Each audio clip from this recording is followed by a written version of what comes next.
I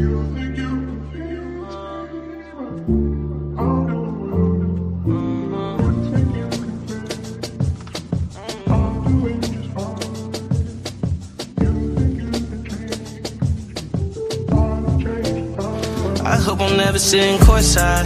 Shit happened so quick it felt like there was no time. Body was programmed just so it's me on go time. I thank the clouds that I'm free. This ain't shit that all the homies can be. Running from the lights, slip and get up. Thinking about the bullshit, leading right up. Mama told me one day you run out of luck. Now I'm looking up, quick tail catching up. Born into that trench mine, niggas had no straight mind. Only thing we know is break a bitch and push that bread line. Head be filled with crazy shit like shorty, had my head tied like bitch. So now you ain't coming to me about no bedtime. Ain't no keep it real, I really feel like the pressure is really on me. I know pressure is a bitch, but I don't let feelings control me. I know I've been getting cold and my niggas was flaking on me. So I had to bet some bitches at some parties. But don't blame me for it, don't blame me for it. I'm too cheap for it. Just watch me going, no brakes, just keep top speed flowing. Bless me, test me, line me up, I know that I'm the next thing. Praying so don't catch me and arrest me. Hope that every night I make it in my best sleep. I hope I'm never sitting courtside. Shit happened so quick it felt like there was no time. Body was programmed just so it's me on go time. I thank the clouds that I'm free. This ain't shit that all the homies can be. I hope I'm never sitting courtside. Shit happened so quick it felt like there was no time. Body was programmed just so it's me on go time. I thank the clouds that I'm free. This ain't shit that all the homies can be. Running from the lights, slip and get up. You ain't about the bullshit, leading right up. Mama told me one day you run out of luck. Now I'm looking up, control catching up. Alright, I ain't resist, but don't take my chain. No, you can't search my shit. Know how it goes. These just praying that shit. Give me my chance before my grave is dig. Bless me, test me, line me up, I know that I'm the next thing. Praying so don't catch me and arrest me. Hope that every night I make it in my best sleep. I hope I'm never sitting courtside. Shit happened so quick it felt like there was no time. Body was programmed just so it's me on go time. I thank the clouds that I'm free. This ain't shit that all the homies can be. Running from the lights, slip and get up. Thinking about the bullshit, leading right up. Mama told me one day you run out of luck. Now I'm looking up, quick tail catching up. Catching up.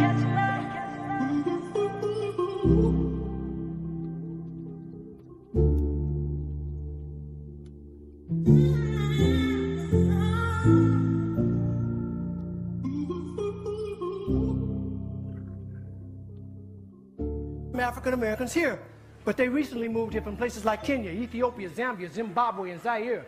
But now the brother whose family's lived in this country for generations, occupying space in all the locations, New York, Miami, LA, Detroit, Chicago, even if he's wearing a dashiki and sporting an afro. And if you go to Africa in search of your race, you'll find out quick, you're not an African American. You're just a black American in Africa taking up space.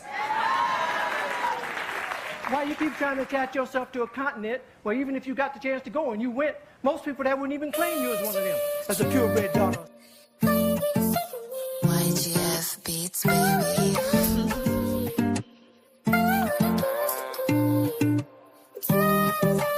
Elevate my hustle, gotta get you your stress. Cause you the kind of girl I wanna make to my wife. Ain't no point that anyone can make a know they ain't right. They can't tell me how I feel or I could be in my life. For all the miles I kill, told you many times you really mine for real. Cause something about your eyes always shine for real. Stick it out with me as you gon' sign the deal. For all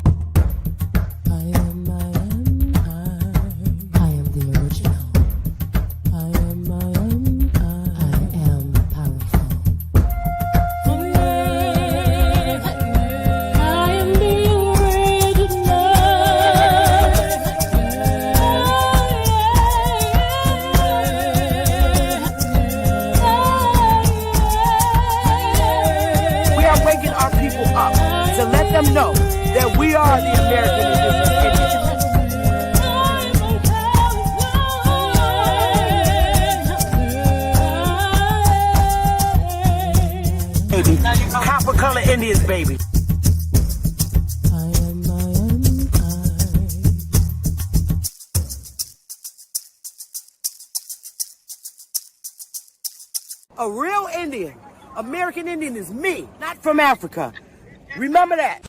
All the minds I kill. Told you many times you really mine for real. Cause some that your eyes really shine for real. Stick it out with me as you gon' sign the deal, yeah. Little crazy light, baby, feeling on her lately. Heavy on my mental, so I'm in a booth for wavy. See me, I don't give a fuck, I'm open, I ain't shady. Okay, you just told me that These niggas see us. you ladies are sisters. Yes. You're the baby over here on the left that was bullying your big sister in the pink. Yes, that's right. Anyway, what's your name? Willa. Willa and Ellen. Ellen. Now, tell me what you know about people my color, brown skinned, who were Indigenous people. to where? To what land?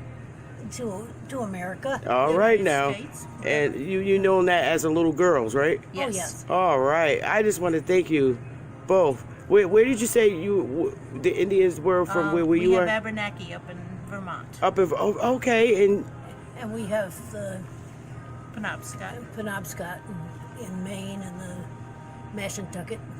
yeah, okay. All right, ladies. Well, I want to thank you for that. You know, it's just good to know. Because I was born in the 60s.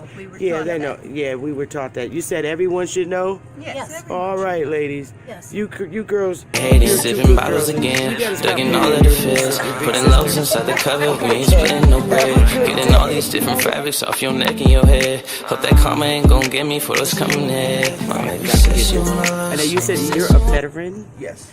And what have you learned about the indigenous Indians of this land that's my color, copper color? It's world history and U.S. history.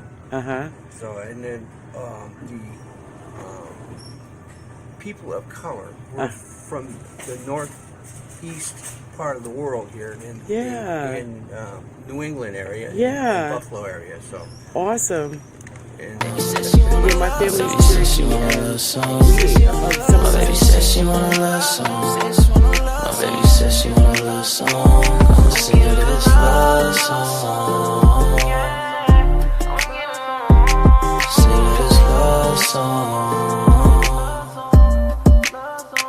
Yeah, I'm singing to you. Elevate my hustle, gotta get your stress. Cause you the kind of girl I wanna make to my wife. Ain't no point that anyone can make a know that ain't right.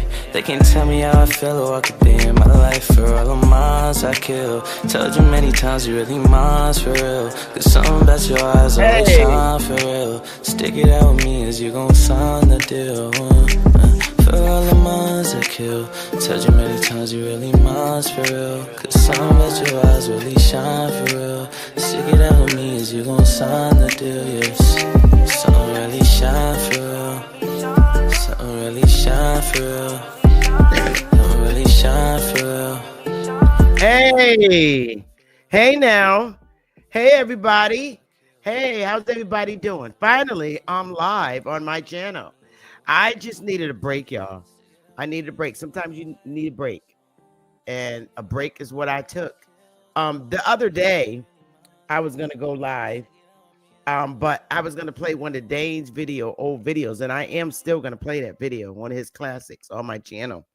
But I was doing some testing, so it really wasn't a live. I ended it really literally on my own. But I'm gonna replay that video, but just not today. So how's everybody doing? I see Juice out there, Focus Mind, Girly Girl, Enots, Lily Yao. What's going on now? Who else out here? Lise, Enoch, Bucky, Original Intellect, Rodney, baby Rodney, D. Allen Warren. Hey now, y'all, what's going on? And everybody watching. Yeah, I know today's gonna be a pretty touchy subject, and I'm gonna be a little unfiltered.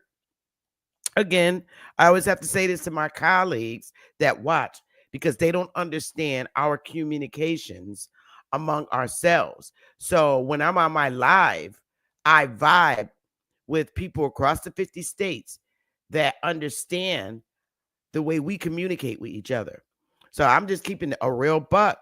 White people don't understand the way that we communicate with each other. So instead of hey, Copper Engine, hey, Smoke, white people don't understand. They literally don't. Professional white people do not understand the way that we communicate with each other and the way we talk to each other.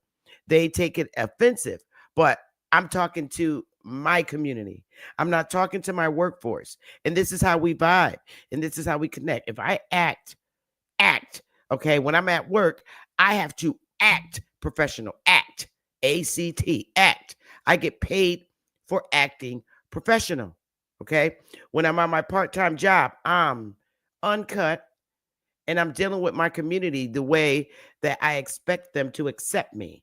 So, if anything, to all the Caucasian social workers out there and professional people that got to stick up their ass, that don't know how to act calm and normal, okay, and don't understand inner city hood communication now, and it's still earlier in the year, it's still in the first quarter.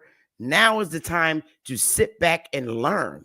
This is why I never wanted to be a state social worker, because they have policies on how you have to act towards constituents when you're treating them and things of that nature.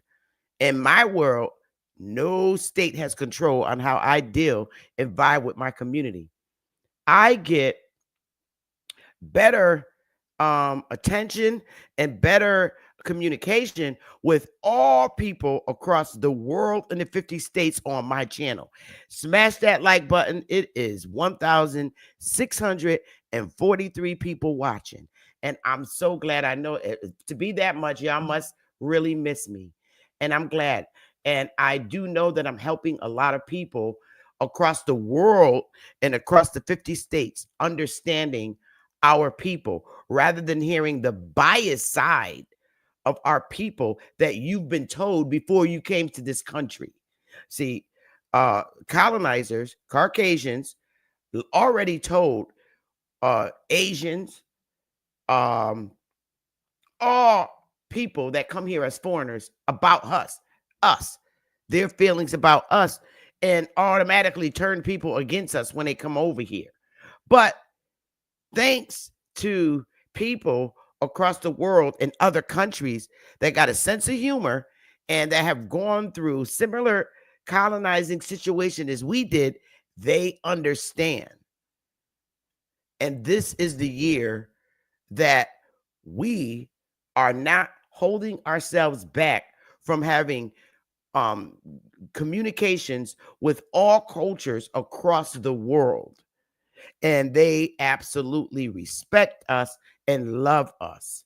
They do. A lot of people from foreign countries really like vibing with us.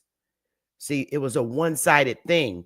As they entered this country, they were prepped about us as a people and how we are. And they were prepped with a lie. And they know this.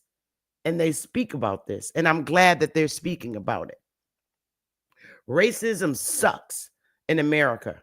It really does. And it comes from both ends. We have racist people that are Indians like myself, and we have racist people that are white. For the most part, the racism is still coming from the boomer generation. They still hold those 19, 20, 30, 40, 50, 60, 70 year racial behaviors. But they're all dying out, like Oprah Winfrey said. In order for America to be able to operate without the cruel treatment of racist Democrats, okay? And I said that. They all have to die. That's what Oprah said. And it's true. They do. Oh, it's uncut. They have to die. All right? Because our Generation Z babies and millennial babies, they're socializing and dealing with people and communicating and hanging out with cultures from all over the world. They're up all night playing games with people from other cultures in other parts of the world. And that's a fact. Something we have not been exposed to in my time as being a Generation X baby. But we there now. We there now. Okay? So I got a lot of hate. I got a lot of haters. in the corporate world. But at this point, my retirement's coming up within like 2.5 years. They can kiss my ass at this point, for real. Because they're not going to steal my joy because they didn't give it to me in the first place. So all I'm saying is, if you're my colleague, I never told anybody in my work world, professional world, to subscribe to my channel. So if you subscribe, you're getting what you get. And see, the anger that you can't get this out of me in the corporate world, give the fuck up. You're going to have a stroke trying to do that. Okay? I isolate and stay silent, especially when people fuck with me. I isolate, stay silent, and come as a lion in the end. And that's how everybody should fucking operate. Seriously, because I'm tired of the bullshit. Democrats are probably, based on my experience, the evilest motherfuckers in the world. Facts. But people are waking up and learning about this party. It's a fucked up party. And they're going crazy, trying to find all things wrong in the Trump administration, which is bullshit. And I'm sitting back just watching their behavior. They're doing the same fucking thing, the Democrats, that they've been doing for a very long time. And I'm also angry with the participation of our people with the Democratic Party. Shit that's been happening since the COVID time, when we were wearing the masks and shit, and feeling like we're in a goddamn communist country with all the footprints on the floor in the store. That shit was whacked the fuck out. Okay? Since that time, and watching what has been going on TV with the burning and looting of stores and all that shit, and you're watching that today, and we know now today that a lot of that shit is crisis actors. Just like the January 6th bullshit in White House, all that crisis acting shit. So when I see that in the Democratic Party, it takes me all the way back to the civil rights movement at the time of Martin Luther King and them throwing white men putting water hose on, I'm going to use modern day language, black people in the South. To me, now I look at that, I'm not so sure that shit was real. Even though they show it as to be real, I'm starting to think, just because of the way the Democratic Party acts and they have our people in on the acting with them, I'm beginning to believe that shit was fucking crisis actor shit, with the water hose, the white guy throwing water hose on black people. I'm really beginning to think that's some crisis actor shit, just based on what we see today with the looting and shit. And random people getting pulled over and pulled out the car by white cops, all this crisis acting shit. So I don't believe the footage from the water hose being turned upon me. Yeah, it was really water hose, but was it a fucking act or was it real? I don't know. And I don't believe nobody. And I damn sure do not believe the Democrats. So right now, based on what's going on today, I think that shit is crisis actor work. Just like with the Black Lives Matter movement and all their crisis acting work and shit. You know, I'm really believing that. Because if you look at who my people are today and the way they're killing each other on a day-to-day basis in our hoods and inner cities across the states, okay? Ain't no goddamn way in the world the Pookies and Ray Rays back then is going to see their parents on TV being sprayed with water hose. And you know they got a snapshot memory of, okay, I see that fucking cop that put the water hose on my mama. They would have went and found him and killed him. And I think these cops better stop right now because shit is getting worse. It's getting worse with these cops shooting black men in the back. I'm so scared at this point because now they're starting a whole fucking war. A whole war all over again. And what's going to happen is black men, you see, are going to start fighting back. And this is why I'm telling them to please stop.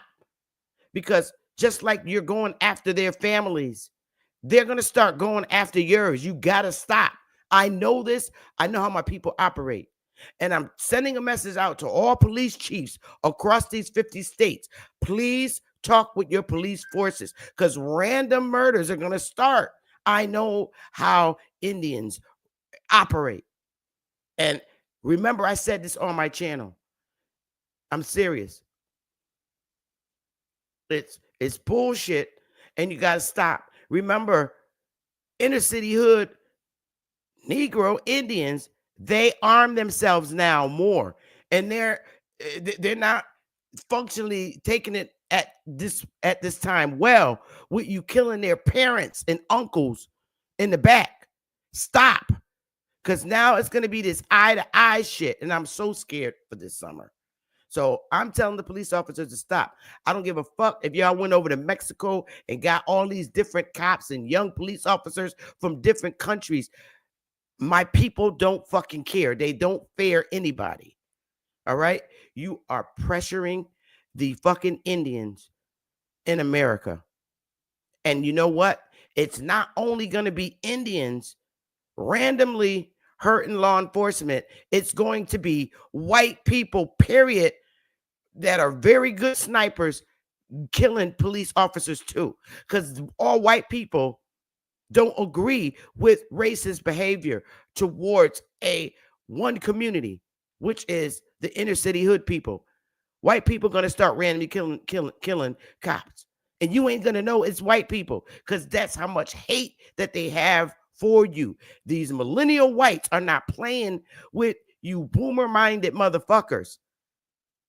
They have black friends in the hoods, and they're tired of the racism. The white millennials are very different from the Generation X and boomer generations.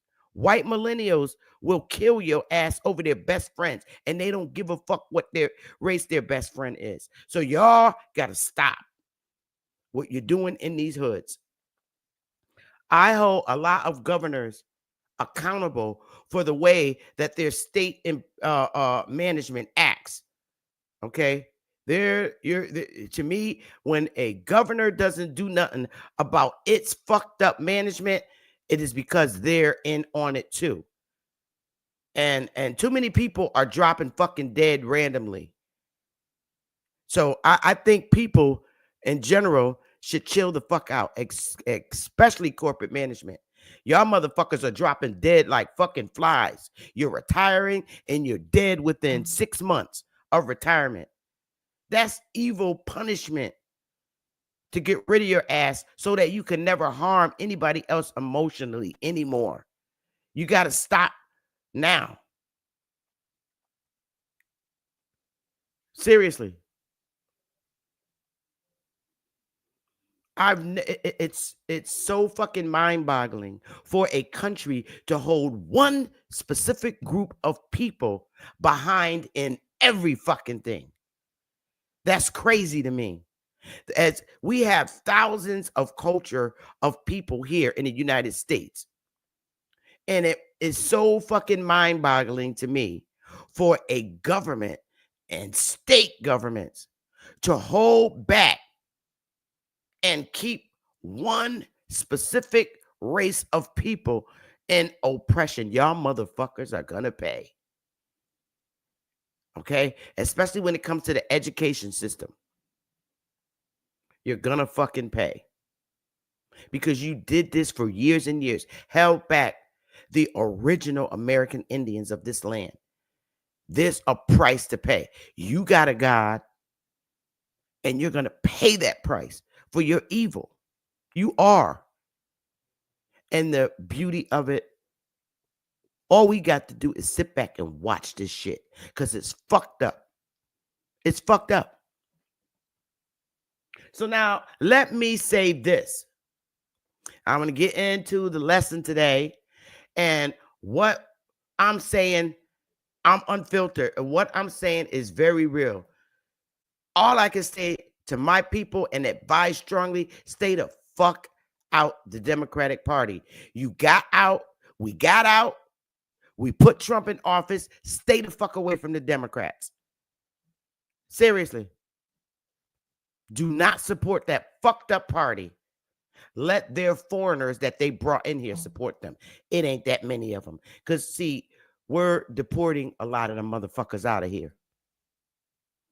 For real, for real. Oh, so what we're going to get in today is, and I'm keeping it a buck. I'm keeping it a buck. The race identity, and I can't not begin to tell you this. The world knows it now. If you watched Dane's segment last night, Trump, I'm telling you, you better believe a lot of white Republican politicians are being threatened. See, this is when Pookie and Ray Ray need to step in. They're being threatened for coming out with a better way to deal with the people. We need to protect those white politicians, even if we have to arm. You need to talk to politicians that are being threatened, all because they're helping you. My thing is, I think gangster style, politicians are being threatened because they want to help you, because they know that you and I have been a oppressed nation of people and held back and lied to and deceived, not only by our own people, but by politicians too in the Democratic Party. And they're threatening a lot of white Republicans, senators. So start speaking to some of them senators and say, okay, if they threaten you, you ain't got nothing to worry about. I got you. Show me who he is. I'm telling you, it's about to get gangster. Mad gangster. Now you start seeing the Pookie and Ray Rays that you don't know. That's going to just start off in these motherfuckers that's threatening senators that want to help all zip codes. See, you look at the Pookie Ray Rays in the fucking hood. And I'm telling you fucking Democrats this. You look at the Pookies and Ray Rays in the hood. You don't know what fucking Pookie and Ray Rays in the suit. And guess what? You don't know.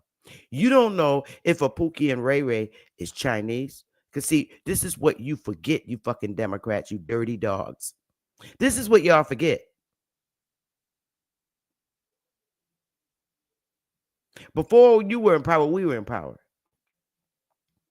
And we dealt with the tradings. And see, what you fail to understand, you look at there are only wild gangster Pookie Ray Rays in all the 50 inner city hoods. Let me tell you something. Let me give you a fucking reality check. There's a brown Pookie and Ray Ray that look like me. There's white Pookie and Ray Rays. There's Asian Pookie and Ray Rays. There's Mexican Pookie and Ray Rays. There's India Pookie and Ray Rays in India, from India, that's here. There's all kinds of white Pookies and Ray Rays. You just don't know who the fuck they are. So your eyes are narrowed in, tunneled visioned to the Pookie and Ray Rays in the hood.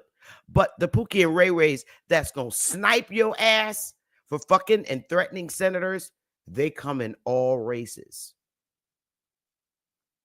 You got Filipino Pookie and Ray Rays. You don't know which one is going to come for your ass. This is how serious it is.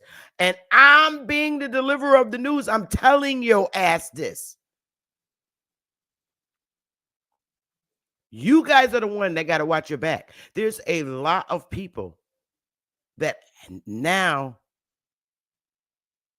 are backing up Republicans so that they could do what they've been trying to do and have not had the opportunity to do because we were so blindsided by the Democrats for so long.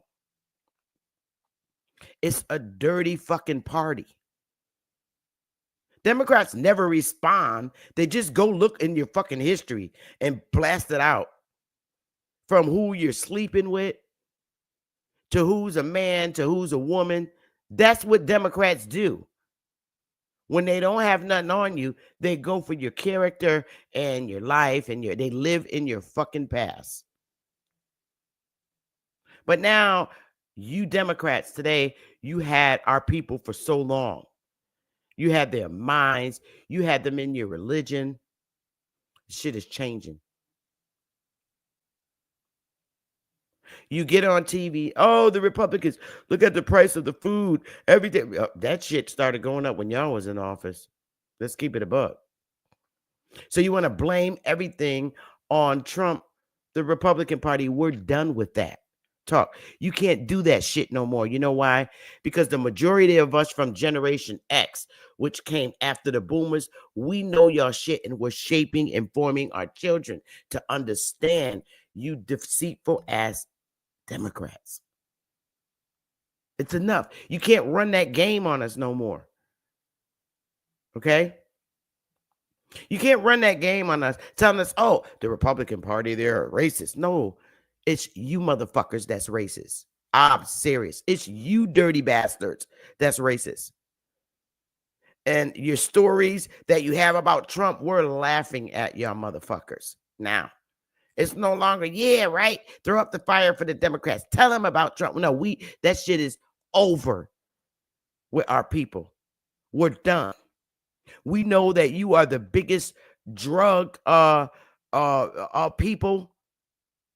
We know, and you're talking about rich Republicans all the time. You're fucking with Elon Musk, okay? You're mad because who we appointed. We had to deal with y'all motherfuckers for a lifetime. And you mad because Trump appointed Elon Musk? You don't like him? He's very intelligent. Get the fuck over it. He's cracking down on bullshit, things that our tax dollars are being spent on, and you don't like it because you don't have control anymore. And I hope and pray that our people understand that once y'all motherfuckers are out of office, you're out. Do not turn back to these dirty bastards. It's Jubilee time now. It truly is. For all races of people. You no longer have the chains that you had on our people's mind, Democrats. You're fucking done. A done party. And all you boulets that are still trying to hang in there with the Democrats, keeping up their rhetoric bullshit, y'all gonna fall on y'all motherfucking faces. Yeah, I'm talking about your ass, Jasmine Crockett, which her ass will be a fucking Republican in about 4 years. So you getting paid for what you do. You getting paid to be a clown during congressional sessions. So make that motherfucking money. Go ahead, make it.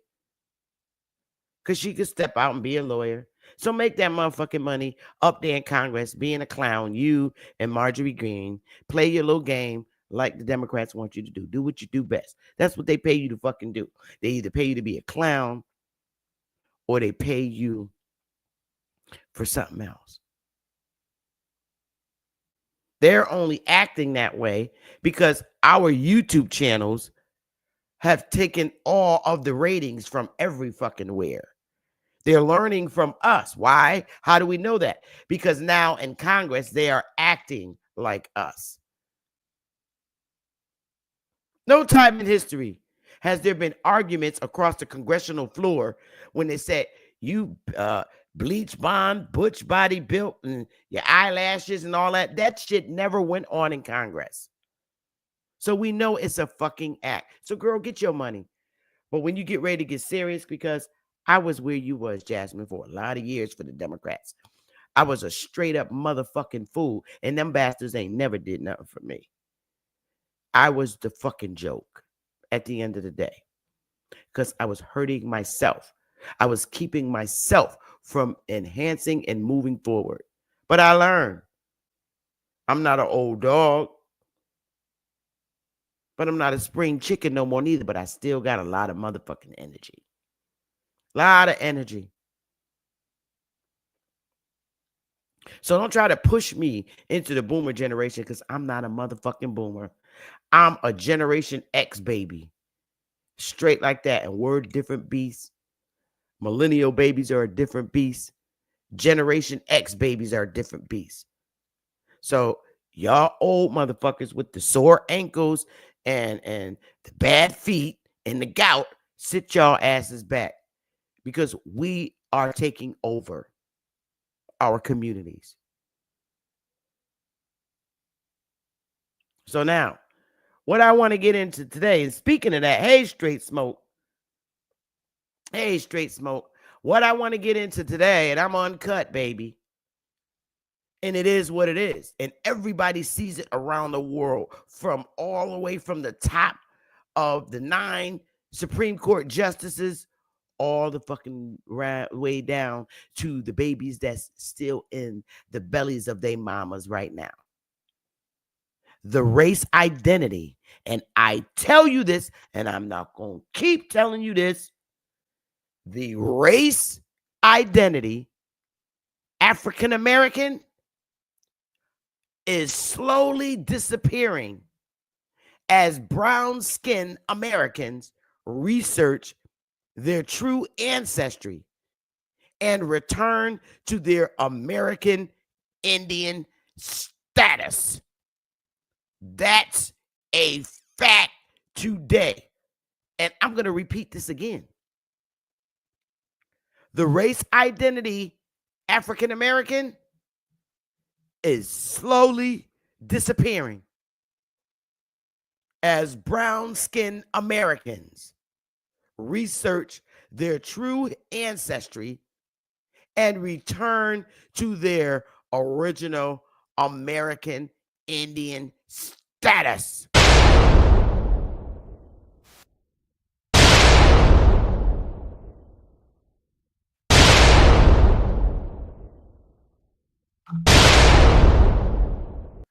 I'm telling you, nobody else in our community is buying the bullshit from no pastors, no states, or people that have been dead have arisen. When they start doing the counts on the census, they're not going to have a large count for African American. That shit is going to be dismantled, just like this government dismantled us as Indians on this land and dismantled our names and wrote them out in history. We're fucking coming back to being who we are when that Constitution was created and written in 1782. Indian, not fucking taxed.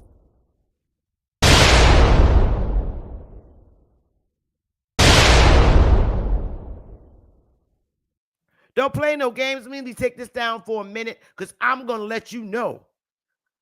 In 1782, and I'm keeping it a buck, and I know the white people are going to be doing cartwheels now.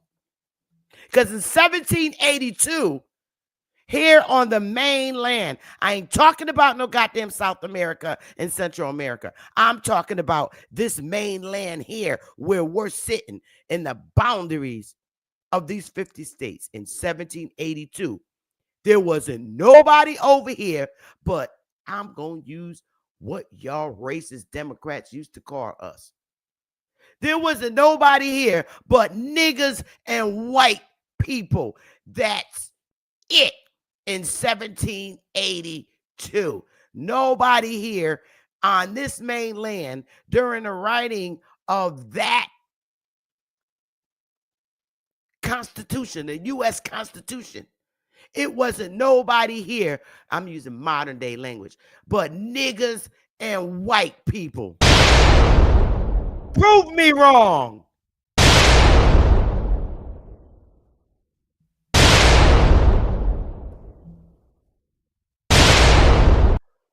1782, when that Constitution was written, there wasn't no Chinese people here. There wasn't no Mexicans here. They was over in Mexico. There wasn't no Jamaicans here. Nope. That was in their British Island. Not in 1782. We talking revolution time. All these people that are here now was not here in 1782. It was just us and white people that came here from Europe.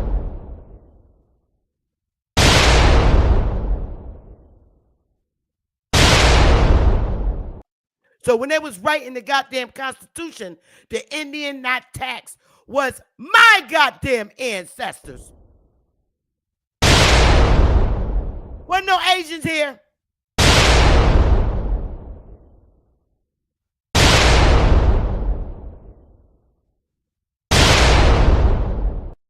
You gonna fix history, you Smithsonian dogs. Y'all gonna fix our history because now the shit is on. The shit is on. Now we could go after these motherfuckers. You know why? Because they done moved education to the motherfucking states.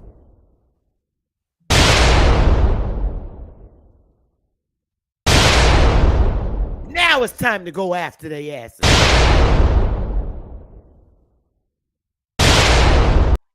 It's time to go after their asses now. Gotcha. They done moved education and left it in the hands of the states now. So now is the time to come back after these motherfuckers for doing what they did to us. It was the individual motherfucking states that took the power of writing you out of history as a people. The same motherfuckers that wrote the Pequots out. I tell you, the Pequots went straight to the feds to sue for the 800 acres of land that was stolen.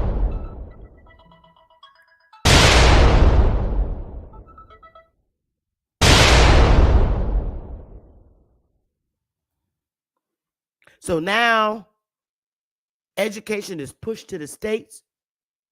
So now we get to go in the droves and protest like a motherfucker, like the 1960s, about the lies that each individual state taught about our true history as a people. Our history ain't got a motherfucking thing to do with no goddamn Tonto. Nothing. But that's a fact.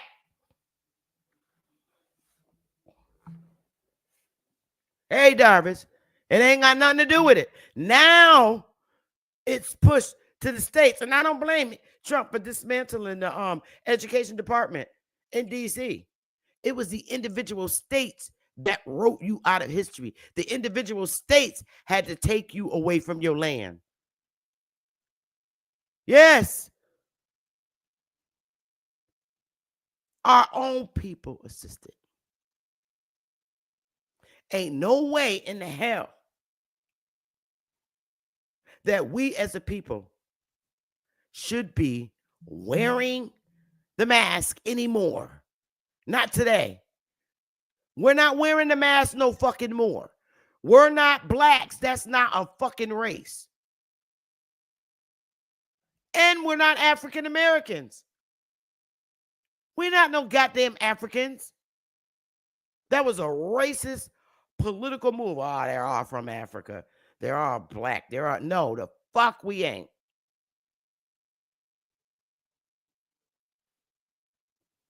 Let's look at from the time when our boy, let me see if I can get it right here. I think I could. At the time that they fired our boy Isaiah Thomas for telling the truth about our history. This is what happened to the young boomer generation when they told the truth about our history. Let's get it, y'all. Fair use. What they did, what the Democrats do to you. Let's get it. All you gotta do is go type in some words and you can get it right now and understand where you've come from and how special you are. Can I just end with this one thing? These four brothers sitting here, we didn't all come from Africa. And there was a country before 1492, and our history goes way beyond 1492. So you can't start us at 1492. We were always here. We were always here. We were always here. We were always here. Hey. And the next day, you know, he had that nice job. He had that nice job as a as a host on the channel for sports. And the next day, the fucking Democrats fired him because he made that statement. And that's fucked up. But when you compare that to a lie, you compare that truth that he just dropped to a fucking lie, all right? We have to hide under our identity and be labeled as black people, black. First of all, my fucking skin is brown, or you could call it Indian red. I'm not black. My extension braids are black. How many fucking shades lighter of my skin is my braids? They fired Isaiah Thomas for bringing out that truth, and he said it 4 times. We were always here. We were always here. Our history goes beyond, further back than 1492. You're damn right. This is the colonizers writing U.S. history. But there was a whole fucking empire over here of us. Wrote us out, individual states. Fraudulently took lands, forced us off, every fucking thing. And now it's time for us to go to our individual state governments and stand on our race. Yeah, they're going to have to be fair now, you Democrats. You allowed gay people, transgender. You put up all these different bathrooms and shit. You born with a dick. Now you can say you're a woman after you get it cut off. All this shit. You can be considered he or she or she or he today. But I'll be goddamn if I allow one more day like you made my ancestors silent. You silenced them about who they are. They were not allowed to speak that they're the Indians of this goddamn land. You gave gay and transgender rights. I'm not wearing no fucking mask. And it ain't that I hate Africans. I don't. They do my hair. But they know that we're not them. They know damn well a few white guys didn't bring us here in the millions on no fucking slave ship. Wait, sailboat. Because back during that time, they didn't even have no fucking motors to push them from Africa to here in the 1600s. They didn't have no boats to bring millions, all these Africans. Where they at?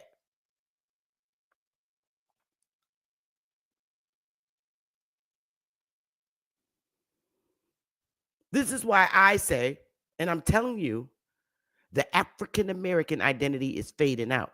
Let these motherfuckers that want to continue to call themselves African-American go ahead. But the more they do it, and the more they see the reduction in the identity, because don't nobody identify as that. Jesse Jackson can't even prove that he's a fucking African. He can't prove it when he remembers shit.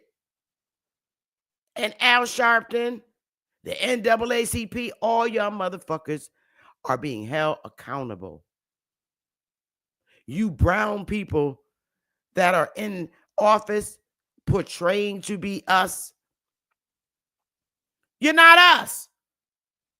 We know you're not us. You're faking to be us.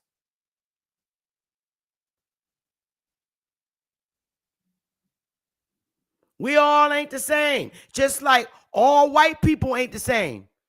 Dutch, Jews, they're all different. So why the fuck we can't be different? Why we, you just got to be African. No.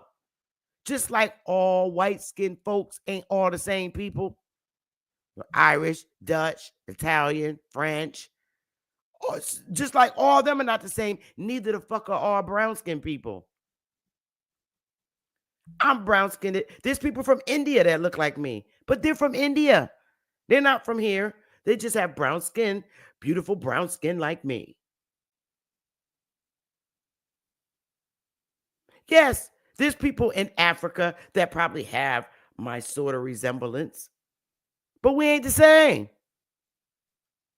But some racist motherfucker said they're all the same.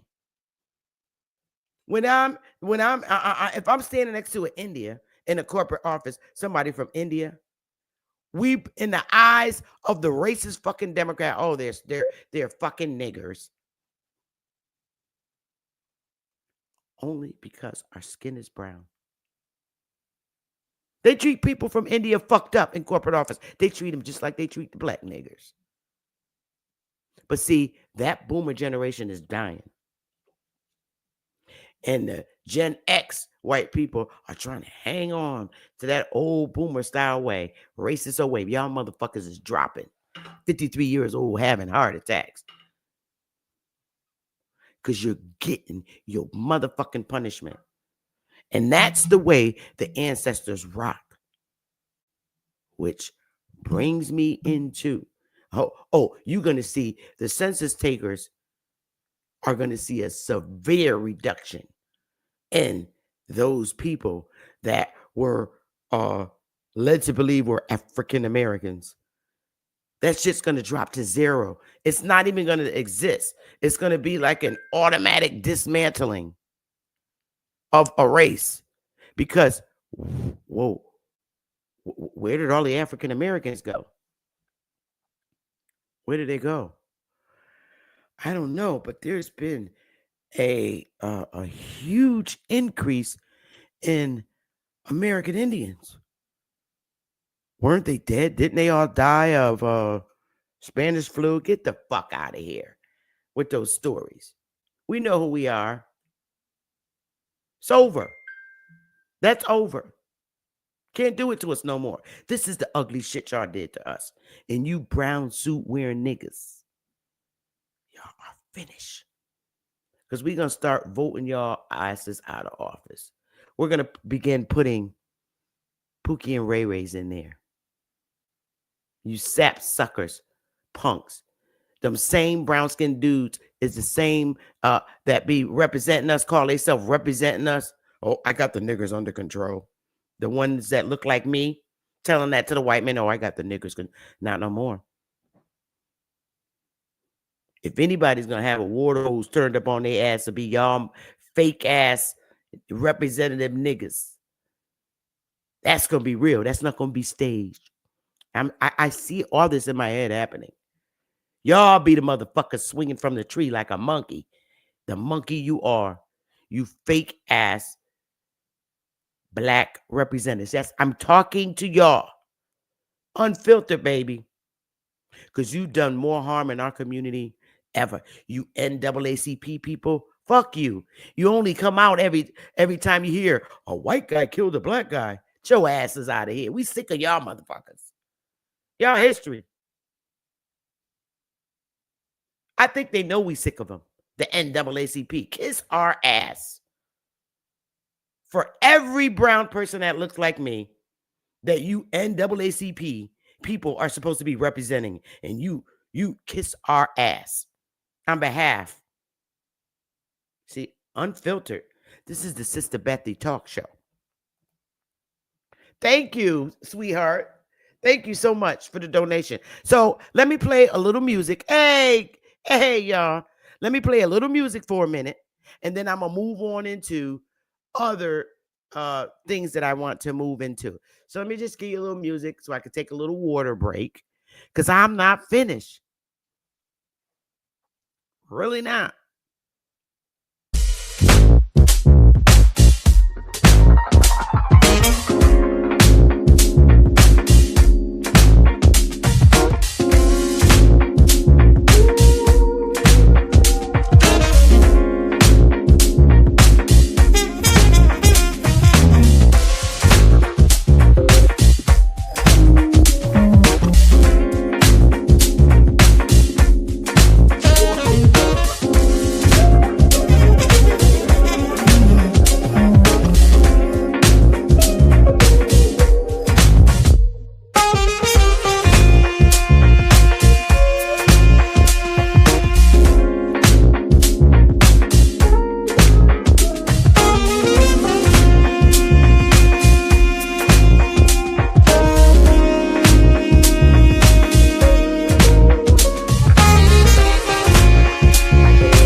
right. So for everybody coming in, we were moving into the race identity, African American, okay, slowly disappearing. And it is. As brown-skinned Americans research their true ancestry and return to their American Indian status. The gig is up. And that's a fact. You have the African over here, down here, on the far left. And then on the other side, the American Indians. Michael Jordan, Isaiah Thomas, and Cory Booker are not no fucking African Americans. Neither one of them can prove an African lineage.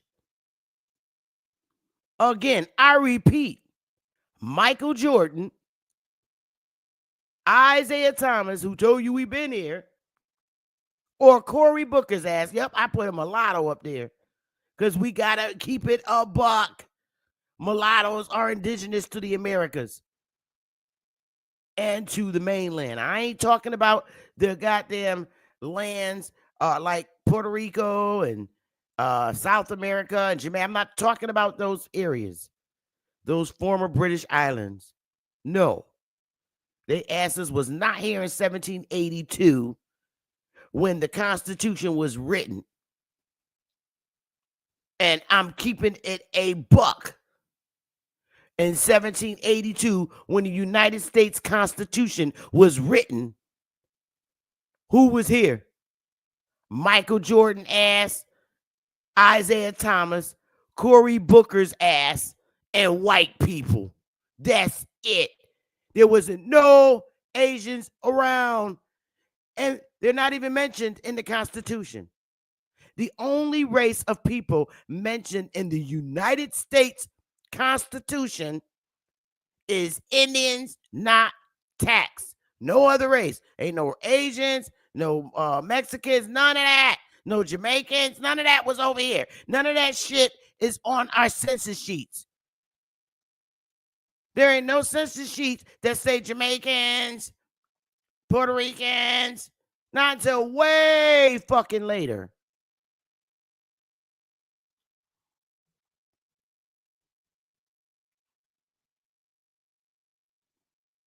I told you, Asians didn't come on the census until 1890. 1870, 1890. They wasn't here. Korean and Hindu, 1920. Japanese, 1910. Fuck out of here playing around. You better pay attention to Ben ass, because his ass was telling the truth. Ben Franklin. I tell y'all this all the time.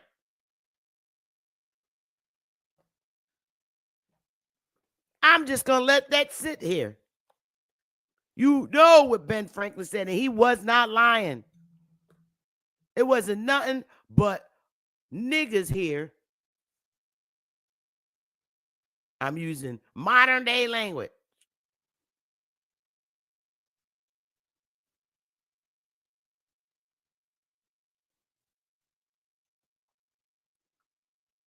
If Benjamin Franklin was lying, I dare you to write a letter to the United States government and tell them that this transcript from Benjamin Franklin's notes, because he was the man note taker, when he said that the number of purely white people in the world is proportionally very far. Yeah, because around the whole world, it was nothing but a bunch of black people.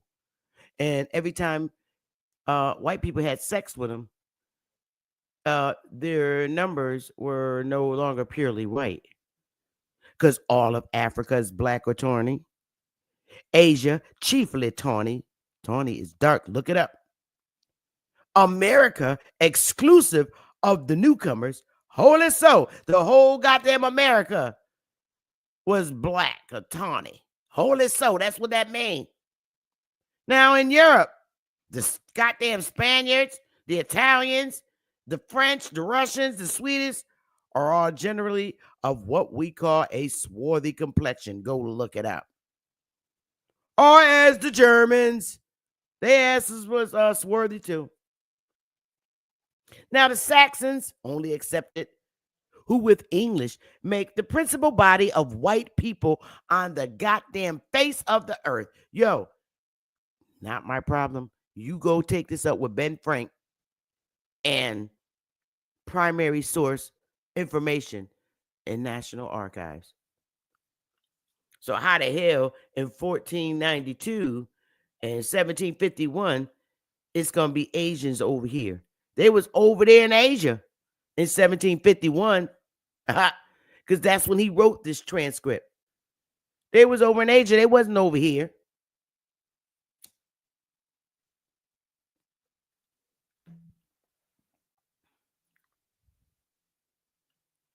He was telling England that they wanted to bring more people over here that looked like them.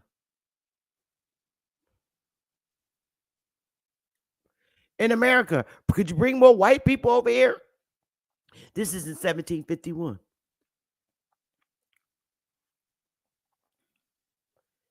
This was before the goddamn Constitution was written. He's telling you who was over here. The Constitution wasn't written until like 30-something goddamn years later.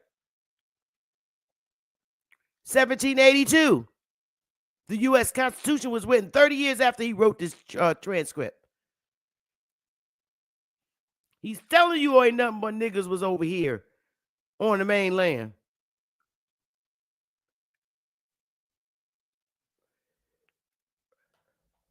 I ain't got time for the bullshit no more. We always refer to ourselves as nigga. We say it in our music today, just like this old ass sign. They got a nigga here, and they got a, guess what? A black guy with Indian gear on, the nigga patch. A hot mess. I'm not even getting into the Incas. I don't fucking need to. That's not the area of the land where my people was. We wasn't in no Central and South America. I'm only worried about the main goddamn land.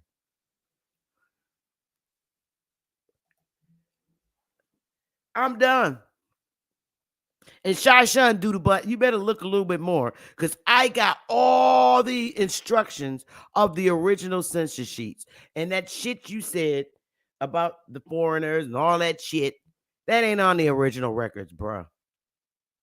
Go back and look. I swear I've never seen nobody holler and scream like that young man. Yo, Shay Shun. I mean, this boy be screaming so loud like he is about to cry ferociously. That ain't true, Sister Bethy. You lying. That ain't right. No. I'm like, does this boy have Tourette's or something wrong? Why is he screaming? That's not true. I've been studying. I don't lie. I don't know. That ain't true. That ain't right. Okay. Could you lie to you? Don't know what you're talking about, Sister Bethy? Ain't right.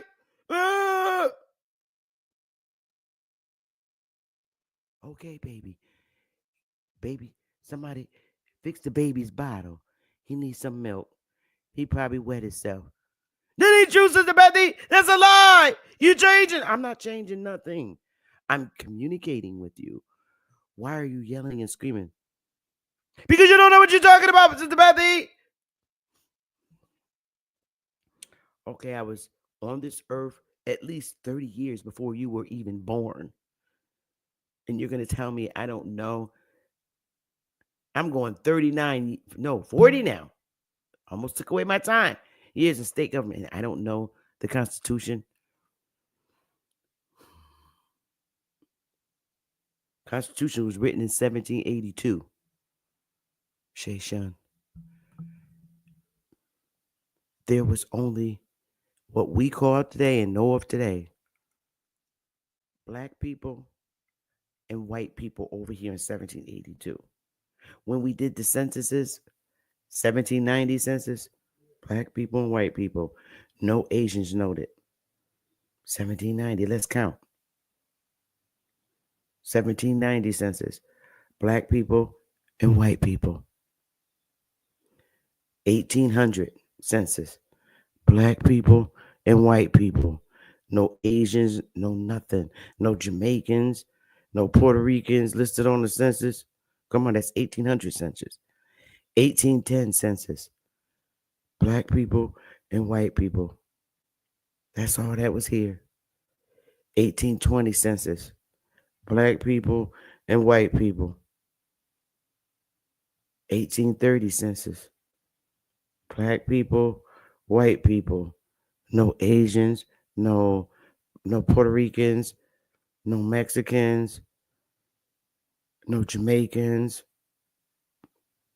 That's 1830. 1840 census.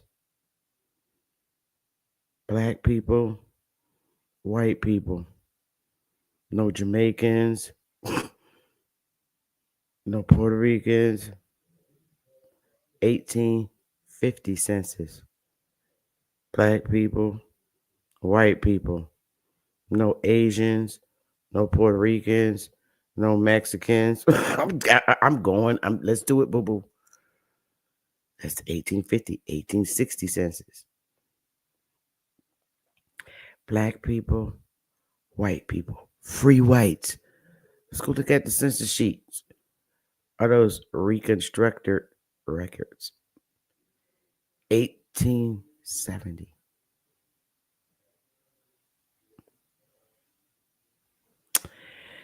1860, we had the Civil War. No Jamaicans. Reconstruction era. No Puerto Ricans. No Mexicans. Just black people and white people. See, we should love white people because that's who the fuck we been over here with. All white people and black people over here. We should be lovers. We really should. It's been us for a long time. Then 1870. Whoa!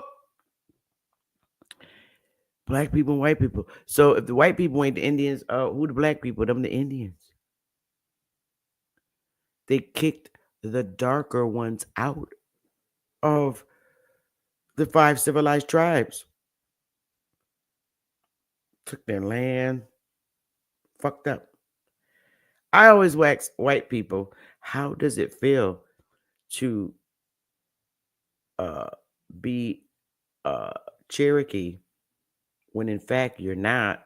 You're a citizen of the Cherokee Nation. You're not an Indian. And you're claiming 164th bloodline. Shit is crazy. A lot of white kids in my era are really ashamed of their parents for lying just to get in there in those tribes to oversee them and purposely keeping the brown people out of them. Sad. Very sad. It's fucked up what they did to our history. It's only one specific group of people. So if 1782, the Constitution was written, and the only race of people they mentioned in the Constitution is Indians, not text. Who the fuck are the Indians if it wasn't nobody here in 1782? But let's use modern day language. White people and black people. We always been here. But when the Indians began wanting to do other things outside, what did you have to do? You had to bring in new niggas. So then you started opening up the door. You start seeing Chinese appear on census sheets.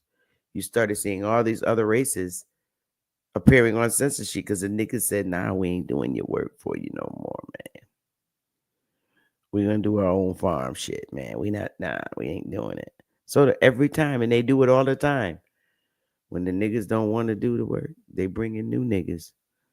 They call the people from India the new niggas, the new professional niggas. It's terrible how this goddamn Democratic Party have treated one specific race of people. but you got to pay for your actions.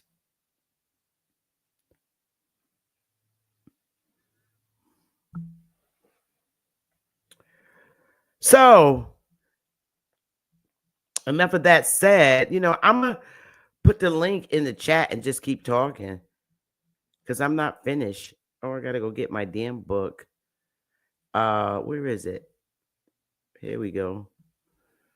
So now we got the African American race getting ready to disappear.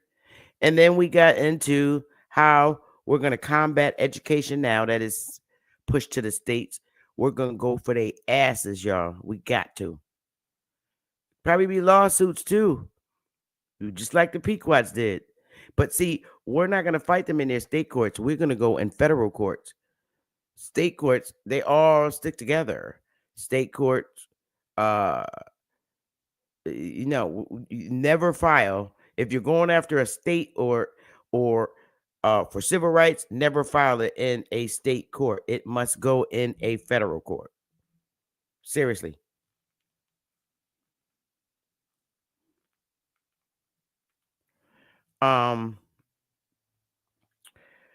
So the Trump stuff, that's with the education. I spoke about the little Elon Musk, about these Democrats still trying to pull the goddamn niggas with them, and they just ain't going for it no more. Our people are tired of Democrats. They're tired.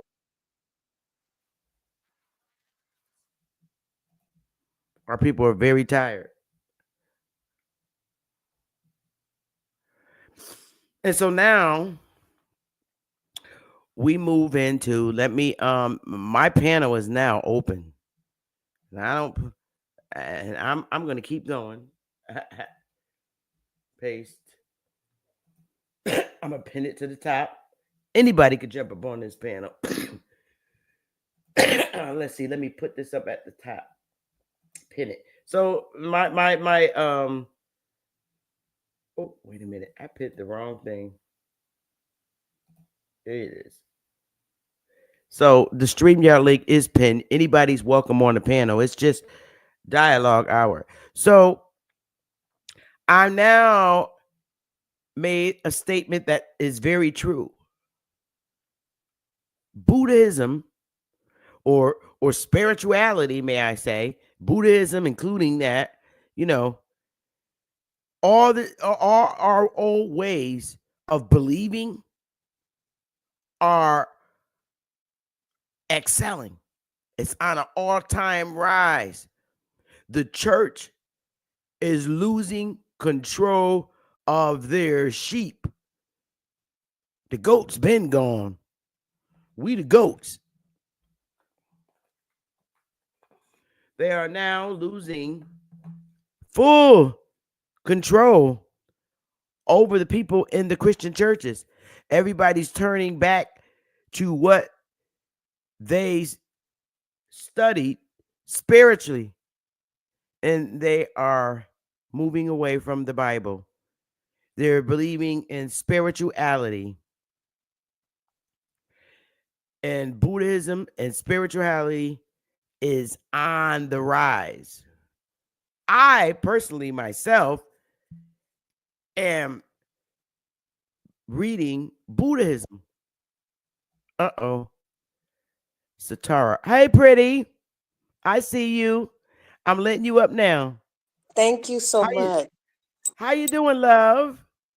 Much better now that I heard your whole conversation. Get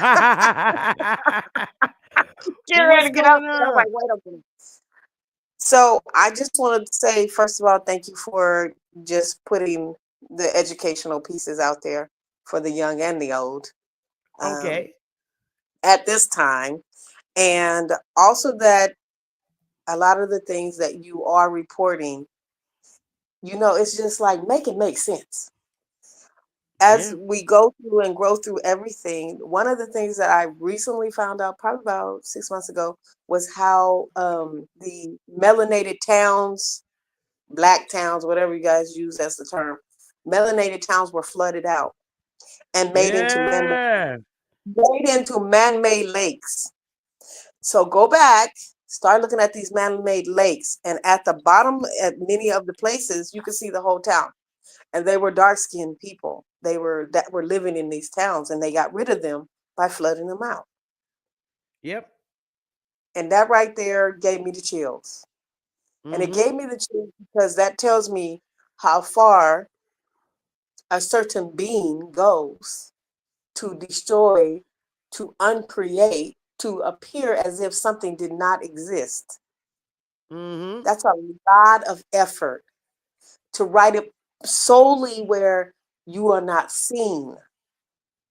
That is a lot of effort on one type of being's part. So what does that leave left? To erase something and it's still there. It's almost like it's almost like calling you a stain, you know? Yeah. It has the feeling of making people or individuals feel as if they're a stain that need to be erased. And that is no further from the truth, because in existence, all the people that are on earth have a right to be on earth. If they didn't, they wouldn't have been on earth. They wouldn't have came here in the first place. Some of them need to get kicked out, of course. but you know, who gonna kick them out? I have no clue. There's an airplane for them if they want to go wherever they want to go. Obviously, there's airplanes for them to use. But as Sister Bethy has been long wise, coming with all her receipts, all them receipts, because I'm reading Nora Hurston, all the receipts, all of them. She been working on them receipts a long time. So I would just say don't try to not look at it as much, but try to just absorb and hear the information and listen and do your own research. Don't just believe Sister Bethy just because she's saying something. Now I understand and seen her do the research and seen her hand pull things while we're speaking on her lives. I'm just saying, how do you test the spirit? You got to go and do the work to test the spirit, test the receipts and see if it's looking, it got to make sense. And it's before some doggone Wikipedia. So you might have to go a little far down the tubes. But in terms of what she's reporting right now at this space, she know what she's talking about. And I'm not just saying it because, she said it. I'm saying it because I didn't do my own research. I'm like, what the heck are they doing now? And like I said, black is a crayon. It is not, I'm looking at a gas stove. It's black. That's a color on something. That's not a people, a race of people. And I ain't gonna say race, a race of beings themselves. You are not allowed to do that anymore. You already know your time up. Jig been up. That's why you keep trying to set stuff. Oh yeah, trying to spread the word, the C word that came back. Oh yeah, you got rid of your mask again. Okay, I'm gonna tell you what I was doing during the C word. When they said that was out, you want to know what I did? I was traveling on the freeway, and guess what? Wasn't nobody out there. You know why? Because a lot of people's where I was at, I was in the mountains and all over the United States, this United Fakes, whatever we calling it here, this side, and there was hardly any people out. And my homegirl was like, why are you traveling? There's a whole thing going on. You got to wear your mask. You got to go get the jab. I was like, girl, I ain't going to get no jab. What the heck are you talking about? I'm out here traveling, enjoying the land, enjoying nature, not a lot of traffic at all. Crossing the border free, like just freely crossing the borders. Not even the people manning the borders was out. So y'all keep on playing and thinking that it's real enough to where we know a set of people have been wiped out. So we're not saying it didn't happen. We're not saying it's not happening now. But a set of individuals, you can pay attention to the narrative, was wiped out by the C word. If you go back and pay attention to what Sister Bethy's telling you, the dates, the information, there's something strange about information that's not adding up. And the information she's reporting right now, that information was not adding up. And that's what she's showing and educating many of us on as adults and as young people. So I just want to say thank you to the hostess with the most, Stis, for being able to stand up and just just believe in what she believes in and what she know as seen and being seen as the truth of the people that she represents. So that's a very tough position. And I've gone back and watched Sister Bethy's old excerpts. Her, I watched her old lectures. You know why? Because I want to know what her foundation was. So the way you research somebody, go to their old receipts in the YouTube world, in the world of YouTube, and see how the foundation was built. Check it out. Don't just run up on it and be like, oh no, that ain't. Come on, man. Come out your mind. Just and make it make sense. Sister Bethy is not doing this just for a show. She had already created a whole legacy. So if she were to pass at any moment, it's already done, son. Like it's within the fabric. You can take down as many videos as you want to, but you know what? It's gonna be people like me that want to know the real words, the truth. Yeah. And some of us like to print it on paper. So don't get it mixed up. I printed one of her lectures on paper because I wanted to know what she was talking about. See, so when you do research, sometimes you got to take it to the old school. Highlight marker, printed all her whole lecture, studied the lecture, and then I was like, okay, you're talking about something.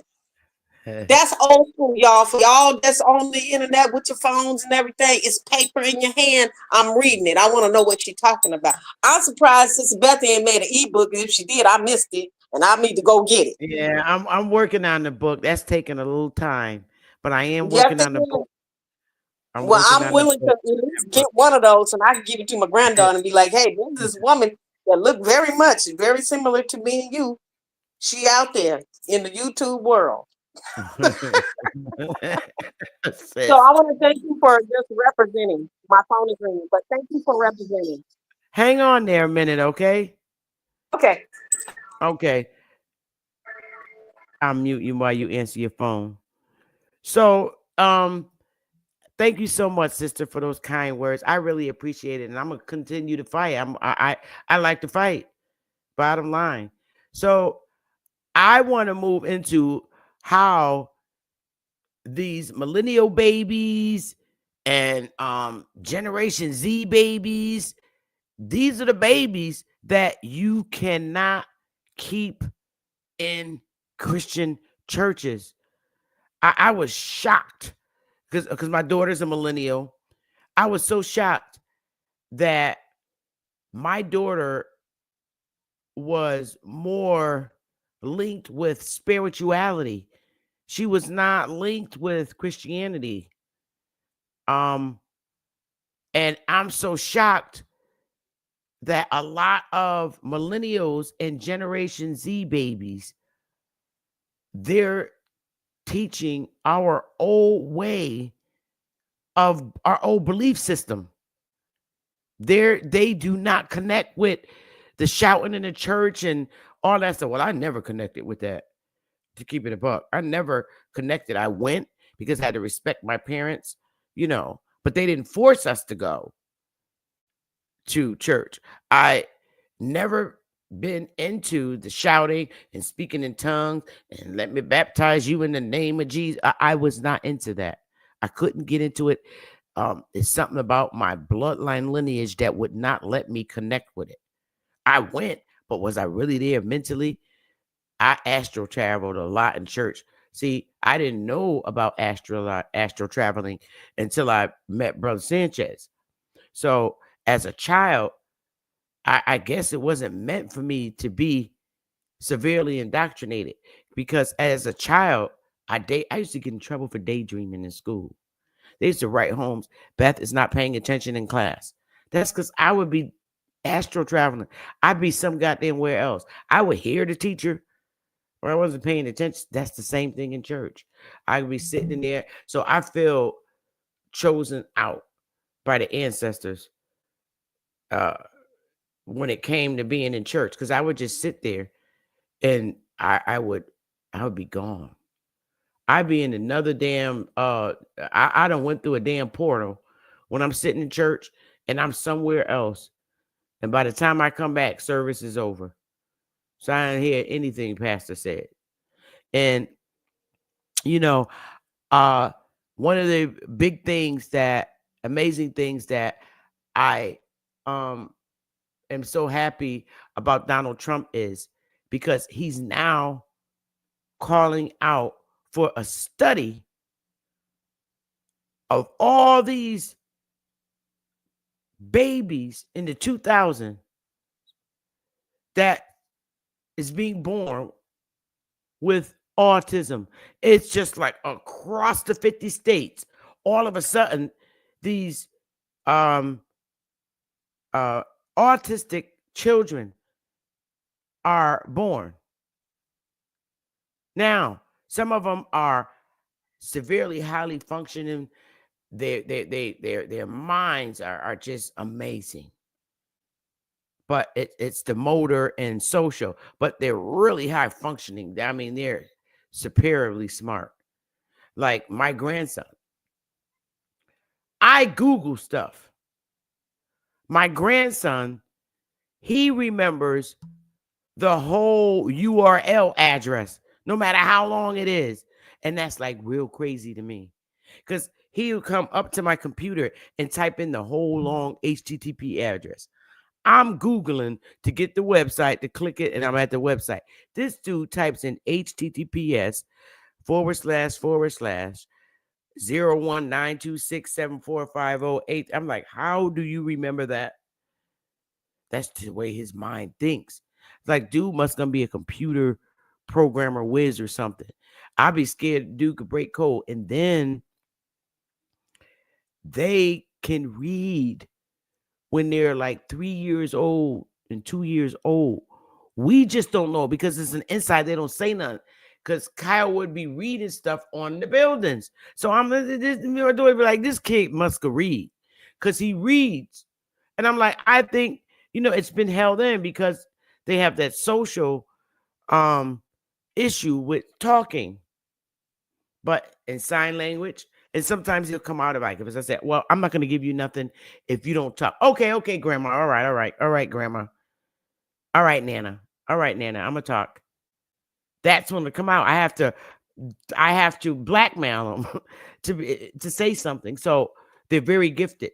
And Trump's angry about it because something happened in medicine to make this happen to children. And I believe it was a study. And I'm not going for what these scientists are telling me. That's some bullshit. But I'm glad Trump is looking into it because it's just too many kids across the 50 states that in the 2000s, they all just popped out. Every time somebody had a baby in the year 2000, the baby was autism. And this is some bullshit. And the government is accountable for this shit. Yo, I'm telling you, it's an ugly government. That prior governments.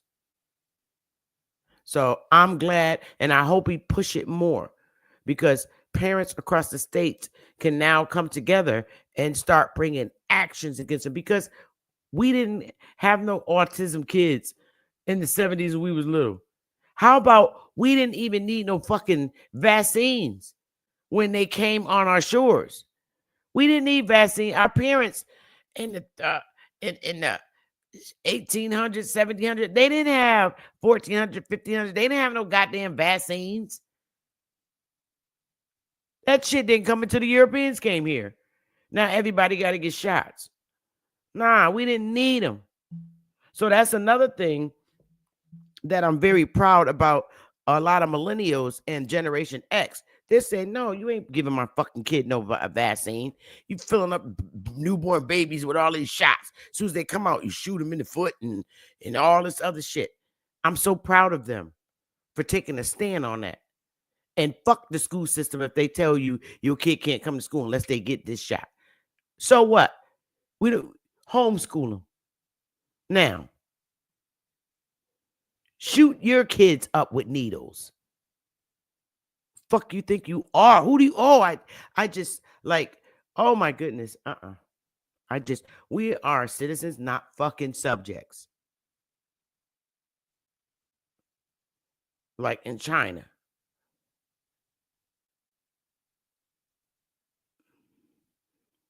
This is not, the United States is not a communist country. It would be a fucking war if they tried to do that.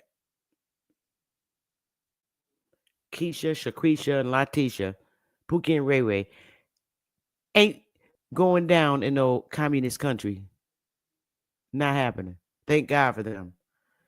But anyway, I'm glad Trump is working on that, the autism shit. So you doctors and you study, you scientists that's going to try to hide this shit and make it seem like, well, no, you motherfuckers did something. Something you did. It was a specific vaccine that was given. And we're going to get to the bottom of what it was.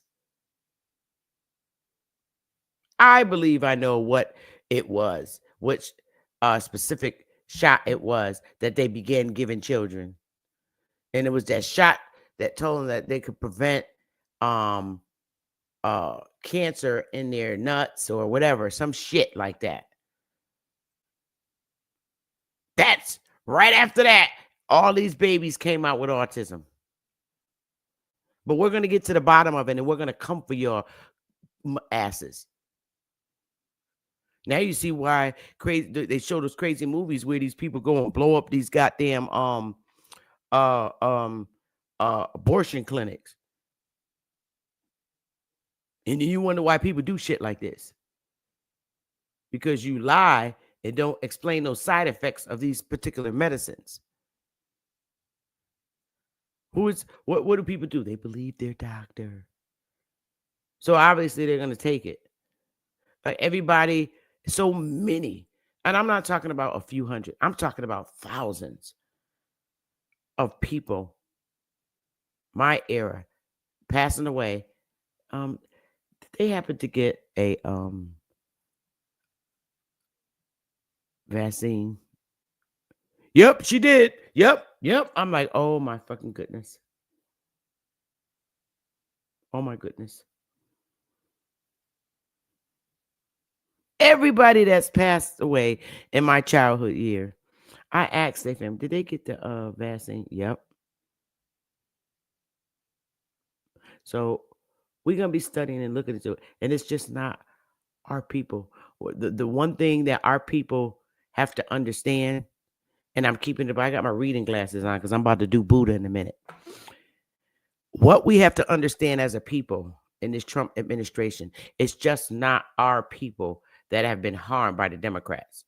The Democrats have fucked the lives of every race of people that's in this country. Point blank, in the United States. It's not about color and race. It's about people, period. Just like there's homeless brown people, there's homeless white people. There are white people struggling to pay bills. There are white people with the same financial hardship issues as you.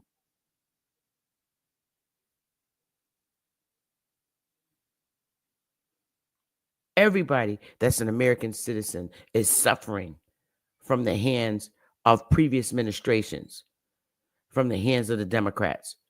It's not about color in this Trump administration. It's about every fucking zip code.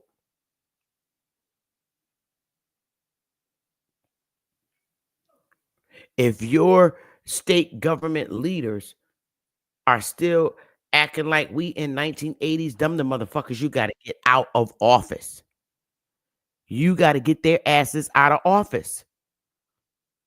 I see you. I'm serious. We got to get them out. They suck. The United States government has harmed all of its citizens. When you take the citizens' tax dollars and fund other countries and refugees that are fleeing here and you don't do shit for them, it's time for them bastards to go. And here we is the whole time fighting against the Republicans. This is what the Republicans wanted to stop, but we couldn't see it. Jasmine, your ass better change parties, girl. The Republicans have for a long time been trying to get us to see the deceit in the Democrats. Okay, you say two heads of the same snake. Fuck that. For all I know, Republicans, they have been trying to tell us, but we couldn't see. We couldn't wake up to the fact that the Democrats was the ones keeping us from opening our businesses, making it difficult for us to ever reestablish Black Wall Streets. We couldn't see that. But we saw, and the reason what threw us off, because we saw Black people in suits running around representing them. But them motherfuckers wasn't even you. We thought it was, it's some piece. We see a shining of a light. There's a Black guy in a business suit, and he's really smart, and he's gonna help us. No, that's the fucking snake they put in your face to make you think.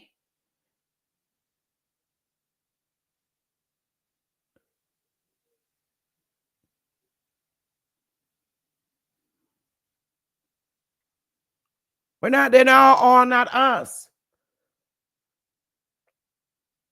But every zip code has been affected by previous Democratic governments in the individual state leaderships and at the federal level have fucked over all zip codes of people.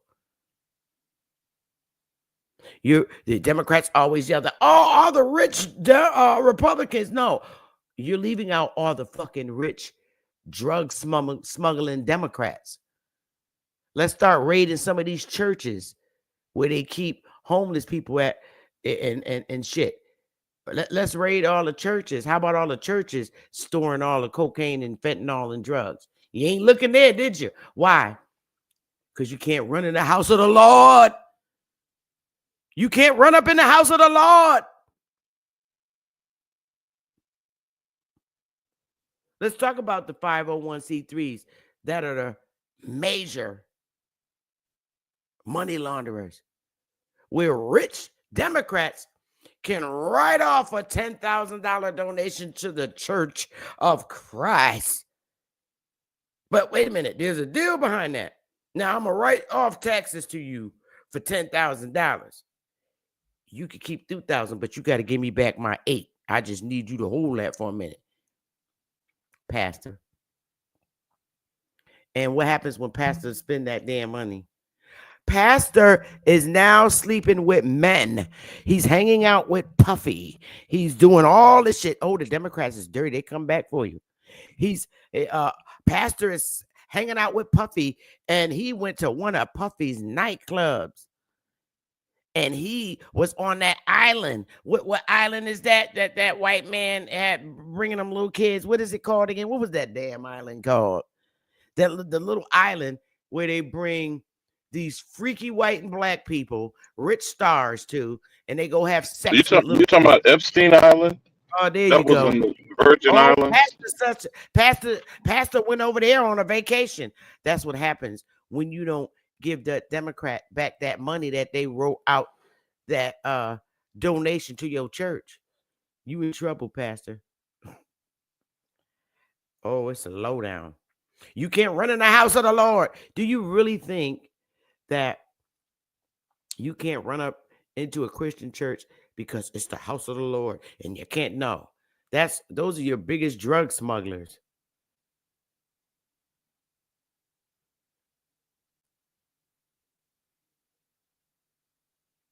Nobody would think to go in the house of the Lord where you find all that medicine.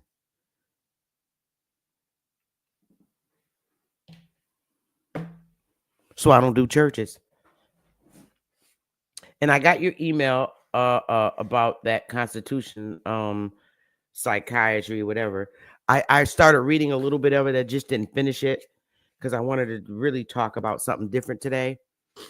But again, I'm going to circle back to where I was earlier and see how all these millennial babies and Generation Z babies are into spirituality.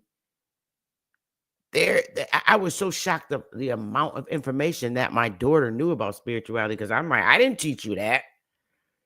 But she said, Mom, we learn all that. I don't go to church with Daddy. Daddy's a dog. No. All those women in church want Daddy. Why am I going to go there? Pastor Parker's a dirty. But I've been reading. I look for something that I would feel comfortable with as far as spiritual, in a way to get into spirituality. And I'm finding that Buddhism really helps me and I can relate with it.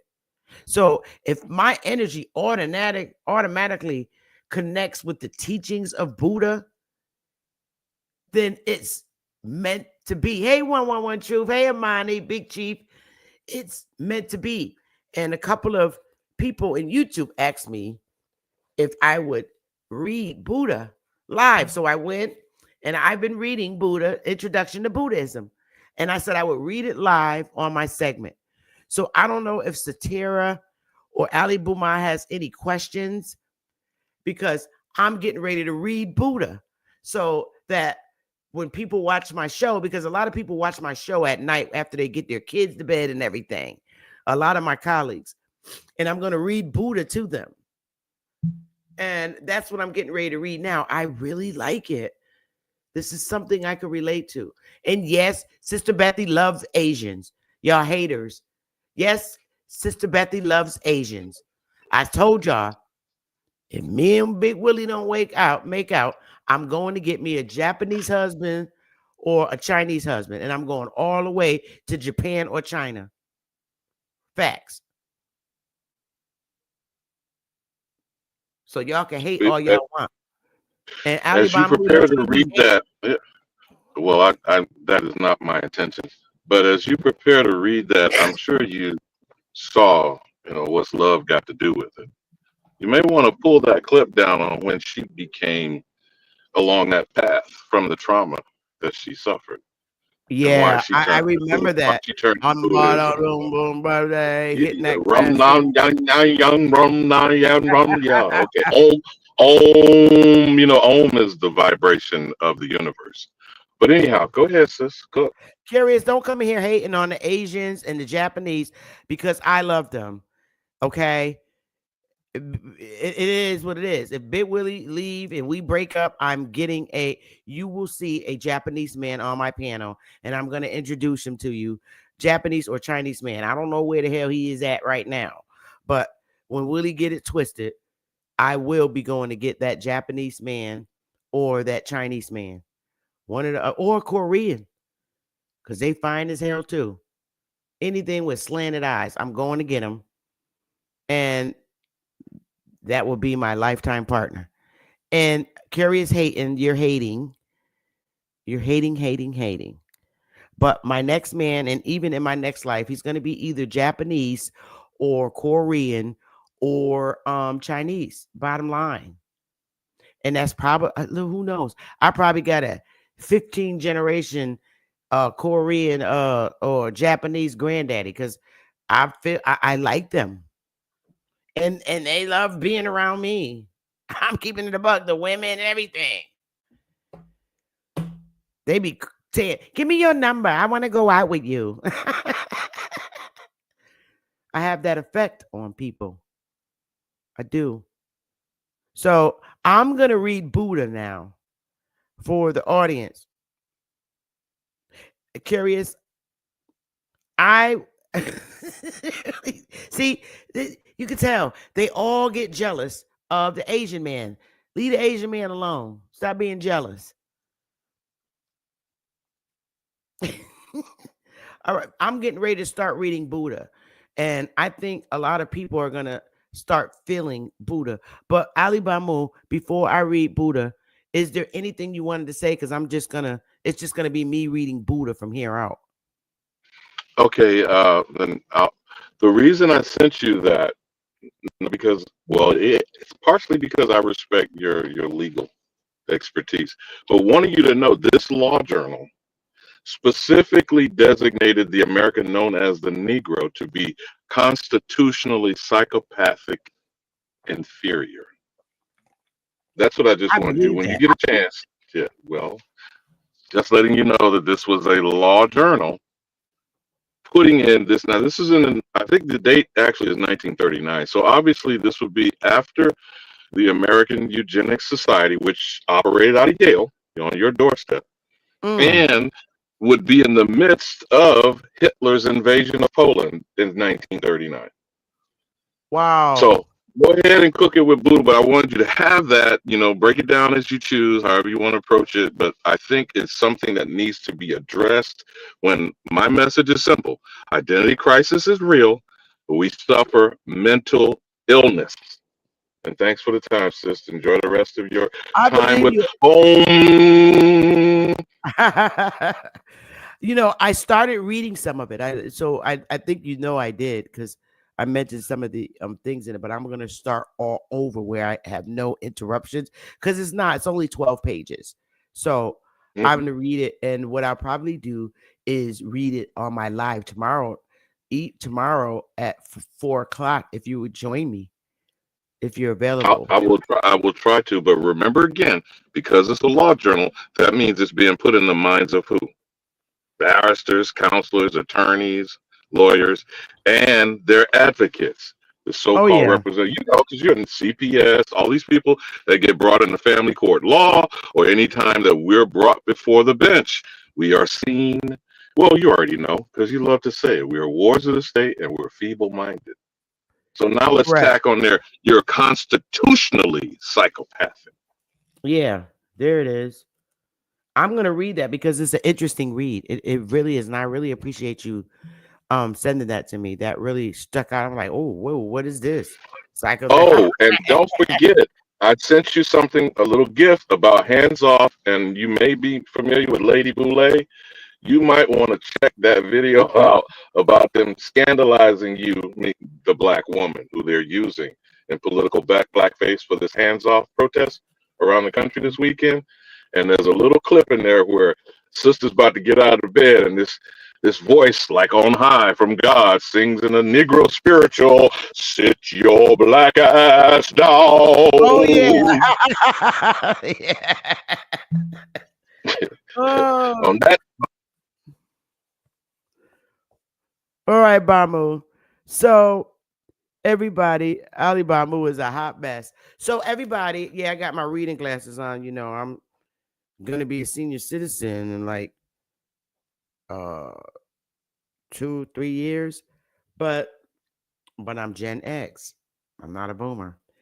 But the book that I'm reading is Introduction to Buddhism. I figure I start out simple and then get more, because I really take a great interest in it.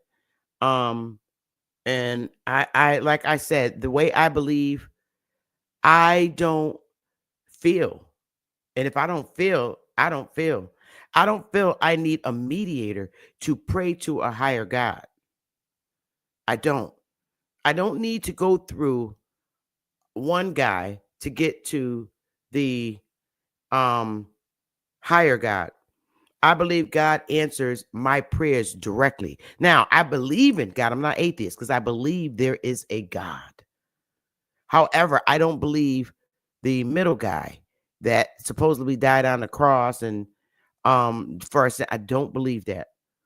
I believe each individual person is responsible for their own actions, and I believe in reincarnation. So that's something that I relate well with Asians. I believe in reincarnation. I believe that you're constantly recreated until you get back perfect, because we were perfect beings at one point. I believe that. And I believe we're the gods. And I'm going to start reading. Super. I just wanted to come to your Chinese church today and come to the altar. Okay, so I'm getting ready to read Buddha, so you can stay as long as you want. I love you to death. He's the reason why I be waking up out my sleep on third shift watching Smoke's channel. So all y'all should already be subscribed to Smoke's channel, because his show comes after mine, and that show is the bomb. I don't go on the piano, but I be in the chat and I be laughing because he has a lot of interesting panel members, and they're really great people by heart. The panel members that do join him. It's just a fun channel for me. I like it. I think it's hilarious. And I don't think the third shift would live without Superman and Darvis and, you know, those same people that be on the panel, and the A times and Naughty with his goofy ass. I watch that channel faithfully. So let me read Buddha and let's learn about him together. I'm not trying to force anybody into what I see, but reading Buddha makes me really feel that I don't need a mediator. Okay. And I still don't feel like I need somebody to pray to God for me. I can do that myself, and I get better. I feel a lot better when I'm praying directly to God myself. I do. So here we go. And this book is written by Geshe Kelsang Gayasto. All right. Anyway, you can see it. There's his picture in there. Where's his little picture? I had his little picture. I think he's in the back. Yeah, he's on the back of the book. He is the guy who is teaching Introduction to Buddha. Okay. I really like it. This is a name. You can screenshot it. I ordered it. I paid, I think, about $6 for this book. But there's more different kinds that I will read after I finish this one. Sister Bethy, what made you curious about Buddhism? Because I never felt comfortable in Christian churches. And believe me when I tell you this, I tried for the times I went, and I used to go a lot to Christian church. I tried to do what they told me to do. You got to talk in tongues. I felt ashamed to do that. I don't know what that is. I never felt comfortable. And there's something in my energy that wouldn't let me do what the other people were boldly doing in the church, the shouting and the screaming and the falling in the chair and then falling out real hard on the ground and not feeling nothing because they said they have the Holy Spirit. I couldn't connect with that. And after so many years of trying to connect, I was to the point where I was trying to force myself to be comfortable. So I got out. I said, this isn't me. I can't do it. And then I came in YouTube and I learned a lot about, on Brother Sanchez channel, he talks about chakras and different things that I said, oh, that's interesting. And one of our tribal members would tell me, when I'm screaming and cussing people out, oh, your throat chakra is off and stuff. And I found it to be interesting. So I went and found something sort of kind of like spirituality. And that's what Buddhism is. It's nobody telling you got to be saved. You got to believe that Jesus died on the cross and came alive on the third day. And you got to believe that in order to be saved in the name of Jesus. And in my head, I'm trying to say, okay, I don't see this person. I don't know who this is. And I just couldn't connect to it. It didn't work for me. So. Oh, I studied Buddhism. You did? If I can give you, yeah, of course. Yeah, I went through the whole thing. Can I give you just a small suggestion? Just sure. Go into it with an open mind. Don't have any expectations. And get into it. Go all the way into it. And see what it does for you. Okay. Don't make it a juxtaposed to another religion. Don't compare it. Just go with it. You see what I'm saying? Okay.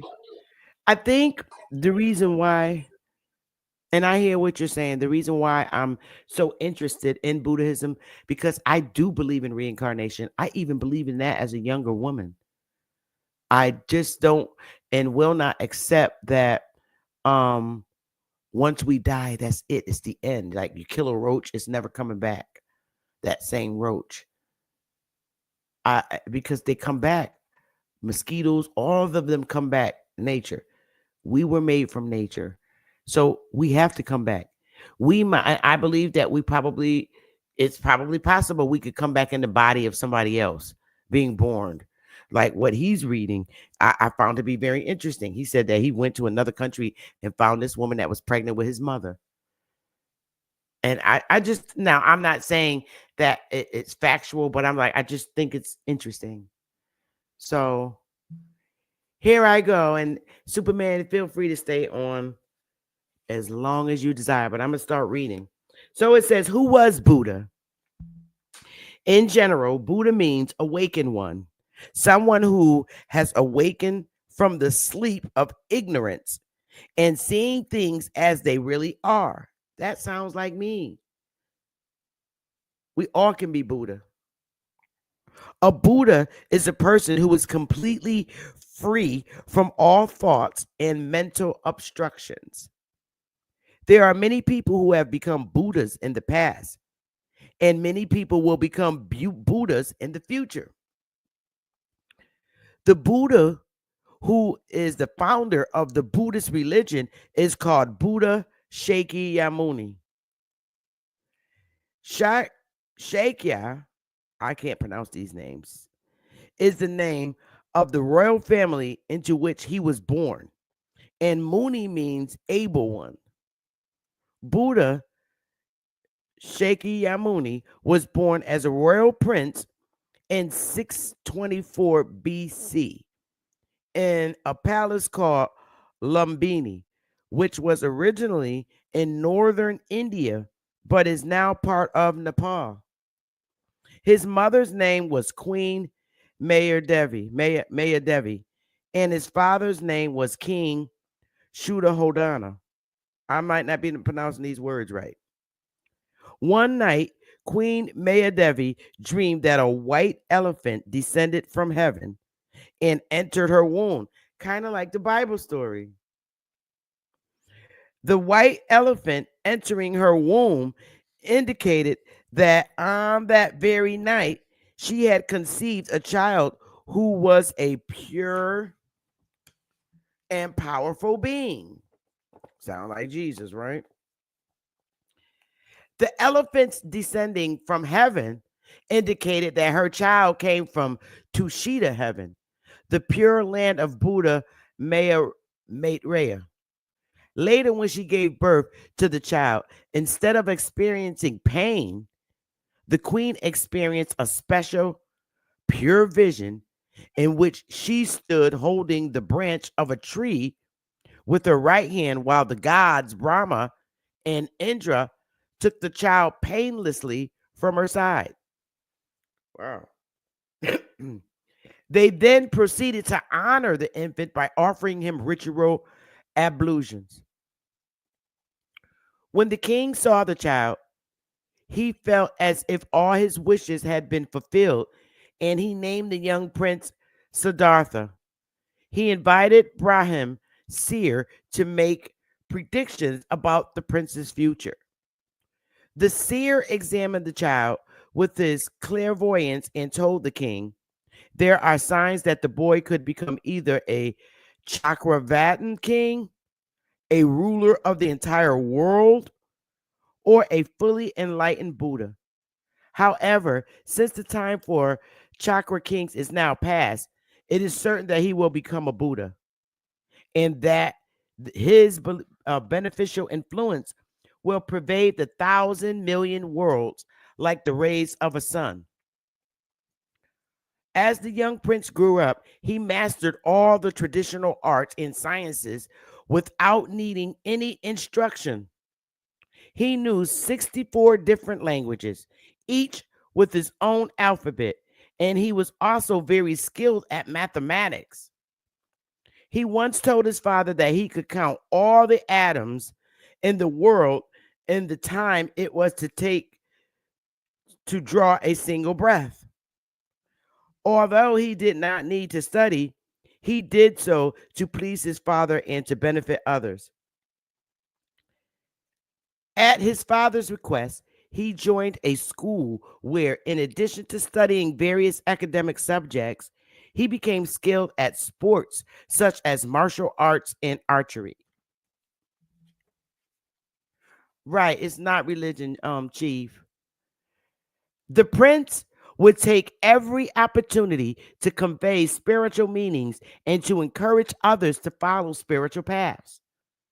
At one time, when he was taking part in the archery contest, he declared, with the bow of meditative concentration, I will fire the arrow of wisdom and kill the tiger of ignorance in living beings. He then released the arrow, and it flew straight through 5 iron tigers and 7 trees before disappearing into the earth. By witnessing demonstrations such as this, thousands of people developed faith in the prince. Sometimes Prince Siddhartha would go into the capital city of his father's kingdom to see how the people lived. During these visits, he came into contact with many old people and sick people, and on one occasion, he saw a corpse. The encounters left a deep impression on his mind and led him to realize that all living beings, without exception, have to experience the sufferings of birth, sickness, aging, and death. Because he understood the laws of reincarnation, he also realized that living beings experience these sufferings not just once, but again and again, and life after life without cessation. Seeing how all living beings are trapped in the vicious circle of suffering, he felt deep compassion for them, and he developed a sincere wish to free all of them from their suffering. Realizing that only a fully enlightened Buddha has the wisdom and the power to help all living beings in this way. He resolved to leave the palace and retire to the solitude of the forest, where he would engage in profound meditation until he attained enlightenment. When the people of Shakya kingdom realized that the prince intended to leave the palace, they requested the king to arrange a marriage for him in the hope that this would cause him to change his mind. The king agreed and soon found him a suitable bride, the daughter of a respected Shakya family named Yasahara. I can't pronounce these names. Prince Siddhartha, however, had no attachment to worldly pleasures because he realized that objects of attachment are like poisonous flowers, which initially appear to be attractive but eventually give rise to great pain. His resolve to leave the palace and to attain enlightenment remained unchanged. But to fulfill his father's wishes and to bring temporary benefit to the Shakra people, he agreed to marry Yasahara. However, even though he remained in the palace as a royal prince, he devoted all his time and energy to serving Shakya people in whatever way he could.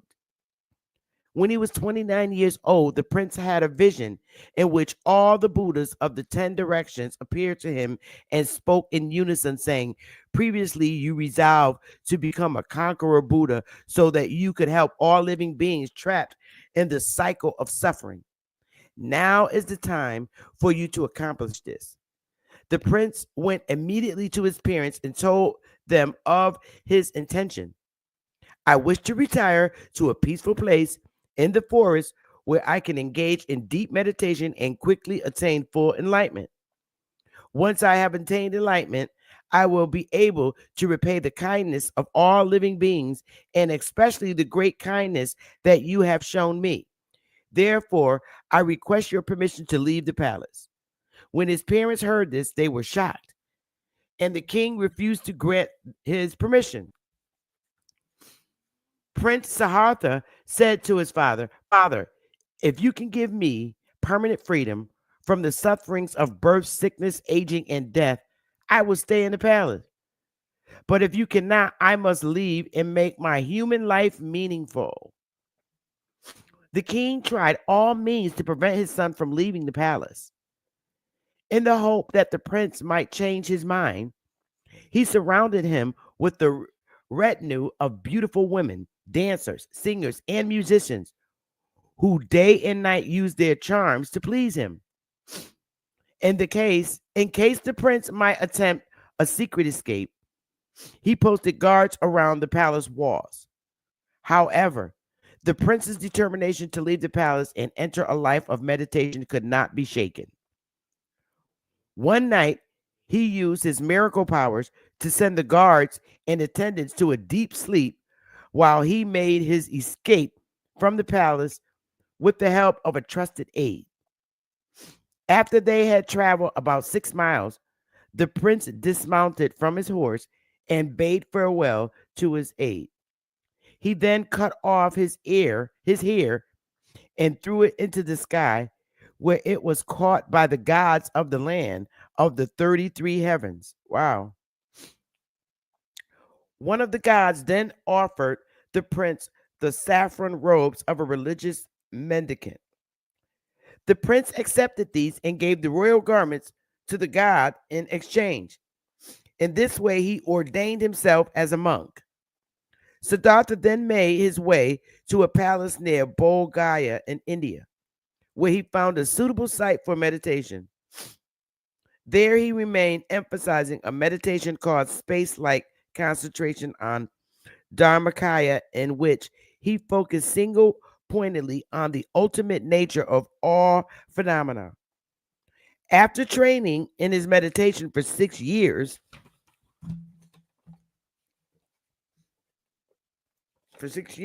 he realized that he was very close to attaining full enlightenment, and so he walked to Bodh Gaya, where, on the full moon day of the 4th month of the lunar calendar, he seated himself beneath the Bodhi tree, in the meditation posture, and vowed not to rise from meditation until he had attained perfect enlightenment.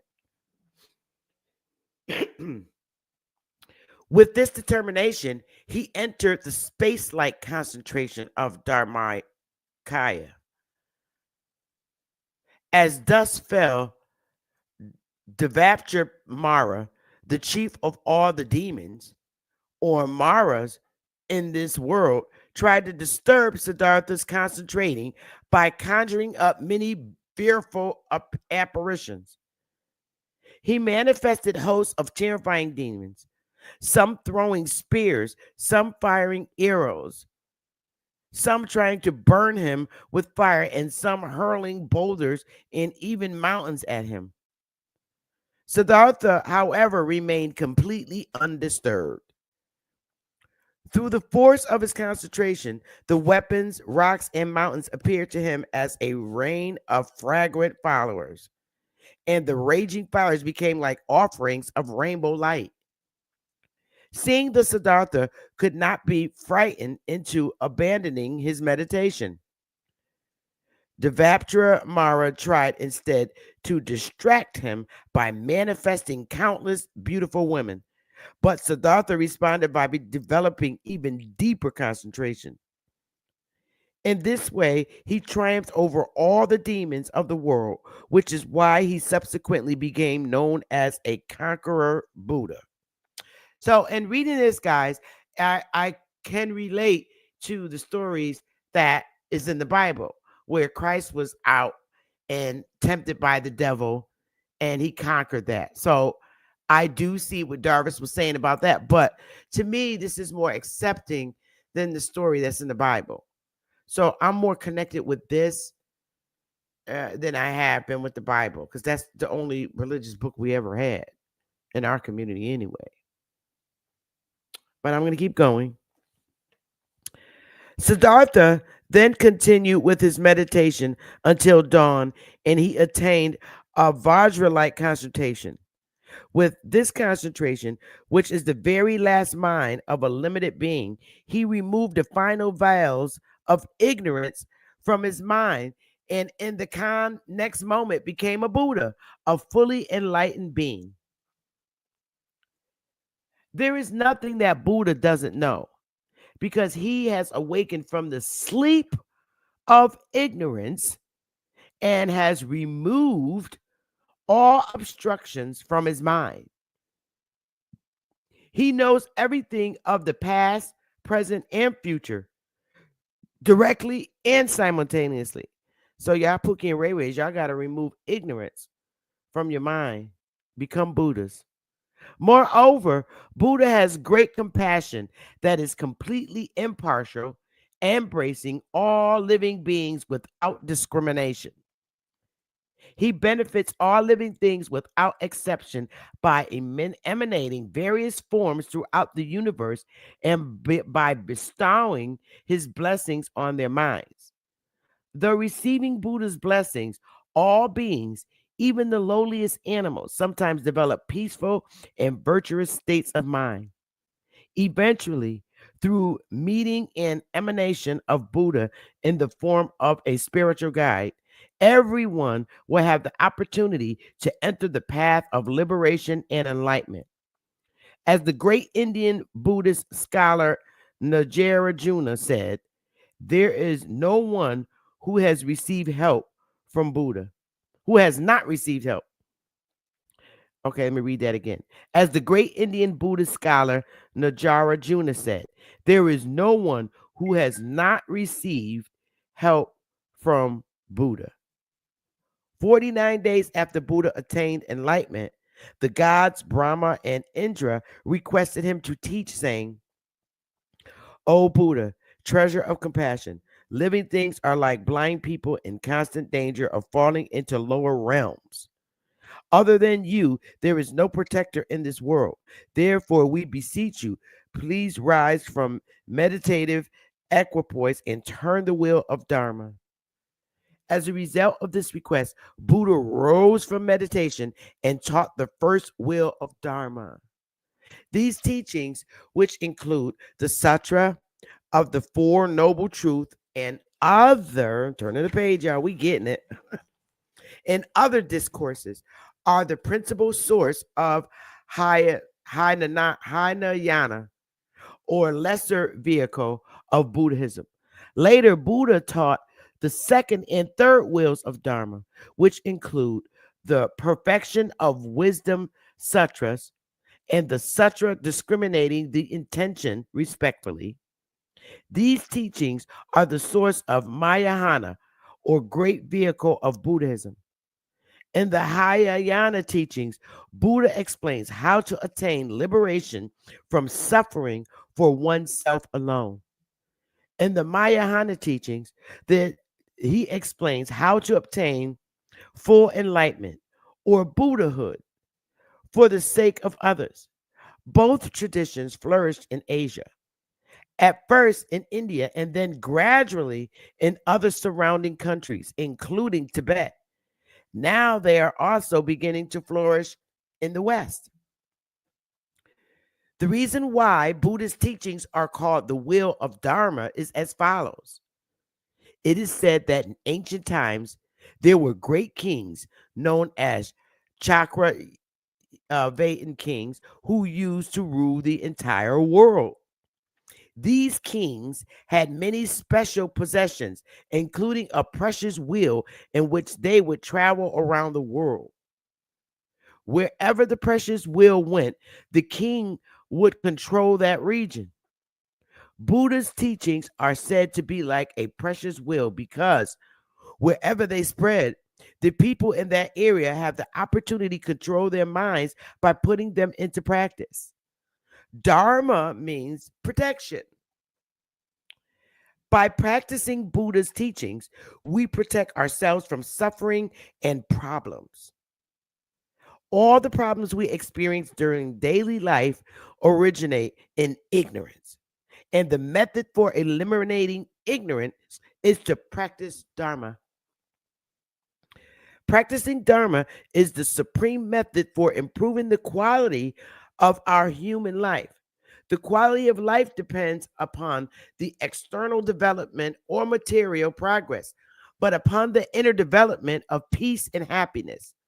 For example, In the past, many Buddhists lived in poor and undeveloped countries, but they were able to find pure, lasting happiness practicing what Buddha had taught. If we integrate Buddhist teachings into our daily lives, we will be able to solve our inner problems and attain a truly peaceful mind. Without inner peace, outer peace is impossible. If we first establish peace within our minds by training in spiritual paths, outer peace will become naturally. But if we do not, world peace will never be achieved, no matter how many people campaign for it. Buddhism or Buddha Dharma is Buddha's teaching and inner experience or realizations of these teachings. Buddha have 84,000 teachings. All these teachings and the inner realizations of them constitute Buddhism. Buddhism can be divided into two parts: basic Buddhism and advanced Buddhism. The essential teachings of basic Buddhism are now explained in the remainder of part 1 of this book, and the more advanced teachings are introduced in parts 2 and 3. So this is going to be really cool to read out. We already finished that chapter. I'm going to read the next chapter. Superman, did you want to say anything? Because the next chapter is understanding the mind. And I think that's very interesting to read. I'm just gonna keep reading. Go ahead. I'm listening. Okay. But what do you think so far? I like it. I can relate and comfortably lay down and read this at night than I can with the Bible. I cannot do the Bible. I just will not no more. This is comforting to my soul. I really connect with it. I've never connected with any other spiritual book but this. And it's because I really, for a long time, Superman, thought I was the only one in the world whose mind traveled and didn't understand that that's astral traveling, who believe strongly in reincarnation. Have you ever meditated? Yes. Learn. And now I understand how to meditate now. See, in Christianity, I couldn't meditate in the church, and I couldn't do it because there was always somebody behind me that was a distraction, and I always thought it was the devil, because I would try to meditate, but you got somebody in the background going, ooh, I can't do that now. I need to be alone and myself connected with God directly. I don't need a bunch of people around me. To me, meditating should be something private and in comfort, in your own comfort space. I need space. Okay. Well, so all I like could do is suggest you keep reading and just don't compare it to Christianity. Just hold it as its own thing. That makes sense. You're right. Well, when I'm reading, it's hard. I mean, I'm not comparing it, but because I read the Bible so many times, the entire Bible, that how that's indoctrinated in our heads. And when I hear this particular story, I was like, you know what? This kind of sounds like the story in this book of the Bible. So that's that. Well, let me give you my approach. Let me give you my approach. Because I study Buddhism and I study Christianity. I approach it like Christianity was elementary school. So you never forget what you learned at elementary school. You still hold on to it. It's still useful. But now you're in Buddhism. So treat it like middle school. You know, okay, you still have a foundation. You started out with some religious. So now keep that in your back pocket. Don't throw it away because you learned it. It's part of who you are. Don't try to get rid of it. You understand what I'm saying? But then add this to it. Okay. I'm feeling that. I think this is the second book that I actually picked up in my whole entire life when it comes to something that that's okay to tap into my mind or into my spirit. This is the second book. The other book was the Bible because that's all we had. That's all we were given. And to have as a coping mechanism. And I'm finding this as an adult a better coping because of what I'm going through in life currently. So it's kind of hard not to compare the different feelings that I got from the two different books. So I'll try to be conscientious not to compare it and keep an open mind, which I do have. But I guess I just got so excited because there's people in the world that believe in reincarnation. I thought I was all alone. I didn't want people to think I was crazy, but I just I just always thought that we do come back. We have to come back. If death is the end of it and that's it, then I'm gonna be crying all day. That's why we cry at funerals.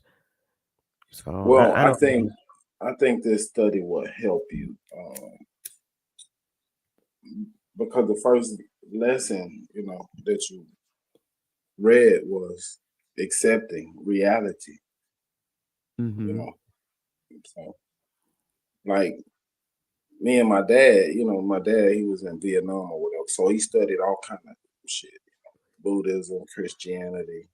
He knew all of it back and forth or whatever. So, we used to talk about it, and then I studied it on my own. So, stay on your journey, and I think you will reach enlightenment. I am enjoying it. Hi, Darvis. Yeah, I'm definitely staying open-minded. Definitely. What's up, Darvis? I'm about to read Understanding the Mind. Huh? I'm chilling, man. Goes good with you. Listen to the book. Yeah, I like it. I really do. I have a question though. Maya Hana. You used that term earlier. What is that? That's according to him. Let me see. Now I gotta go back. You wasn't paying attention? Yeah, I was paying attention, but I didn't know what that word meant. It meant, let me see. Let me go back. Oh, darn. Awakening. I gotta go back. If somebody in the chat room can grab it before me, Mayahana means, I just read it. Where did it go? Put my glasses back on.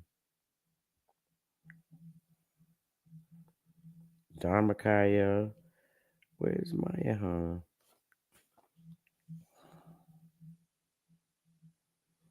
Emphasizing the Gaia India. Dharmakaya. Maya. Oh God, I read so much, Darvis. I can't find it. Don't worry about it. I'll figure it out. Yeah, you can Google it. I tried, but all I can't wait till you finish cartoons the and book songs. so we can really get into a discussion about it. Yeah. I don't want to give it away, so that's why I'm not offering anything. Okay. Do you know what Mayahana means? Because now I don't want to scan back. I didn't want to hold the audience up from reading Understanding the Mind. I was like, you gotta keep on reading, Queen. I ain't want to hold nobody else. Okay, I'm just giving it a quick look again, you guys. Because now you got me. Because I know I read it. I just get so excited. And I start reading and I just keep going. Once I read out loud, I'd be like right there. My mind goes all the way there. Well, really, when you get to the third and the second level, it'll explain it on a deeper understanding. It'll break it down for you. Oh, okay. So on that note, I'm going to read. The next chapter I'm reading now is, let me put my glasses back on, is Understanding the Mind, which I thought this chapter is, it's just like every chapter is like so great. Okay, so it says, Buddha taught that everything depends upon the mind. To realize this, we must first understand the nature and functions of the mind. At first, this might seem to be quite straightforward since we all have minds and we all know what state our mind is in, whether it is happy or sad, clear or confused, and so on. However, if someone were to ask us what the nature of our mind is and how it functions, we would probably not be able to give a precise answer. This indicates that we do not have a clear understanding of the mind. Some people think that the mind is the brain or some other part or function of the body, but this is incorrect. The brain is a physical object that can be seen with the eyes and that can be photographed or operated on in surgery. The mind, on the other hand, is not a physical object. It cannot be seen with the eyes, nor can it be photographed or repaired by surgery. The brain, therefore, is not the mind, but simply part of the body. There is nothing within the body that can be identified as being our mind because our body and mind are different entities. For example, sometimes when our body is relaxed and immobile, our mind can be very busy, darting from one object to another. This indicates that our body and mind are not the same entity. In the Buddhist scriptures, our body is compared to guest house and our mind to a guest dwelling within it. Wow. When we die, our mind leaves our body and goes to the next life, just like a guest leaving a guest house and going somewhere else. Interesting. If the mind is not the brain, nor any other part of the body, what is it? It is a formless continuum that functions to perceive and understand objects. Because the mind is formless or non-physical by nature, it is not obstructed by physical objects. Thus, it is impossible for our body to go to the moon without traveling in a spaceship. But our mind can reach the moon in an instant just by thinking about it. Knowing and perceiving objects is the uncommon function of the mind. Although we say, I know such and such, in reality, it is our mind that knows. We know things only by using our mind. There are 3 levels of mind: gross, subtle, and very subtle. Gross minds include sense awareness, such as eye awareness and ear awareness, and all strong delusions, such as anger, jealousy, attachment, and strong self-grasping ignorance. These gross minds are related to gross inner winds and are relatively easy to recognize. When we fall asleep or die, our gross minds dissolve inwards and our subtle minds become manifest. Subtle minds are related to subtle inner winds and are more difficult to recognize than gross minds. During deep sleep and at the end of the death process, the inner winds dissolve into the center of the heart channel wheel inside the central channel. And then the very subtle mind, the mind of clear light, becomes manifest. The very subtle mind is related to the very subtle inner wind and is extremely difficult to recognize. The continuum of the very subtle mind has no beginning and no end. It is the mind that goes from one life to the next, and if it is completely purified by training in meditation, it is the mind that will eventually transform into the omniscient mind of a Buddha. Wow. It is very important to be able to distinguish unpeaceful states of mind from peaceful states. States of mind that disturb your inner peace, such as anger, jealousy, and desirous attachment, are called delusions. They are the principal causes of all our suffering. We may think that our suffering is caused by other people, by poor material conditions, or by society. But in reality, it all comes from our own deluded states of mind. The essence of Dharma practice is to reduce eventually to completely eradicate our delusions and to replace them with peaceful, virtuous states of mind. This is the main purpose of training in meditation. Normally, we seek happiness outside ourselves. We try to obtain better material conditions, a better job, higher social status, and so on. But no matter how successful we are in improving our external situation, we still experience many problems and much dissatisfaction. We never experience pure, lasting happiness. In his Dharma teachings, Buddha advises us not to seek happiness outside ourselves, but to establish within our mind. How can we do this? By purifying and controlling our mind through the sincere practice of Buddha Dharma. If we train in this way, we can ensure that our mind remains calm and happy all the time. Then, no matter how difficult our external circumstances may be, we will always be happy and peaceful.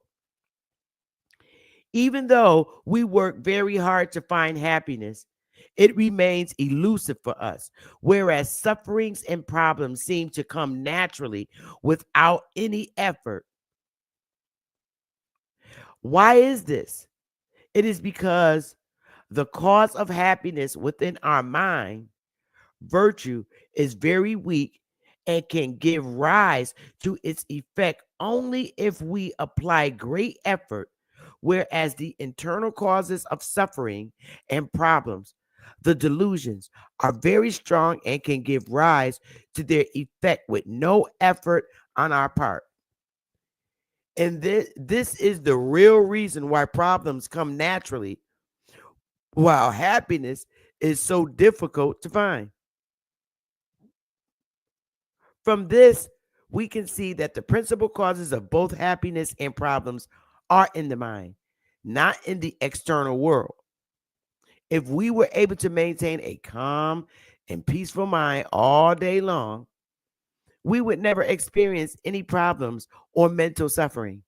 For example, if our mind remains peaceful all the time, then if we are insulted, criticized, or blamed, or if we lose our job or our friends, we will not become unhappy.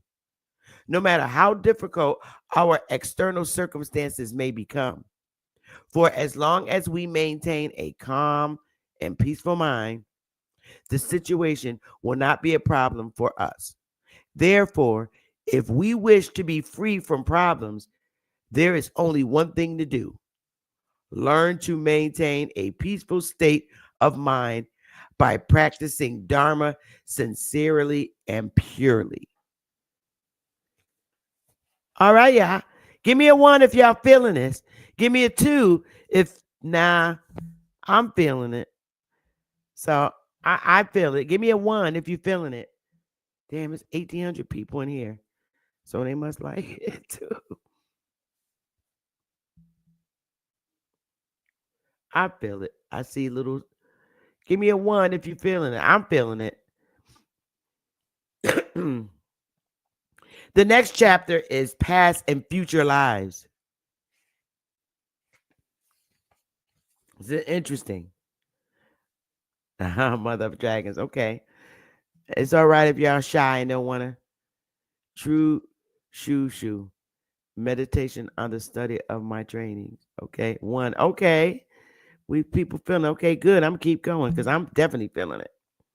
Okay, so the next chapter is past and future lives. It's like the more I get into reading these chapters, the more it's answering a lot of questions from when I was a little girl.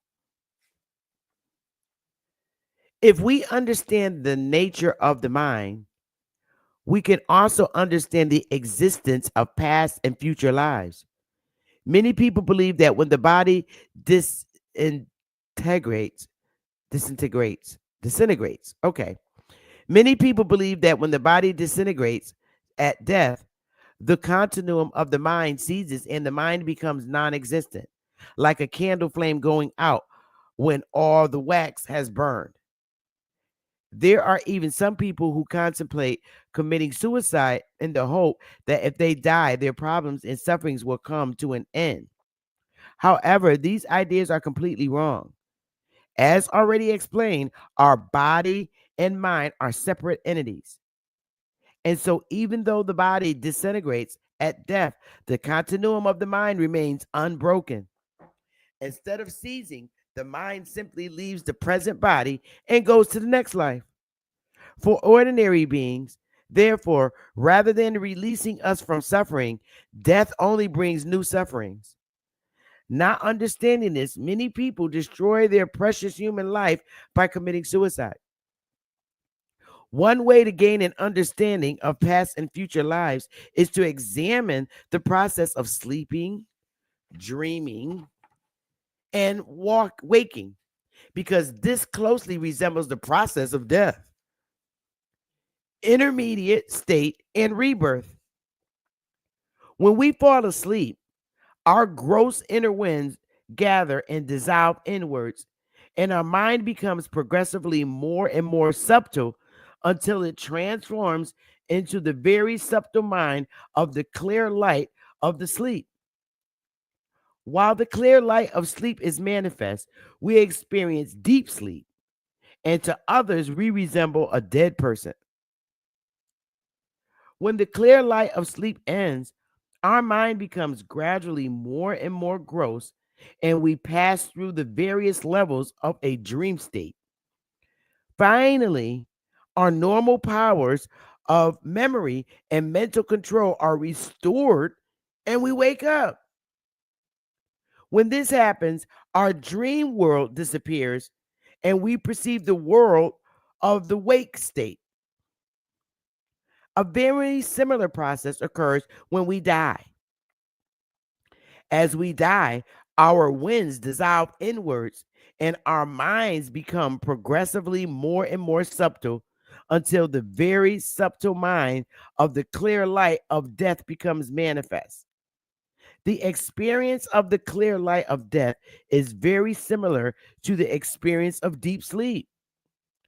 After the clear light of death has ceased, we experience the stages of intermediate state, or bardo in Tibetan, which is a dreamlike state that occurs between death and rebirth.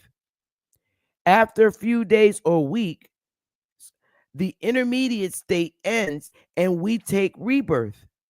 Just as when we wake from sleep, the dream world disappears and we perceive the world of the waking state. So when we take rebirth, the appearances of the intermediate state cease and we perceive the world of our next life. The only significant difference between the process of sleeping, dreaming, and waking and the process of death, intermediate state, and rebirth is that after the clear light of sleep has ceased, the relationship between our mind and our present body remains intact. Whereas after the clear light of death, this relationship is broken. By contemplating this, we will gain conviction in the existence of past and future lives. We generally believe that the things we perceive in dreams are unreal, whereas the things we perceive when we are awake are true. But Buddha said that all phenomena are like dreams and that they are mere appearances to mind. For those who can interpret them correctly, dreams have great significance. For example, if we dream that we visit a particular country to which we have not been in this life, our dream will indicate one of four things: that we have been to that country in a previous life, that we will visit it later in this life, that we will visit it in a future life, or that it has some personal significance for us, as it would, for example, if we had recently received a letter from that country or had seen a television program about it. Similarly, if we dream we are flying, it may mean that in a previous life we were a being who could fly, such as a bird or a meditator with miracle powers, or it may predict that we will become such a being in the future. A flying dream may also have a less literal meaning, symbolizing an improvement in our health or state of mind. It was with help of dreams that I was able to discover where my mother was reborn after she had died. This is what freaked me out. Just before she died, my mother dozed off for a few minutes, and when she woke, she told my sister, who was attending her, that she had dreamed of me and that in her dream I had offered her a traditional white scarf, a katab. I took this dream to mean that I would be able to help my mother in her next life. And so, after she died, I prayed every day for her to be reborn in England, where I was living, so that I would have the opportunity to meet and recognize her reincarnation. I made strong requests to my Dharmapala to show me clear signs of where my mother's reincarnation could be found. Later, I had three dreams that seemed to be significant. In the first, I dreamed that I met my mother in a place I took to England. I asked her how she had traveled from India to England, but she replied that she had come not from India, but from Switzerland. In the second dream, I saw my mother talking to a group of people. I approached her and spoke to her in Tibetan, but she did not seem to understand what I was saying. While she was alive, my mother spoke only Tibetan, but in the dream, she spoke English fluently. I asked her why she had forgotten Tibetan, but she did not reply. Later in the same dream, I dreamed of a Western couple who are helping with the development of Dharma Center in Britain. Both dreams seemed to give clues as to where my mother had been reborn. 2 days after the second dream, the husband of the people of whom I dreamed visited me and told me that his wife was pregnant. I immediately remembered my dream and thought that her baby might be my mother's reincarnation. The fact that in the dream my mother had forgotten Tibetan and spoke only English suggested that she would be reborn in an English speaking country, and the presence of this couple in the dream might have been an indication that they were her parents. I then performed a traditional divination together with ritual prayers, and this indicated that their child was my mother's reincarnation. I was very happy, but did not say anything to anyone. One night, I dreamed about my mother again and again. The next morning, I considered the matter carefully and reached a decision. If the baby had been born that night, then it was definitely my mother's reincarnation. But if it had not, I would not need to make further examinations. Having made this decision, I telephoned the husband, who gave me the good news that his wife had given birth to a baby girl the previous night. I was delighted and performed a puja or offering ceremony as a thanksgiving to my Dharmapala. A few days later, the father telephoned and told me that if he recited the mantra of Buddha, Avo, I'm not going to try and pronounce that word, Omani, Pam Hum, I'm not going to do it. When the baby cried, she would immediately stop crying and appear to be listening to the mantra. He asked me why this was, and I replied that it was because of her tendencies from her previous life. I knew that my mother had recited this mantra with strong and faith throughout her life. The child was named Amara Vardra. Later, when my mother's brother, Khatun Lama, visited England and saw Amara Vardra for the first time, he was astonished by how affectionate she was towards him. He said that it was as if she recognized him. I also had the same experience. Although I was able to visit the young child only very occasionally, she was always extremely happy to see me. When Amara Jarva started to talk, one day she pointed to a dog and said, Kiki. After this, she used to say, Kiki, many times whenever she saw a dog. Her father asked me if Kiki meant anything, and I told him that in the dialect of Western Tibet, which is where my mother lived, Kiki means dog. This was not the only Tibetan word that little girl utterly spontaneously.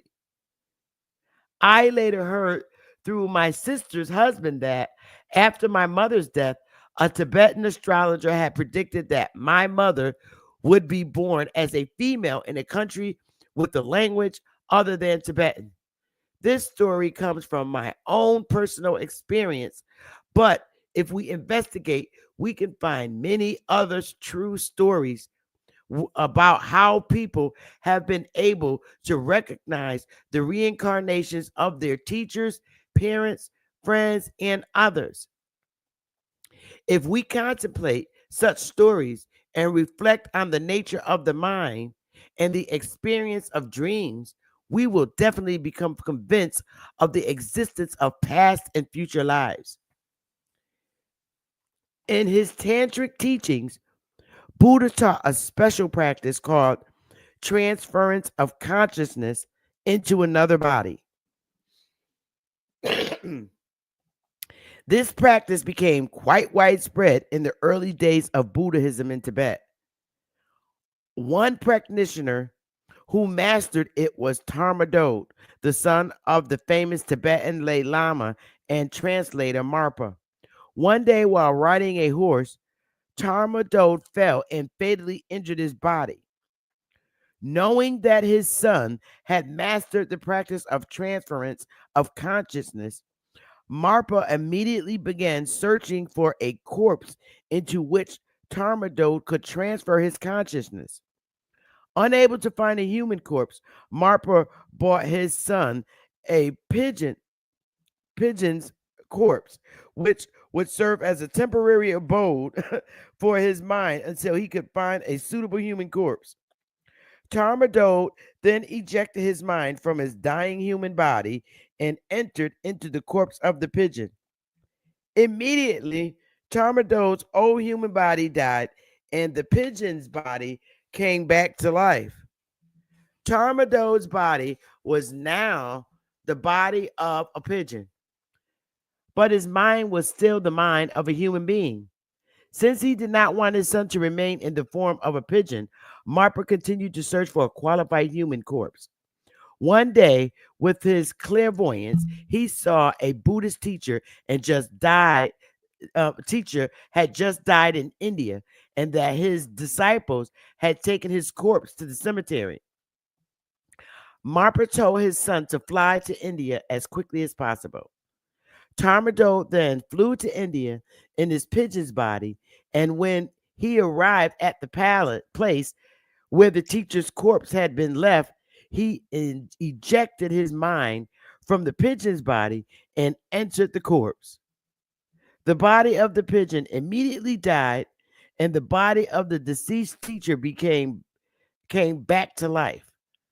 Tarmado then spent the remainder of his life as an Indian teacher known as Tuwu Sangnak Dongpo.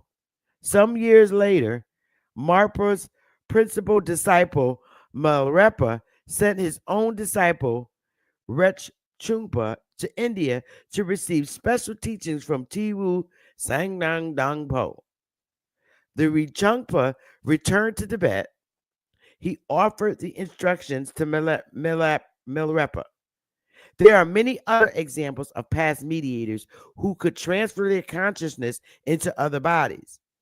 It is said that Marpa himself practiced transference of consciousness into another body 4 times during his life.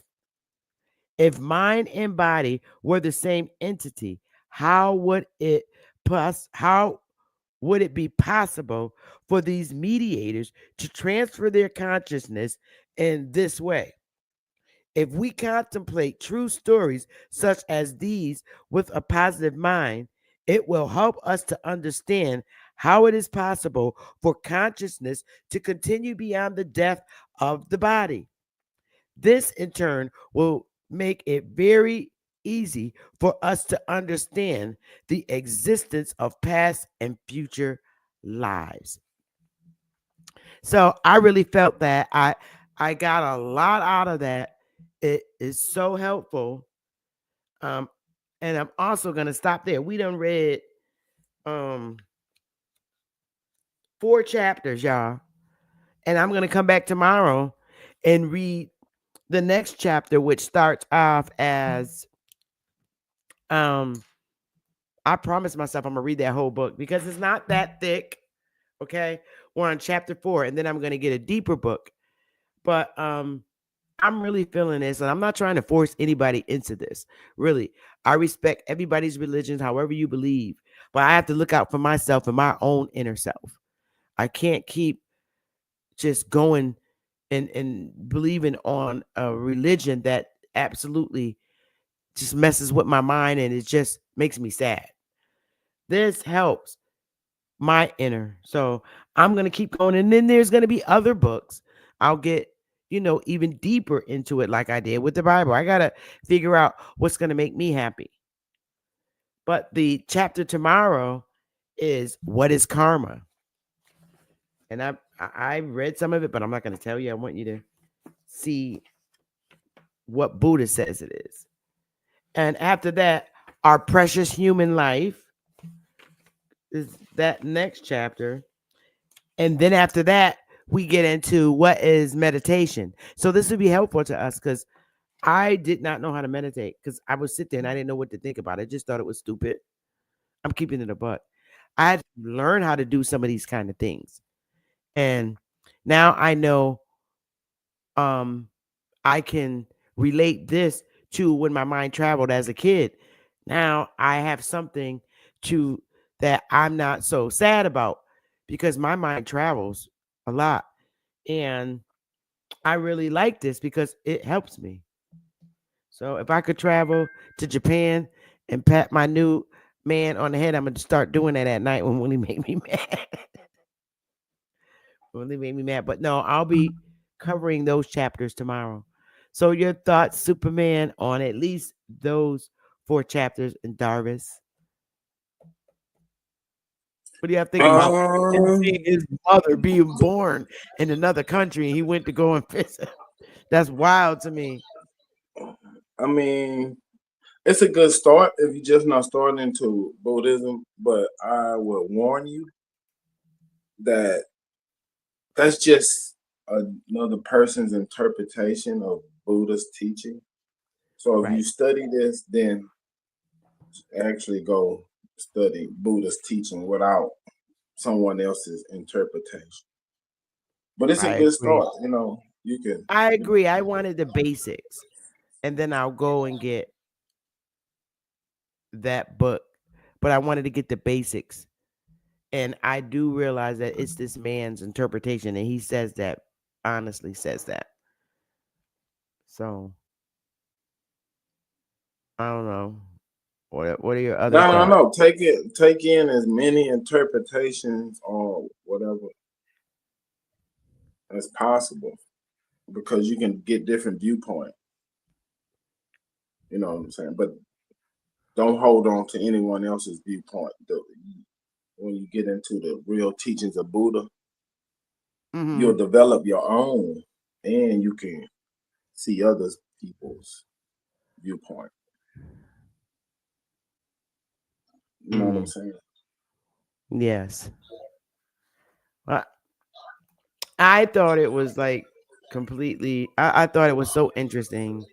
It helps me. This is, like I said, it's the first book that I read, because I just stopped religion and just started praying to God directly, and that worked for me. But then I wanted to relate myself with people who see things in the manner I see it, and it's like crazy because these people are across the world somewhere, and that's why I'm saying, I really believe that our bodies travel and our consciousnesses are transferred automatically. I believe all that because nobody knows where the mind goes. So I understand that it's their interpretation on where the mind goes, but it makes sense to me until I could come up with my own thoughts. But I have to grow into that because I'm new reading Buddha.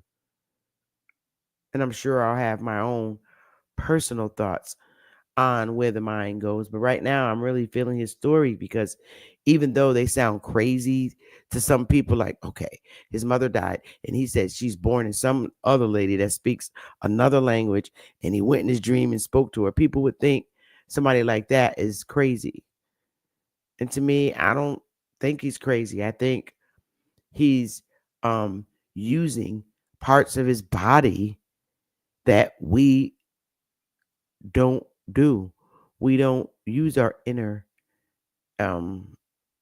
parts of our body because that's where our power is, according to this. And I could believe that. Our mind goes somewhere when we die. And I'm not going to believe these people that came over here and took over the country. I'm just never going to believe them again. I'll start, looking in other parts of the world because from what I understand, our ancestors went all over this world, but they didn't stay. And our ancestors had really great powers because they knew how to use the other parts of their bodies that we don't. We, as people here, we live day by day. We don't live by the future. And we got to practice on how to not let people upset us by exercising our inner power. And I believe that to be true. So it makes sense to me. I don't like, or I'm not comfortable with the way the Bible teaches how to I'm keeping it a buck. It's hard not to Well, compare, but that's all I let had. me let me ask you this: if it's no end, then trying to phrase it away. If when you die you still continue, your mind still goes on. So what do you concentrate on? There's no end. What do you concentrate on? Well, this is one of the lessons of Buddha. I'm just putting it in a koan, right? But I don't know because I'm so dumb to when it comes to understanding our inner powers. I See, mean, our when minds you have been boil it, controlled. Huh? just boil it down. So if there's no destination, just enjoy the journey. It's a journey. So this is part of your growth along this never-ending story, right? So just accept it in that lane. Well, let me ask you this: where, when you die, where do you feel the mind goes? I don't know. I'm not that in depth yet.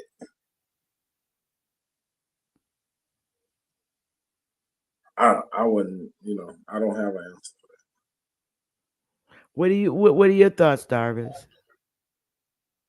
About death? Well, yeah, like your body dies and it, melts Yeah, but away to the mind ashes. don't But never die though. where does the mind go? Does it go into the afterlife, like what Buddha is saying? See Does it that? go in the next life? What are your thoughts? I think that if we die on this particular plane, being that we live on so many different planes at the same time, it's just like we're still living on the other 136 other planes. So your belief is that we're duplicated in every realm? Yeah. Darvis live in the multiverse. Hey man, you can call it whatever you want to call it, but you got to ask yourself where do people get that shit from? The whole So multiverse concept came from somewhere. So once we leave this realm, we never come back to it. Nah, not this particular realm, but according to Kabbalah, there people are still living on the same plane. We just can't see them. It's like they in like in another different realm. But every now and again, somebody maybe get a glimpse of something like that. They may call them ghosts or whatever. But it just is what it is. That's according to the Kabbalah. According to the Bible, well, the thing about the Bible, so many different books is not in the Bible that should be in there, and they talk about death and call them like say Enoch. Enoch went to 7 different heavens and visit them. John did the same thing. Elijah.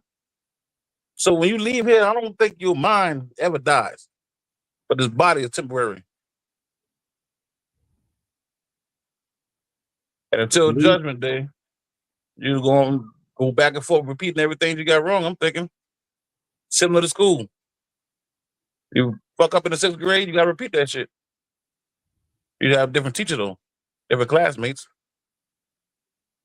So, That's do you part of the believe in? Hindu studies. That this is a Okay, wait. university, and you here to learn. And if you don't learn all the lessons, you got to repeat. Like if you don't get out of 5th grade, they retain you. Oh, wait a minute. So wait, we have different. Okay, we have different Buddhas. Are you saying that Yeah, we have? Buddha is not really a personal. Buddha is a title, Right. like a status. Yeah, they have like Hinduism, and then Buddhism. It's like Japanese and Chinese. So it's like so Hindu is a different person. They don't believe in Buddha. No, but it's they similar. do, but it's a different teachings. It's like Okay. Catholic and Baptist, same book. Got you. Got you. Different. You're like Christianity and Judaism. Okay. Okay. But myself, we call it more science. There's different names to it. That's the name I call it because What I you learned a call lot from more dealing with that. science? The same thing you're dealing with now. What, Buddhism? Yeah. Or Christianity? All of it together would be considered as more science. That's the way I break it down, the way it was broken down to me. But a lot of these different things like according to Morris, the Circle 7, Yeshua, Jesus, went over to India, been dealing with the Brahmins and whatnot, and I mean, and these are the things that they taught him. You go back to this Them niggas trying to take credit. Oh, them niggas. Them Moorish niggas trying to take credit for some Japanese shit. Man, first of all, King, you gotta remember some terms didn't really apply. But like I was saying, man, you should finish the book. And then you can go and once you finish the book, you can go back and do your own textual analysis. Well, side with I'm reading his personal the interpretation introduction. Yeah, of basically Buddha. introduction to Buddhism. Right. Oh, this is my girl. I'm reading his personal because it's like a beginner level, which is where I normally start. But after I finish this book, of course, I'm gonna make my trip to Barnes and Noble and get a much the actual Buddha from where it first started. One of Yeah, those kind of like books. That's what I'm gonna go for. But this is warm welcome me into it. yeah, You like know an what I mean? introduction. Yeah. So I wanted to Okay. get like some kind of, tips and stuff. But the tips that he give to for meditation, I knew how to do it all along. I just didn't know. So now I could start doing this. And I'm a nature person. I like to be outside. I like to be in the woods and hear nature. And I can very much so meditate in nature outside. What is the meaning of meditating? What is the meaning of meditating? Well, Problem solving, yeah. holding their And own counsel. if you want my personal explanation, it's to clear your mind of everything that's bothering you, clearing it out, letting it go, and receiving positive energy. Or connecting to your higher self. There you go. Yeah. At least trying to connect to my higher self, because a lot of us didn't know we had a higher self. True that. All right, I want you to Google the definition of meditation. Meditation, Google it. Okay. Meditation.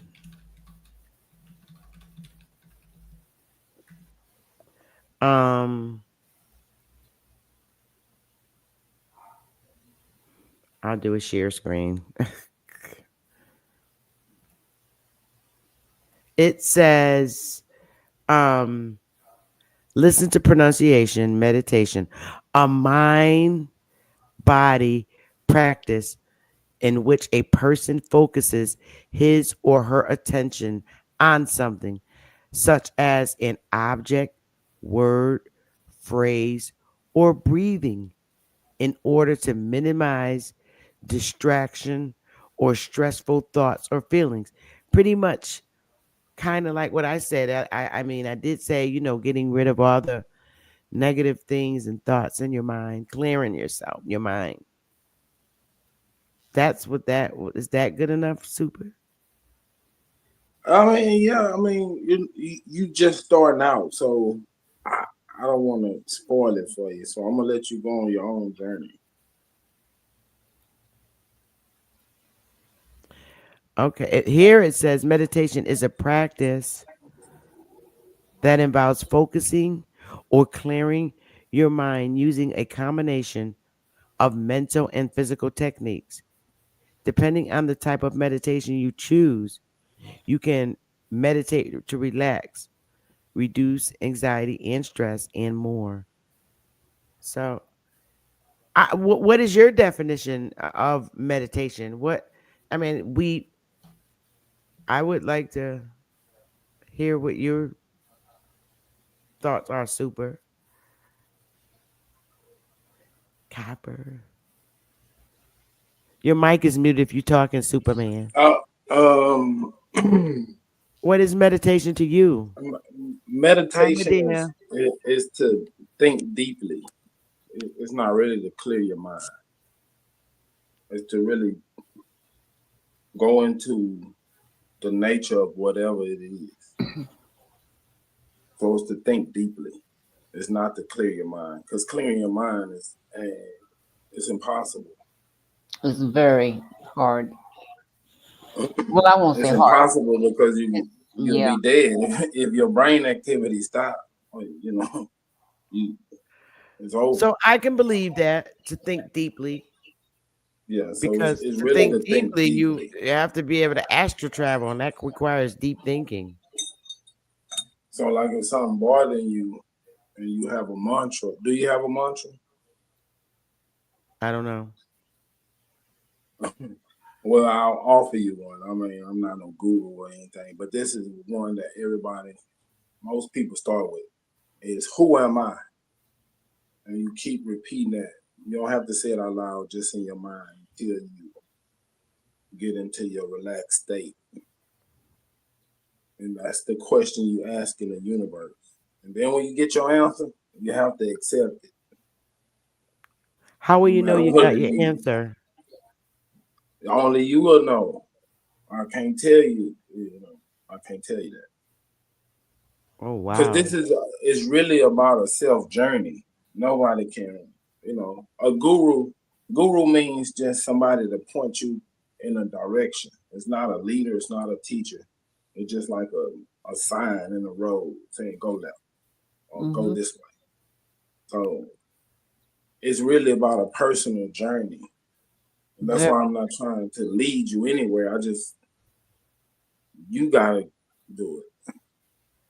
So has anybody ever like meditated and astral travel, mind travel, and they lose their mind and they don't come back? I think they lost their mind before they got on the road.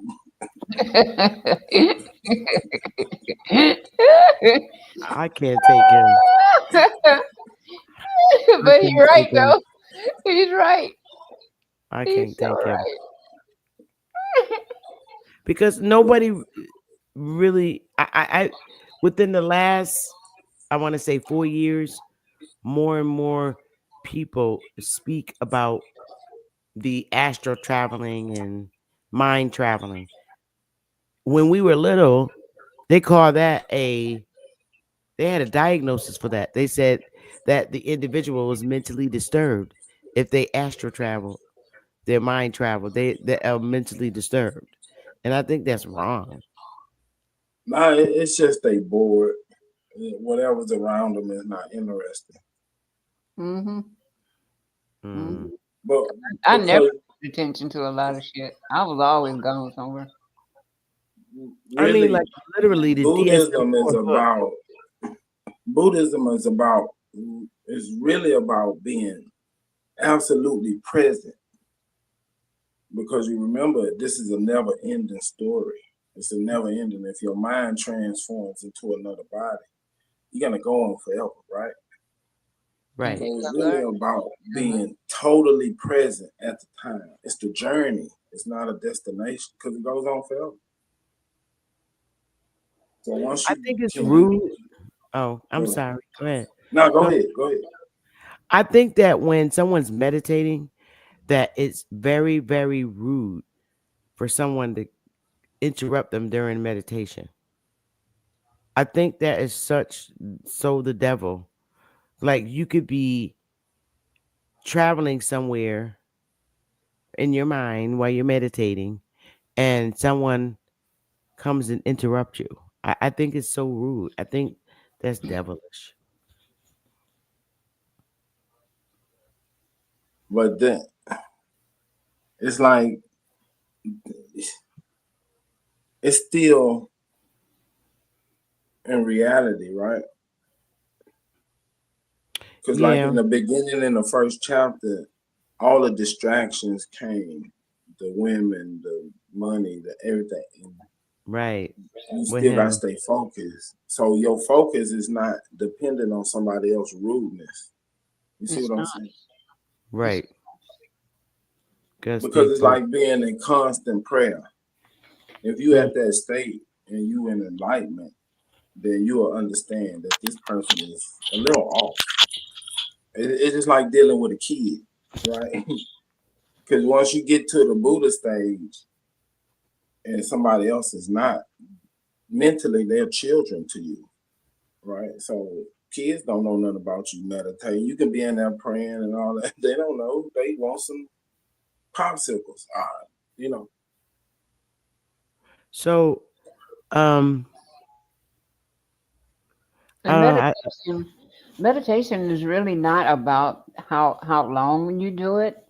It's really about how often and how devoted you are doing it. Because you can be pretty much anywhere and meditate. It's not about the disturbances of the people around you. You can be anywhere and meditate, just like you said when you were in church and you drifted off somewhere, and basically you were in a meditative state. Basically, Yeah, you're right. You're right. you know. So you really can't say, because someone interrupted you while you were doing something, you just picked the wrong time. And like he was saying, if it's dealing with kids don't give a dang going about you being in a situation where they're disturbing you. Right. They don't have an idea about what you're doing. They don't even care. No, I don't mean kids. I just mean adults, period. Well, anybody, Right. everybody got that me mentality. But our ancestors really, from what I'm reading, they practiced this. And I don't understand why they were convinced to convert to Christianity. If somebody holding a gun to your head, aren't you gonna do what they tell you ass to do? They want to live. What I Mm-hmm. mean, The, I see signs, put up, but that said convert or die. Mm-hmm. But does that really mean that they really put a gun to your head if you didn't involve yourself in Christianity? Well, We you don't gotta know. We don't remember. know that to be true. You We gotta can't remember even. during the paper bull when Rome was forcing those people to convert to their uh, Christianity and mythology, their way of thinking and practice and whatever, and they would take the main person in the village or wherever, and they would torture their asses if they didn't do it, to send a signal or a sign to the rest of the people that if you don't convert, you're going to end up like him. Now, just think about it. Now, if you standing there and you witnessing this leader that you had all of this compassion and belief in and understanding in, and you was a starch down believer and follower, and you seeing this motherfucker getting tortured, aren't you gonna bow down and do what the people tell you to do so you can save your life? Well, yeah, but I guess then my question runs into this is why we get all these. The white man did this story, but however, y'all teach in YouTube in our history that, and even Benjamin Franklin mentioned it, those people were black. So this is what black people did because that's who was in power according to Benjamin Franklin observation of mankind. Yes, Were these yes, black people who did this mean yes, shit. So then that yes. explains why people with brown skins are persecuted because we're thought to be those people. Yeah. Mm-hmm. So this explains why a white race would hate your ass. Because if that's the kind of behaviors that that people with brown skin exercise in that part of the world, that's fucked up. Well, yeah. No wonder they have a I hard think the time story. trusting. Well, I mean, what are your thoughts? I mean, I think the story is embellished. I mean, it was more of a mind thing than a physical force. Like, if you don't accept Jesus Christ, you'll go to hell and burn in the lake of fire type rhetoric than somebody putting a gun to your head or a sword. You know what I'm saying? So no, because in China they were getting their hands cut off if they were caught holding a Bible. I saw that and I read that. So there was torture when it came to religion. Yeah, but you talk about the baddest people on the planet, niggas gonna fight. If you just try to brute, I mean, it's not gonna go over well. It's not gonna go over well trying to force niggas to do anything. Man, when Christianity came into power, that shit swept through the goddamn world, most of the world. I'm But talking about it's a swept through most of the mind world. thing, man. That's why. I understand what you're saying. Yeah, you want to keep your mind so you convert. Because the next generation convert, is you don't not. hear about it no more. Okay, look, we'll answer this. If the next generation that wasn't under the brutality, how would they I'll be right back. to carry this tradition on? What made them carry the tradition on? I've often asked myself that too. I don't understand the question. Like, what made the new generation keep going on? Right. They weren't under the brutality. They weren't under the sword or the gun. The next generation, how did they carry on the traditions and the whole shit? Like, follow the tradition of Christianity? Yeah. Because that was basically all they knew. That's what we were taught. We converted into that. And a lot of us, I mean, we still maintain our, what they call authentic traditions, but it was illegal. Remember now, King James, the boy, had an issue with what we call the authentic tradition. They call it witchcraft. And mother was getting burnt for real. All right, behind doing what we it. call root You or took me to witchcraft. You got it, bro. Or hurricane. And they called it that was the authentic tradition. That's what everybody was dealing with. This thing they called Christianity came into power again the second time. Everybody had to convert. Well, let me ask you this, become slaves or killed off. I'm listening. Did the niggas still hold on to their core principles, like being clean and having etiquette and all that shit, or did that come with Christianity?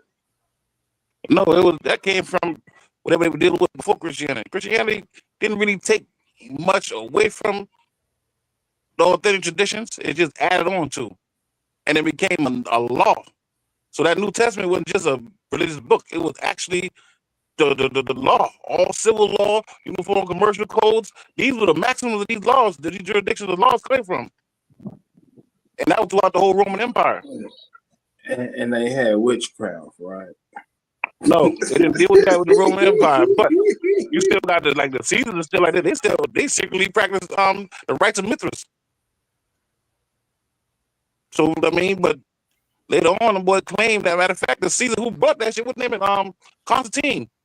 They claim he converted to Christianity, but there really ain't much of a record of something he created. I mean, he converted. They say when he died, he converted. So they say, but there really ain't no baptism records or nothing like that of him. But he was forcing everybody to deal with that throughout the whole Roman Empire. So we don't have all these issues with these different religious sects. Okay, I got one last question. Modern language, was these black people doing this? Yeah. Yeah. And see, now I understand why the lighter skinned race had so much hate for the dark skinned race, because their parents probably passed down stories, these mean stories of force. Hey, Copper, about us. And so we all people with brown skin are just these mean, bullyish people. So, I mean, to me, in y'all's Bible, deep enmity, that's what deep enmity is, because this is years and years and years of just the light people hating the dark people for being bullies when they were in power. I don't know. I could be wrong. Listen, that's some real shit. If you put yourself in the boy's shoes, I would probably hate us too.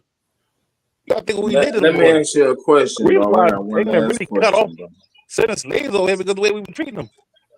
I got one last question, dog. Go ahead, okay. Have you accepted Jesus Christ in your Lord? This your don't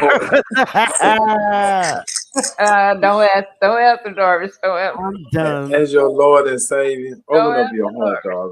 Don't answer. I already told you, man, I'm Torah-based Israelite, okay? I came up in a different era. We didn't really have that, the way Christianity was pushed on things. By the time I came up, that shit was already over with. So I don't really understand the New Testament. Hey, just hold on to Jesus' hand, because he take care of fools and old folks. I know, but I consider that as blasphemy. You want to? I don't know which one, but you want to. But you Christian? Do you accept him? Your name is written into the Lamb Book of Life. Oh, the what book? No, not that book. See, that what happen when you fall asleep while these people trying to teach you some shit, nigga. And you wake up and you got a quarter of the story and go around telling everybody some shit and be off. Like 3/4, King. I can't take him. This is Third Shift Smoke Channel. I'm about to put Smoke's link in the chat because Superman be on Smoke Channel. But look. The reason why I came up real quick. The reason why I came up, you was talking about incarnation, right? When my grandson, I used to take care of my grandson. When my grandson was about, he must have been around 6 or 7 years old. And one day we were walking home from school, and we were like chatting, and we were chatting and talking about his day at school and stuff. We were holding hands, walking down the sidewalk, and he turned to me and he said, "Nana, you used to be my sister, but you grew up and you left me." And I stopped. I stopped dead in my tracks because I was like, "Huh? What'd you say?" My daughter said the same thing. Situation with my mother when she was like 5. And my Really? mother took her on the back porch and was holding her. And she looked at my mother and said, "Grandma, remember when I used to be your mother?" Oh. Honest to God. And my daughter remembers that. Have y'all ever had some? That's crazy that you said the that. elders in the family come and they say, "Bring me that baby. Let's see who came back." Have y'all ever? Yes. Yes. Yeah. Yeah. Yes. So, Superman. yep. So when you were talking about reincarnation, because some people don't believe in it and some people do. But I've always believed in it. But that incident confirmed in my soul, in my spirit, when that child said that to me. Yeah. Without flinching, without playing. And I'm looking at him and I'm going, "Oh shit. Okay. Okay." Because I always believe in reincarnation.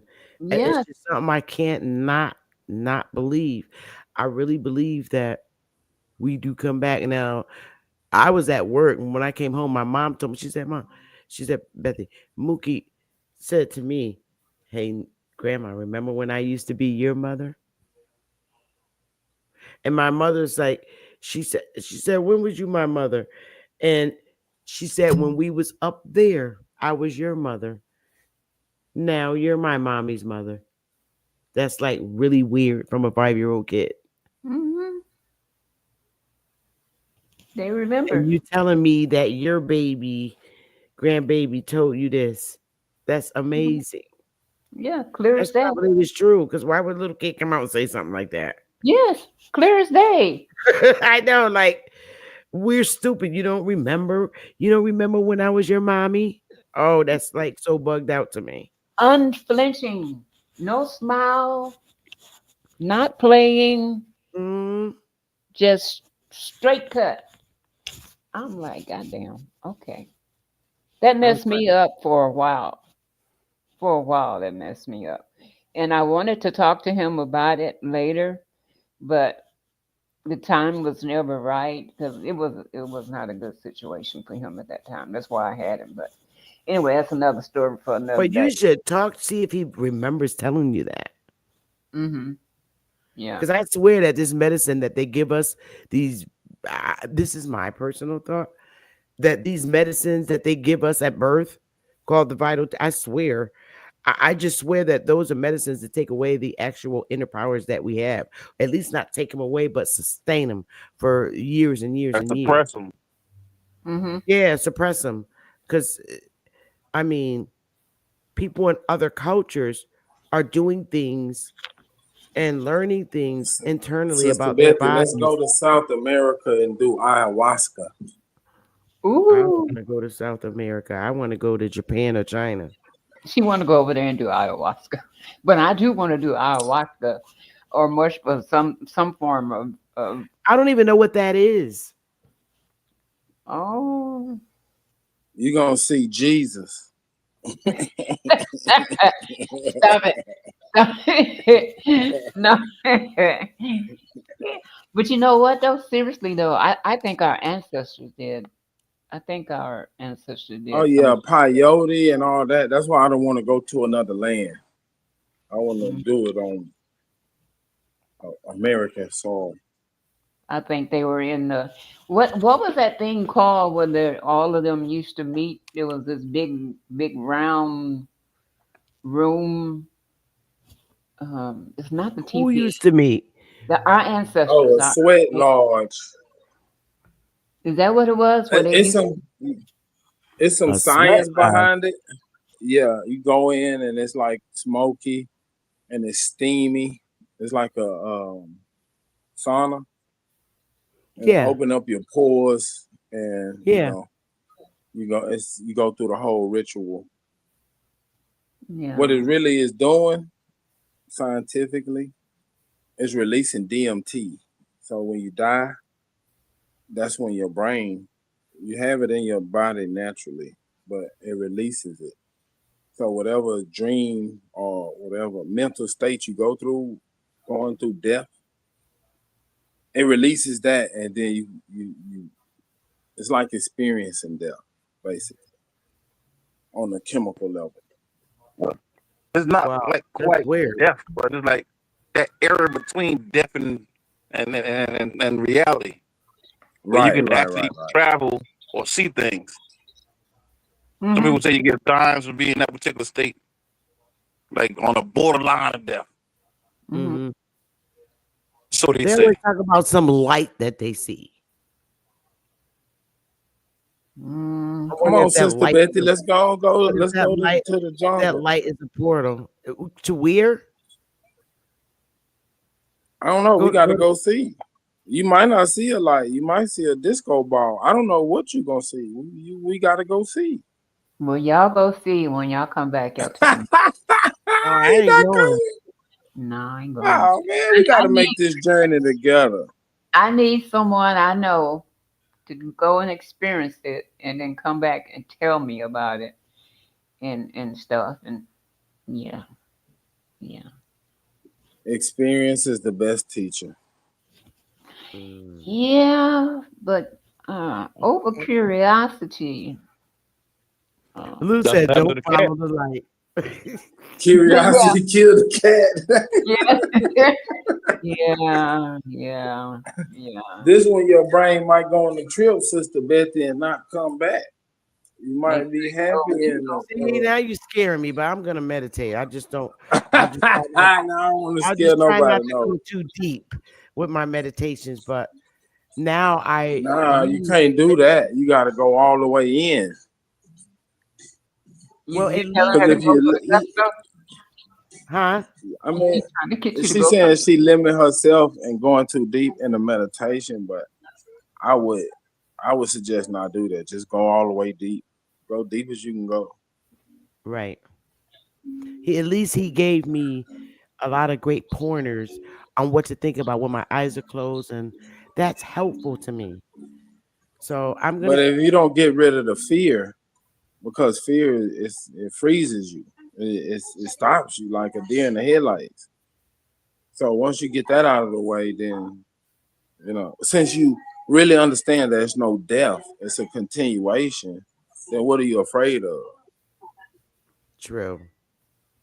Mm-hmm. Mm-hmm. Well, I always wanted to maintain control of my mind. I meditation is good for washing away everything you've been taught by this government and state governments and these foreigners,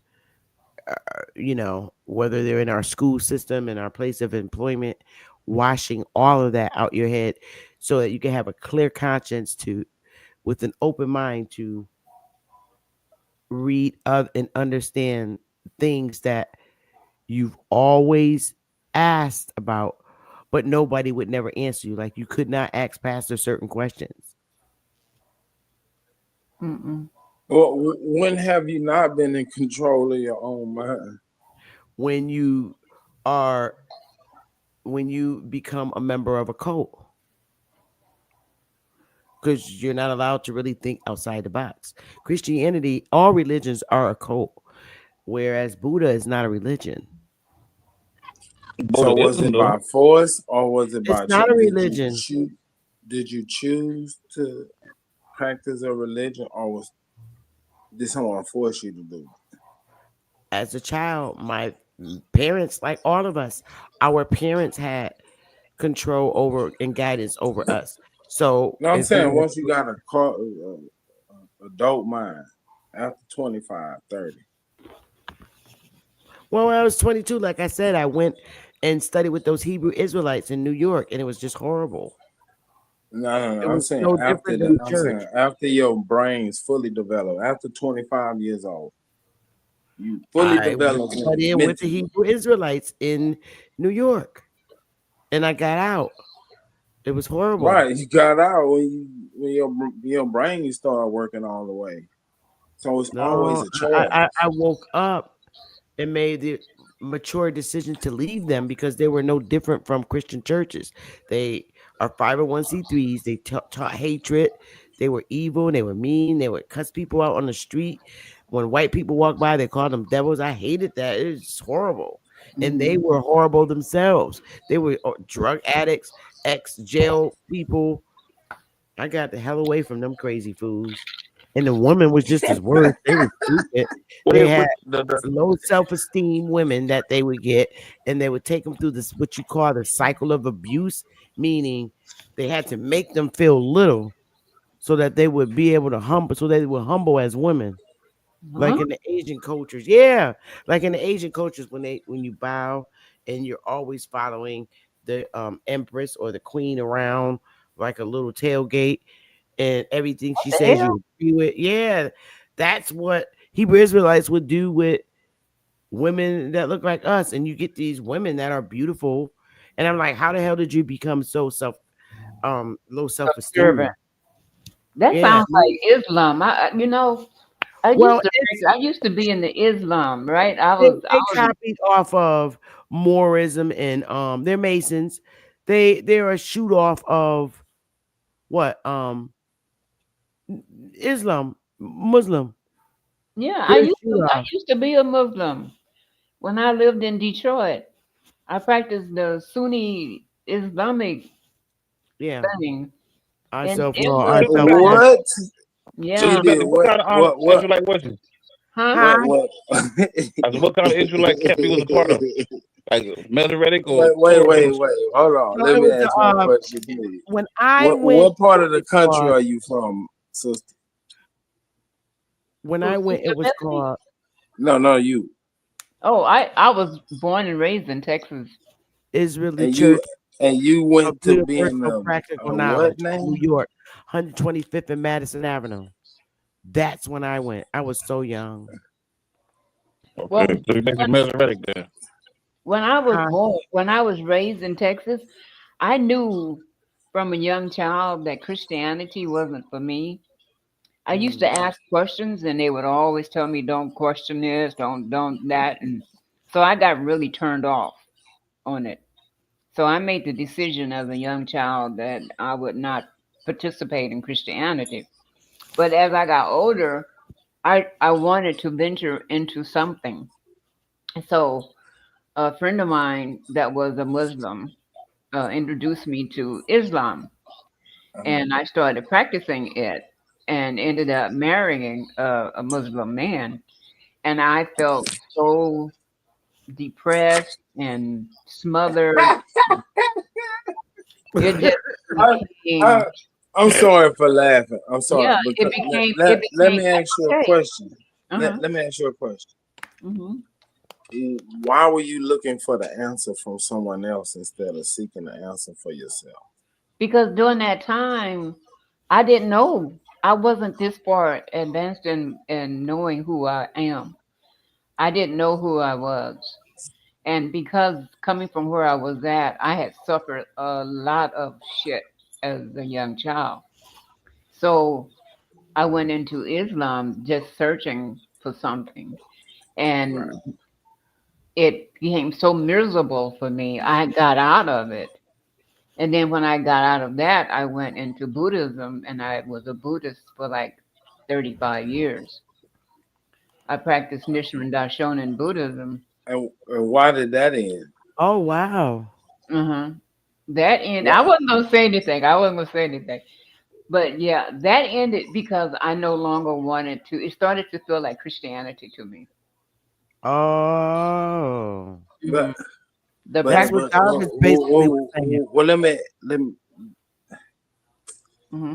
Oh Jesus, help me, Lord. Help you, Lord.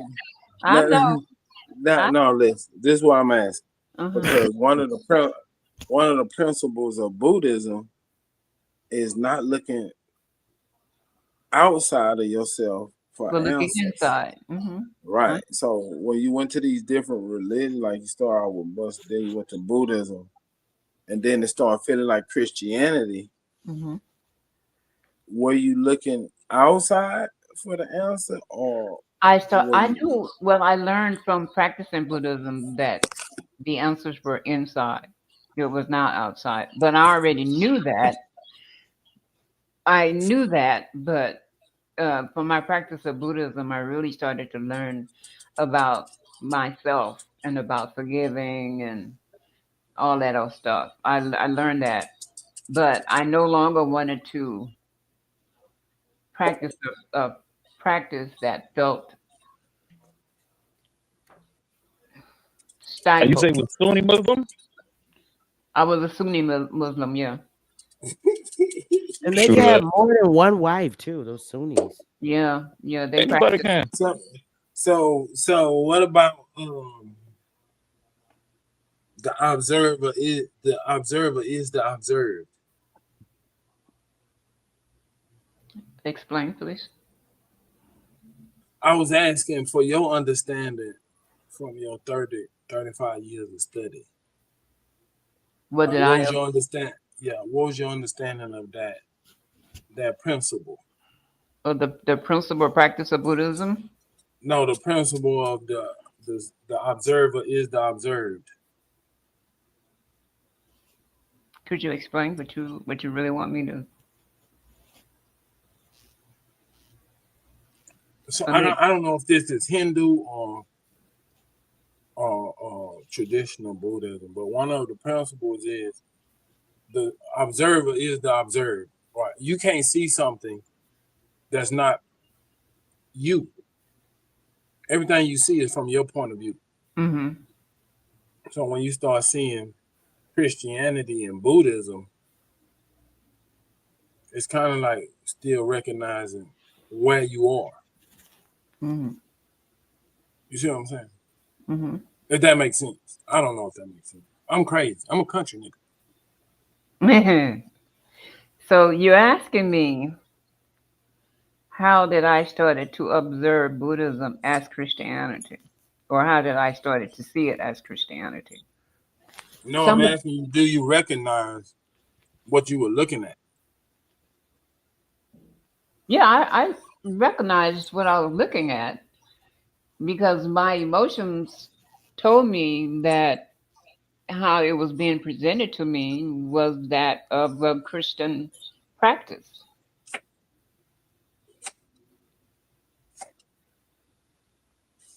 It just felt So Christian. you started out in Christianity in Texas. You went to Muslim, and then you No, went to Buddhism. I was not a Christian in Texas. I didn't. After a while, they just stopped. Did you grow up in a Christian household? No. Oh, okay. Well, you had two religions. Did you find like any principles that were the same in both religions? In Buddhism and Christianity and Islam? Yeah. Well, the ones you were part of, you said Islam and Islam and Buddhism. Yeah. I would have to say no. Wow. Because I studied all three and some other ones, and the core principles are really the same. What is that? Like do unto others, treat people how you want to be treated. You know, karma, what goes around comes around. You know. Yeah, that's the next chapter tomorrow. I'm gonna read it tonight. I'm gonna read it tomorrow. Yeah, I learned a lot about karma. Yeah.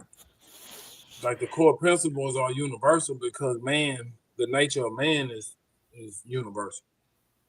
Mm-hmm. So let me ask you this. I think Irma, I know you said that when you was that's absolutely hi absolutely. I'll be right with you.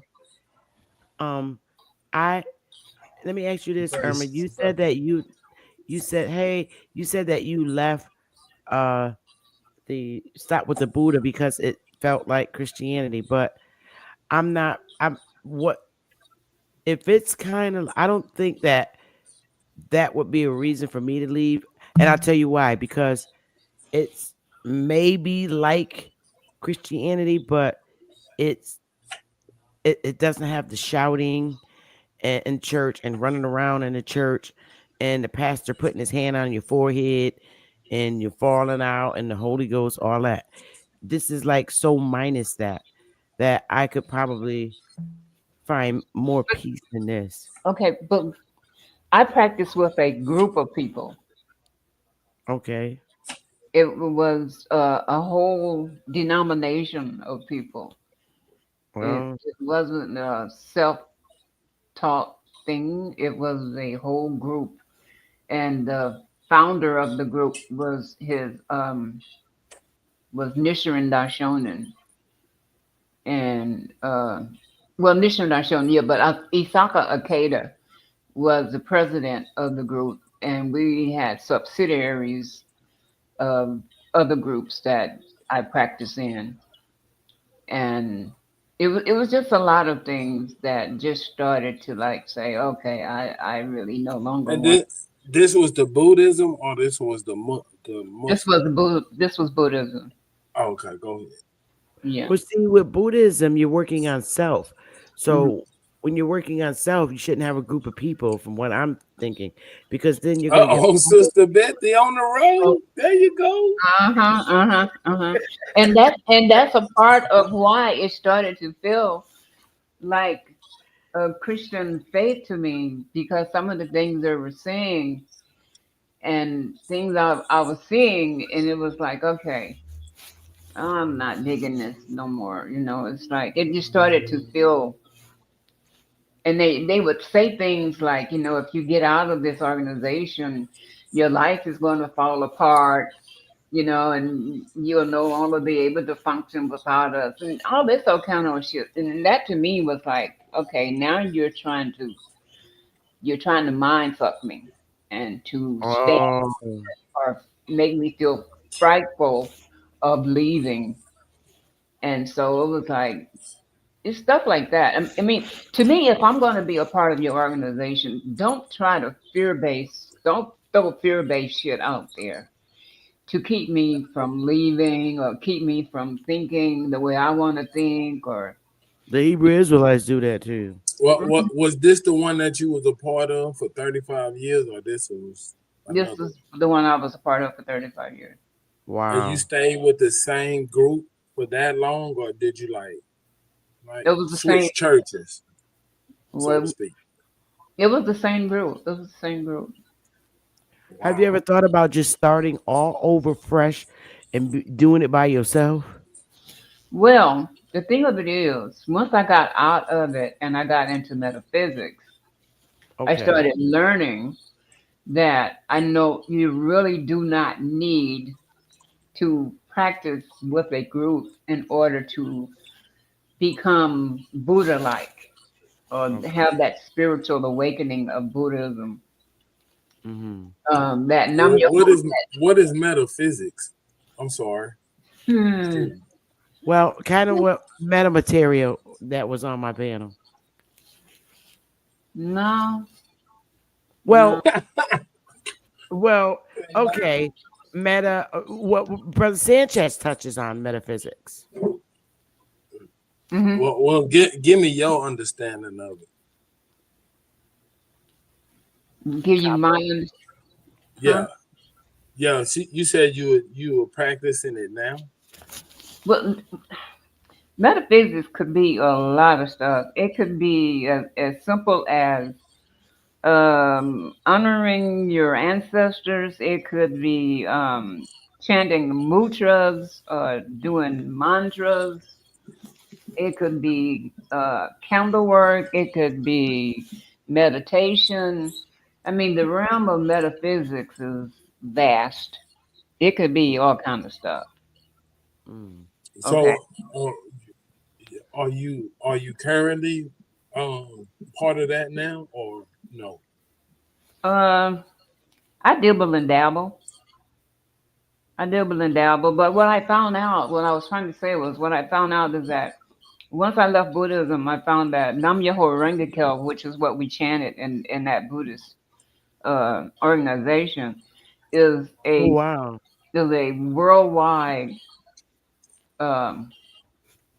something that is not necessarily tied to just being a part of that organization. You know, it's like Nichiren Daishonin is the one who discovered or first chanted Nam Myoho Renge Kyo, and you don't have to be a part of a physical group to chant Nam Myoho Renge Kyo. There was a lot of other Buddhist sects that chanted, and they chanted a part of it, which was Myoho Renge Kyo, and the Namyo was added to it by the group that I was in, which was the Nichiren Daishonin group. Yeah. But metaphysics could also be Reiki or doing Reiki healing. Yeah. Reiki. Like What is this that? Chinese lady came, you could really think that you're holding a ball and you're exercising the Reiki. Oh, that's Tai Chi. Yeah, when you can heal people doing Reiki. Yeah. Metaphysics is a vast. It's vast. You I ever want heal that. somebody? Huh? You ever heal somebody? I've healed myself. Oh, okay, that's cool. Yeah. It's about learning about different things that are out in the world that we're being kept from. It's about you can use different things to heal yourself, different things to heal other people. You can send energy to people. You can send energy to yourself. See, I be thinking Can you crazy send me stuff. some energy right now? Cause I'm a little sleepy. I be thinking crazy stuff like if you really want to get somewhere to travel to like go to a real um ancestor, you could astral travel to them and they take care of you and you come back. That kind of stuff. Cause Like the Black that Panther. Reiki. Yeah. Okay. Okay. Well, I mean, it's just my thought because it's like I have like no trust, you guys, in people touching me and praying on me, and that's why I chose to made the decision to find my spiritual alone. I don't want to be around people Yeah, I don't that like people praying for me either. And that was another reason I no wanted to good. get out of and Now, be by myself. Because people used to always say, "Well, I'll pray for you," and I always yeah, would tell people, "Don't pray, don't please pray don't for pray for me. me, because I Right, don't know your damn intentions. correct. You might be I feel the praying that same my way. ass go do something to hurt myself. Don't pray for me." I was in the Absolutely hospital. is the devil. I was in the hospital one time, and they had this lady. I guess she was a chaplain, right? And I guess she came around at a certain time and was praying for all the people that were in the hospital. And she came in my room. She was like, "Hi, I'm the chaplain, and would you like for me to pray for you?" And I'm like, "No, please don't." She said, "Huh?" I said, "No, please don't pray for me." She looked at me. She was like, she had this look on her face like, "This bitch."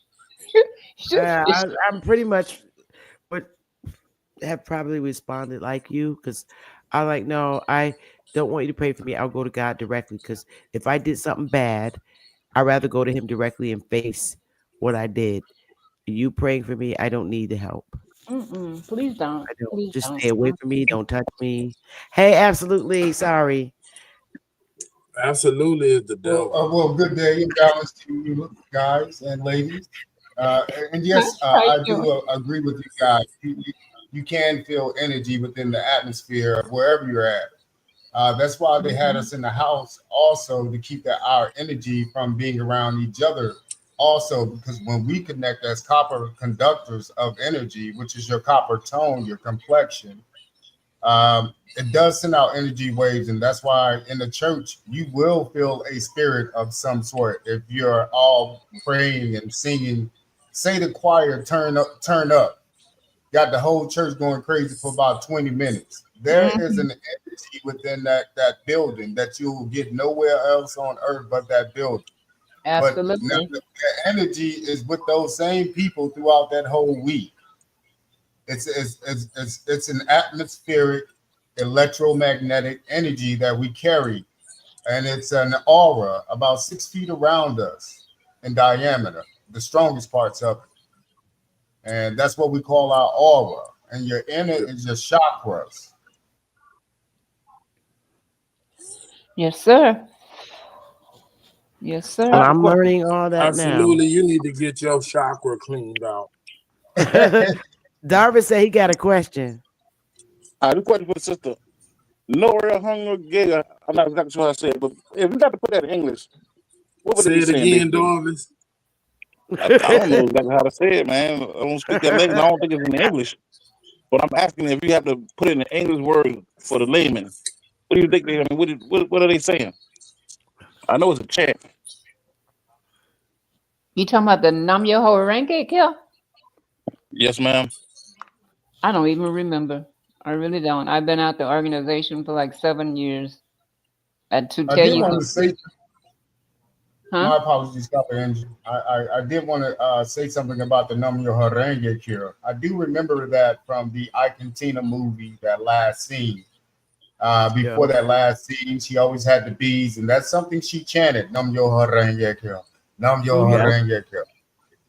So that was major to the dark skinned community because we use that as a joke, in the face of adversity too, like just on some funny stuff. So it's funny you say that the Buddhist is what Tina Turner was actually practicing. Buddhism is what she was practicing. Now knowing what you said, so thank you for that testimony. What it mean? Absolutely. Oh, it just means that there are certain chants. If you keep repeating it, these are words that send out energy into the atmosphere of whatever that person is around, and it caters to whoever is the leader of said group. In this case, it would be somebody from overseas named Buddha.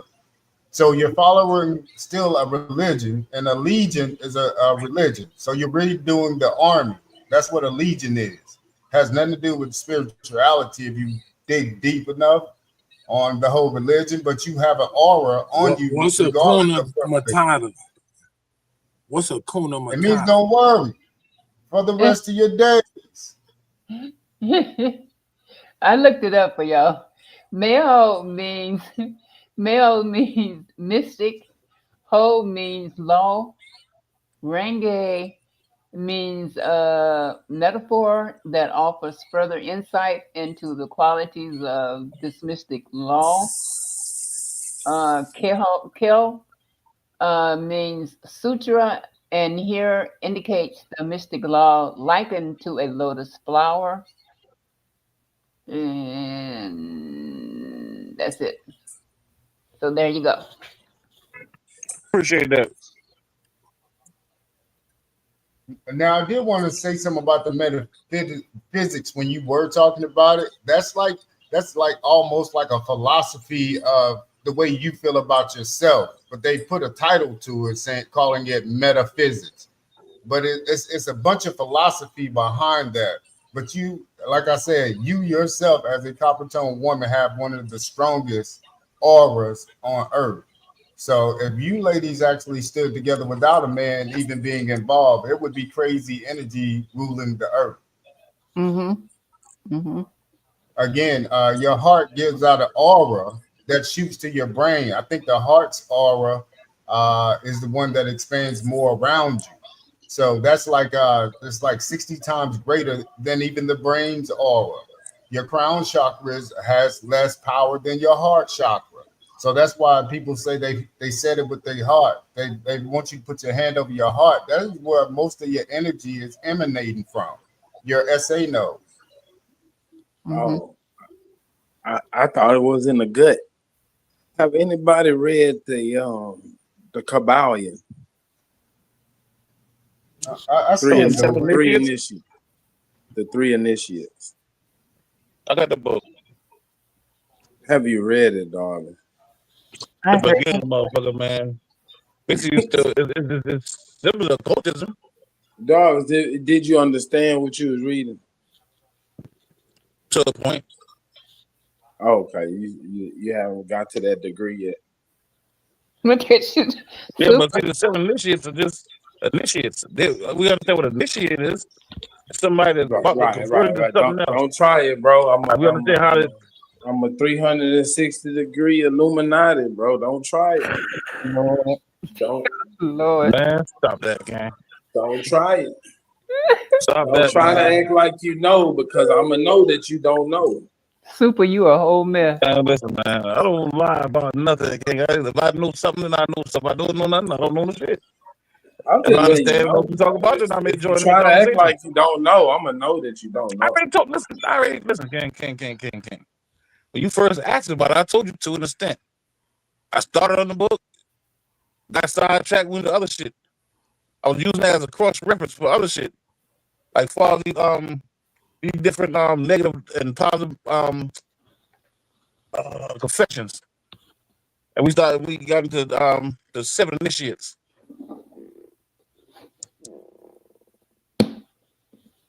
Darvis, And based on the value. I mean, I would think that someone like yourself, I'm only saying this because of your energy. It seems like you would be into Buddhism, because I don't see you as a person that will sit like in a congregational church. Yeah, you kind of shaped like Buddha too. God. I got the same status as him too. Super, you need a whooping. Yeah, we do. They said everybody's Buddha. He's like no, not higher or lower than anybody. That's what I like about it. And see, in art, in Christian churches, they put the man in power atop and above, and that the woman is underneath. It's like crazy. Not that I hate men, I love men, but and like Darvis's attitude with like speaking with women, that's just like so. I don't know. Even in Asian cultures, the woman is low, and I don't know. Buddha doesn't. I don't know. I haven't got to that part yet. Maybe there's a part in there where Buddha say, "Well, ladies should be humble." Well, everybody should be humble. Well, if you keep the women low in different countries, that means that you can continue to move them about your country as sex slaves throughout that country if they're always underneath the man. So again, here we were matrilineal. Up until the 90s, we always had family reunions, and the woman got those family reunions together. So we know that we were matrilineal. My dad couldn't come in the house and run nothing in their house. You know what I mean? Yeah. So that was in the 2000s when that had started to change. Yeah, and for some Mother's reason, Day is way different than Father's Day.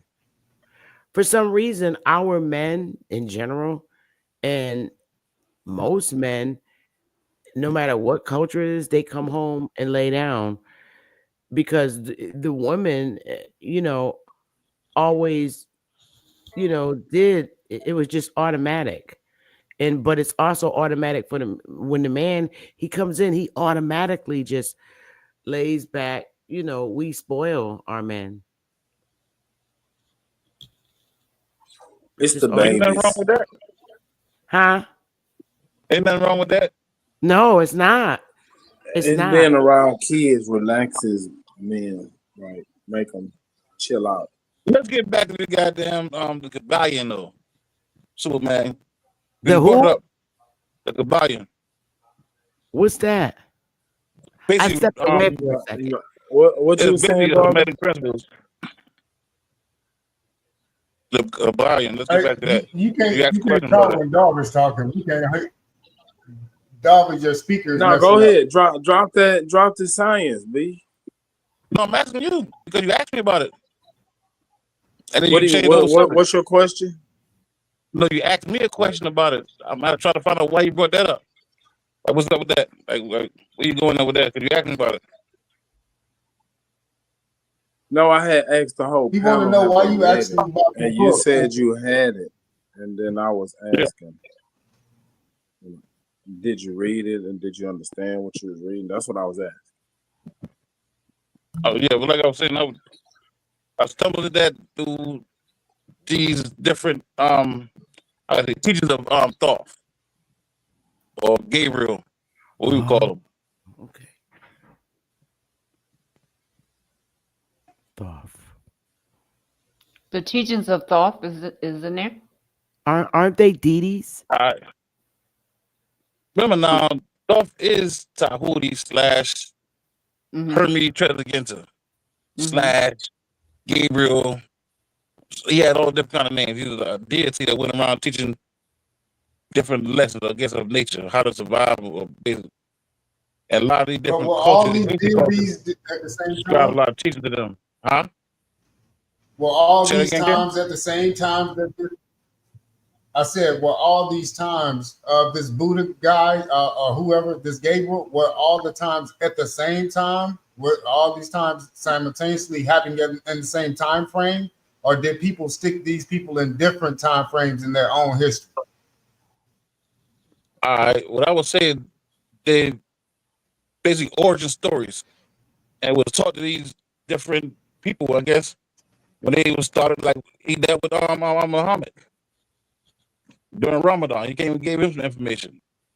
They say the same person went to the Greeks, gave them some information. Went to the Egyptians, gave them some information. Went to the Hebrews, gave them information. They claim to be an Atlantean. Yeah, he was supposedly sent out by his father to restart civilization. Yeah, Or to That sounds the like God of wisdom. That sounds They like the call him Jesus. the moon god in some places. What'd you say, Bethany? Yeah, I I've said been it sounds trying like to the Jesus civilize story. these dudes for a long time. He said he's claiming to be Thoth. Thoth is from Texas. Y'all didn't know? What? Texas is the land of thought. Y'all gotta do y'all research. Are you serious? Look it up. Interesting. I thought the whole U.S. of A. was. Well, no, that's something else. Never mind. Absolutely. Are you into a religion or are you? Well, I actually grew up Kojic. So I grew up in the church, like really in the church. So Christian church? Yeah, I was. Yeah, I grew up in the church, like literally in the church. Like I was a hardcore church goer. Yeah.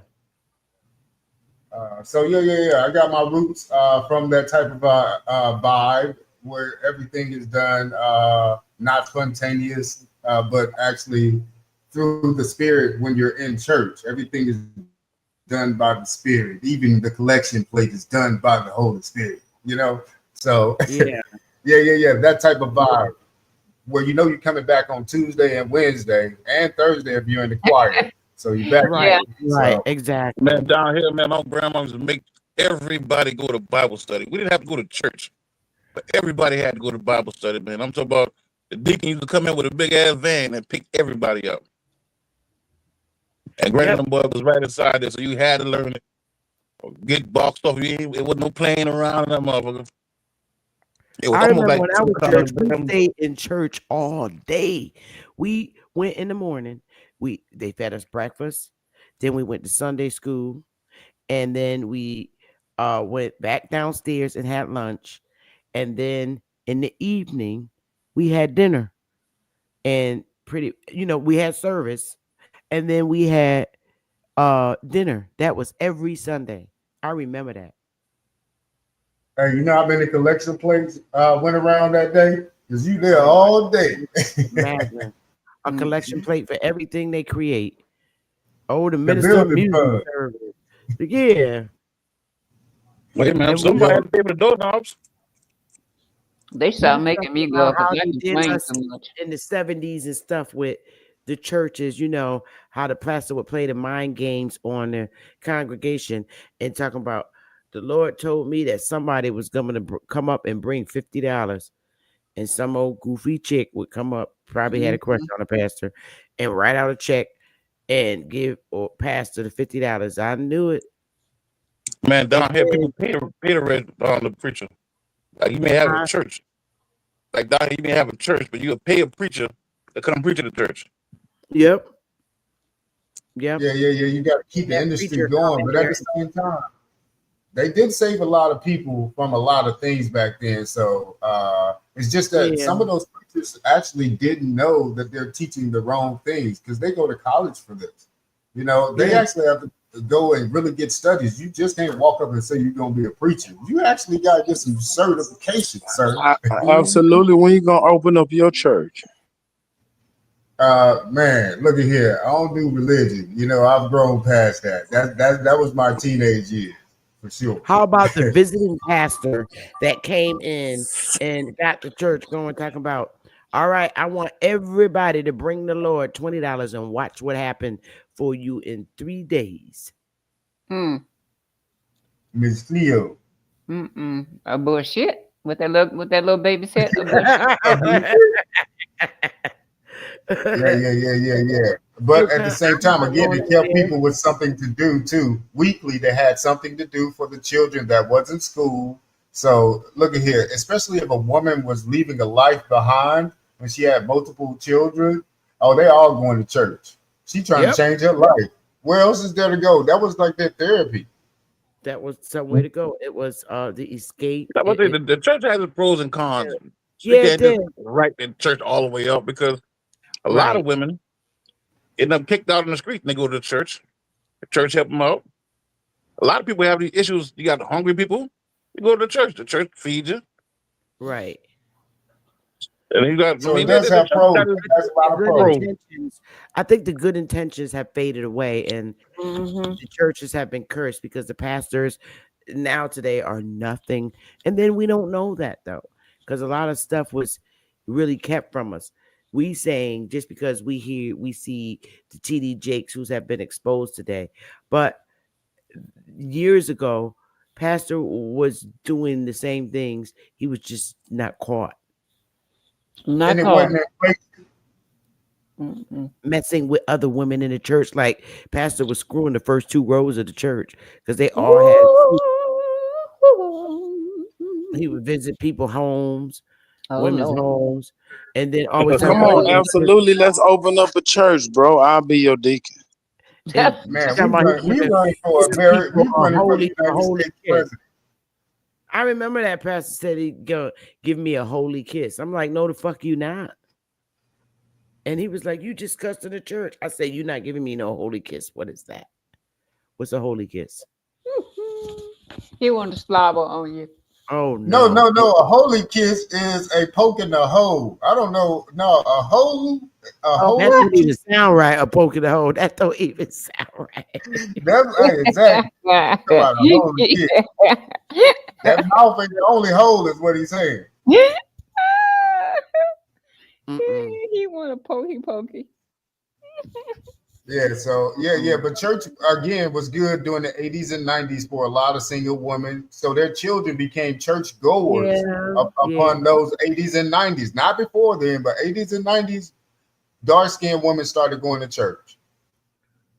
Well, in the 70s, for me as a little kid, I found church to be fun. That's when I found it fun. Because I was a little kid, and you have your crush on the boys in church.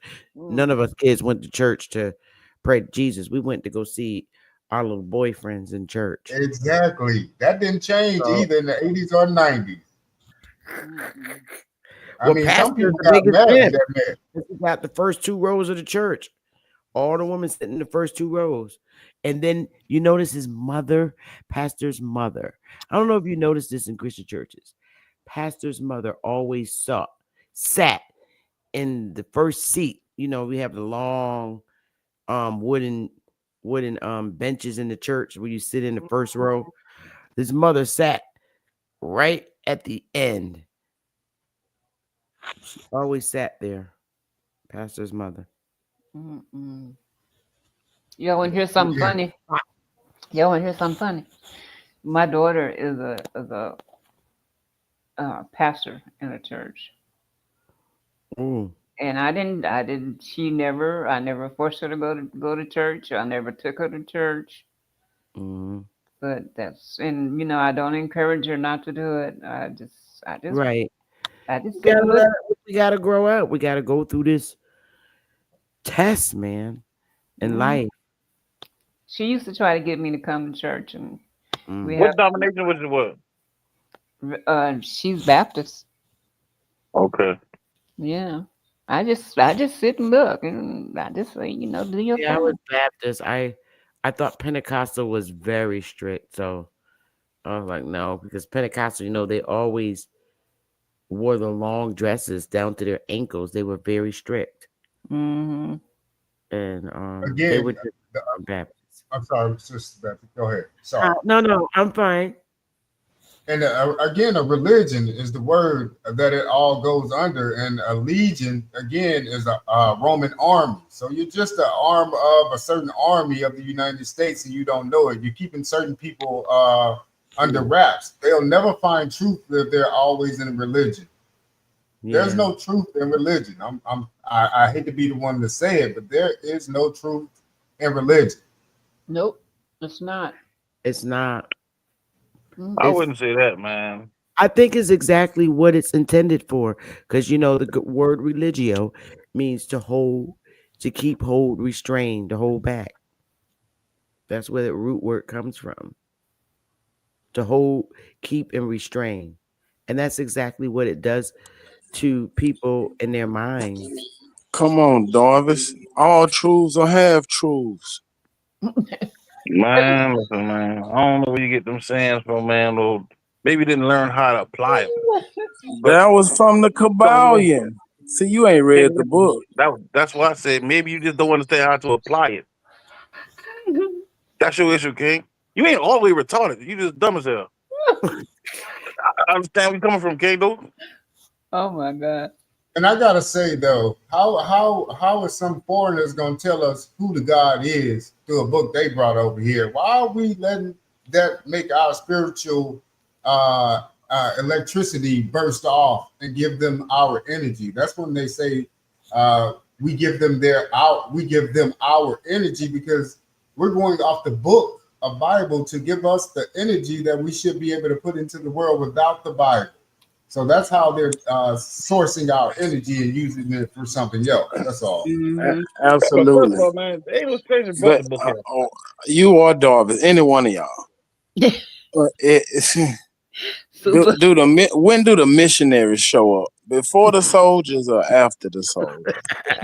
A lot of times they show up before them, like the bishop. Oh, okay, then where's the four? Come on, yeah. The missionaries, all they do is bring us fucking new information to somebody. They try to convert you into whatever. The bishop come out that motherfucker with the army, and that's like your last chance. He can baptize your ass, nigga. If you don't get baptized, you deal with the army. That's how that works. Interesting. Similar to chess.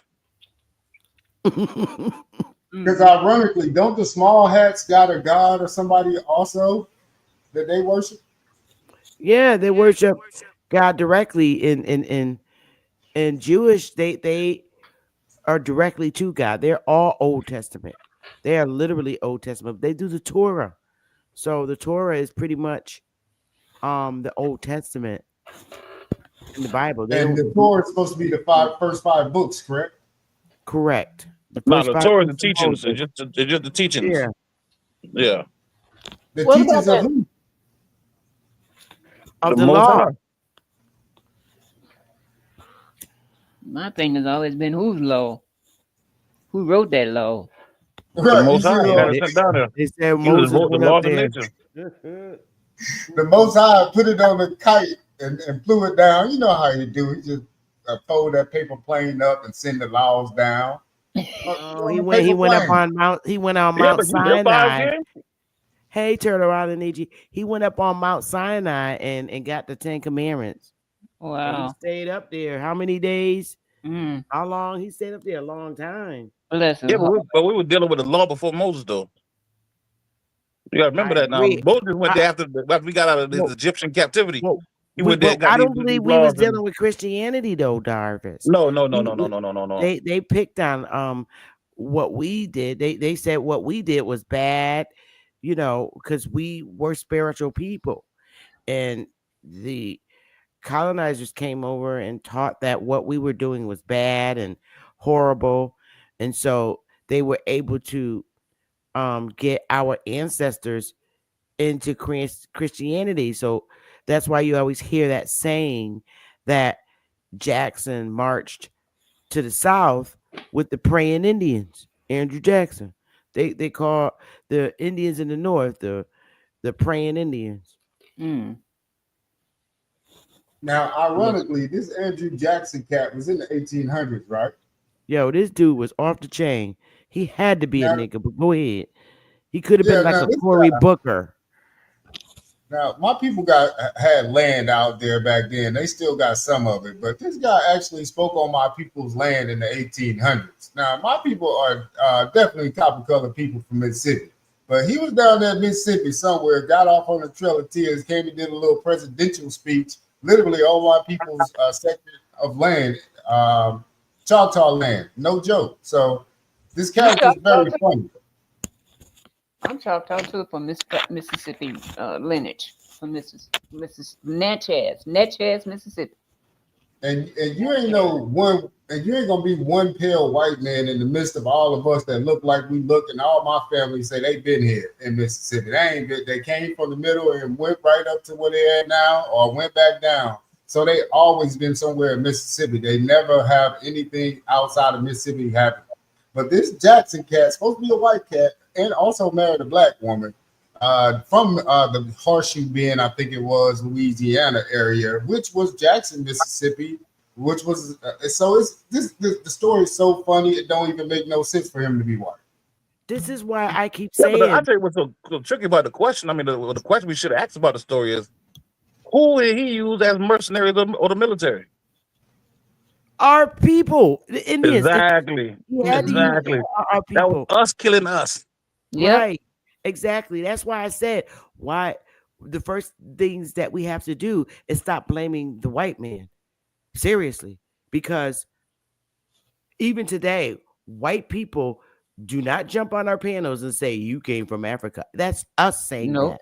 If you Sure really don't. look at who jumps up on our panels, it's people that look like us that's saying that. We keep blaming white people for every damn thing, and that's just wrong. We're giving them too much power. We blame them for every little thing, and I'm like, I just can't do it. I will refuse to sit here and blame the white man for our shortcomings. Now, are we in oppression due to certain laws? Yes. But our history, that has a lot to do with our feeble-minded ass ancestors. And that's why I say they need to bring that label back on the census, because we got a lot of feeble-minded people in our community. We're everywhere but where we're supposed to. We're in all these different religions that have absolutely nothing to do with how we formerly lived. We're in all these different religions that came here. We joined them, and we're still joining them. Look at me, I'm in Buddha now. But Buddha's not a religion. It's Yeah, it something is. that helps your. It's saying that Buddhism is not a religion. It's pretty much a way of life, and That's what they say about Christianity. But no, Christianity, that's a cult. This right here, you can individually study Buddhism. Yeah, but Being normally in there's a small group of people that do it, such well, as a cult. the monks, Yeah, they're Buddhists. so if you deal with a small group of people, they're all men. Now yeah, I understand that. I can't It's be in a the group with people. all women studying Buddha. I got to be by myself.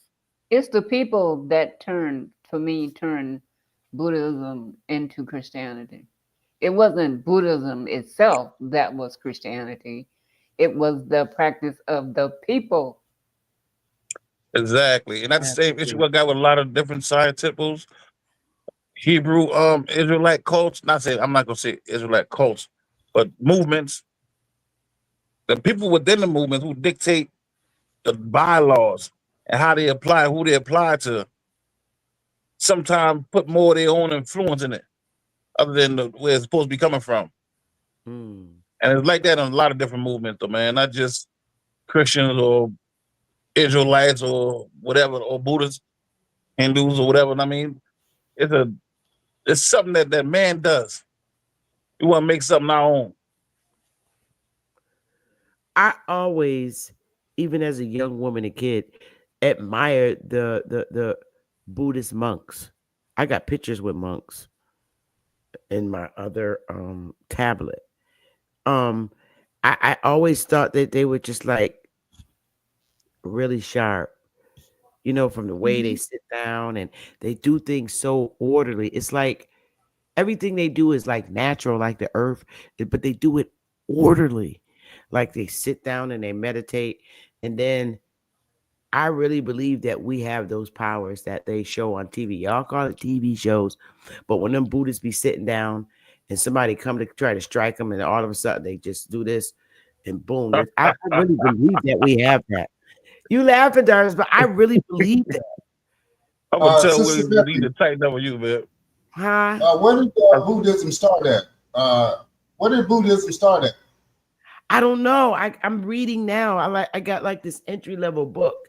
So after I read this one, I'm gonna go get some more advanced without someone's interpretation of what Buddhism means to them. But this book is more like someone's personal opinion on Buddhism and their experience. So I don't know. I'm gonna tell you when Buddhism started for the Indians over there, so to speak. They call it Indian indentured servitude over there. That's what it's called. If you want to ever look it up, that points out that they were actually indentured servants in that area during this time, and that's what they had these people worshiping. Like things would change. Maybe they would get sent to America, because if you notice now where this whole Buddha thing is supposed to have been planted at and started its origins, it's supposed to be in India, so-called India, right? Now look at India. When did India started making a phase to being not a third world country? That's recently here. So what has Buddha done for these people? Well, again, and reading just the first, I've only read like literally the first 4 chapters here live. And what I'm learning from it is if we meditate, what we name that third world country, but is it really? Buddha teaches differently about how to accept what society sees as poverty. I've never heard of people in India in starvation. At least they don't talk about it. But people from India, based on my experiences with them, they still do the old-fashioned mannerism. They still have the old-fashioned mannerism. They still do the bow thing. Like this guy at work, his name was Vishnu, and he would come to my desk. Hello, Bethy. I got that bread from you from the Indian market, and he would bow. They still do that, and it's very old-fashioned. I think it's just so cool. So Vishnu, that's one of the gods in the Buddhism, actually. So it's Vishnu. So when you get through reading, you'll find that that's one of their gods' names. Buddhism is like polytheism. I'm just starting. I hope Sister Copper Engine goes back and just start all over reading a book from the beginning and wash away how she felt being in it, to wash away the fact that somebody changed it into Christianity, just start singly, because that's what happens when you join groups. I find when you join groups, you then get policies and laws, and if you do it just individual, straight to the creator, I think your mind and everything comes out better. We never had to have a mediator in our ancestry.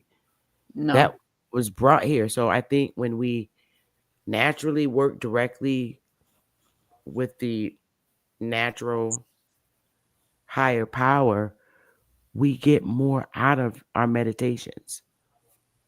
At least that's my thought. Could be wrong. No, you're absolutely correct. Now, if you figure out how to meditate the correct way, you'll be able to enjoy I'm it. learning. Yeah. I'm learning now. So this is all really literally new to me. And I really enjoy it. And it helps me when I watch all these Asian movies. Because when I watch their movies, I know they're movies, but they're telling their life story in their country. And what they've gone through in their country, we've gone through the same thing here. I got a question. Mm.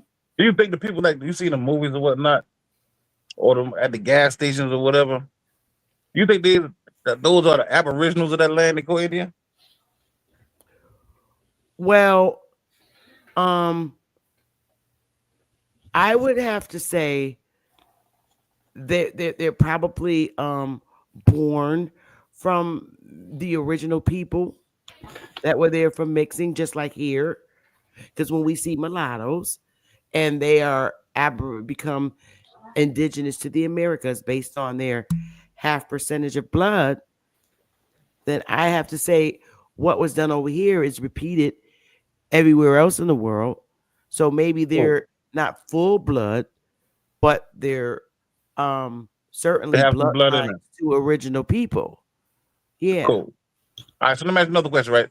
During the what they call the Reconquista or the uprising or the remix of Christianity, when them boys start going to all these other places that these I don't want to use the word more, but these different Islamic ruled territories, when they came inside those areas and started bringing war, converting everybody into Christianity, you think they miss India?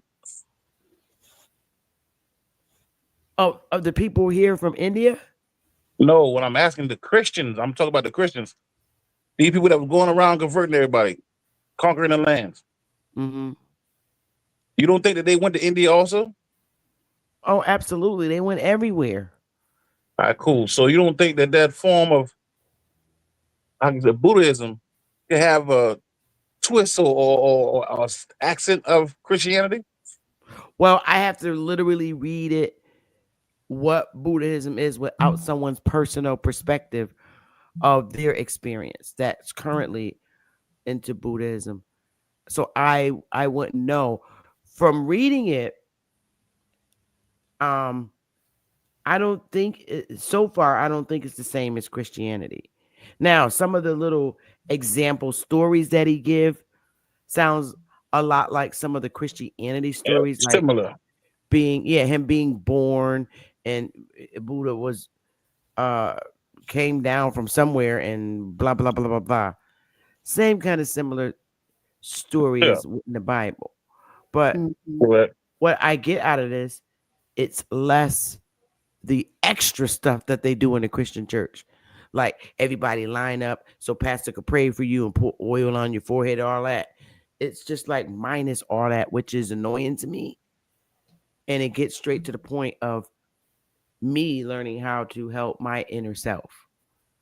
See, I got to go all around the corner, all around the world with Christianity to get there. The meditation part, where this just gets straight to the point. Let me heal you right now. And I'm reading it. Let me heal you. And when I say that, all these different thoughts that I had in my head that I thought I was the only one who thought a particular way, I'm learning in here that there are people on the other side of the world that think the same way, and it's okay of things that I was thinking. So, and they happen to be in. I hope I didn't confuse y'all. In order to really have that strong self-healing and in order to heal anybody else, you do have to know the electrical pulses where they pump the hardest in your body. to know where to angle the energy at, to send it back out into the atmosphere again. You have an aura that sends the shockwaves from your heart chakra out to the world. So your feelings do matter. That's why people come over to you and give you a hug if you're crying, because they feel your energy, and sometimes they'll even start crying because that energy is so grabbing. So that's something that you do naturally. But if you naturally find out how to meditate with no other religion in mind or a Buddha in mind, never have a God when you go meditate, because you are the one with the energy at that moment. Mm-hmm. Okay. I have to keep that in consideration. Like I said, it's the first book outside the Bible.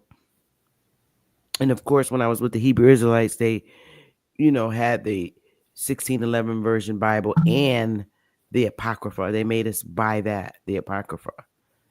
So outside of that, this is like the very first book, because I'm like so done with religion. I'm not ever going back.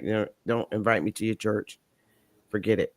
And I did pray directly to God. Sorry, Jesus. And it leading me here. And look, it might lead me somewhere else too.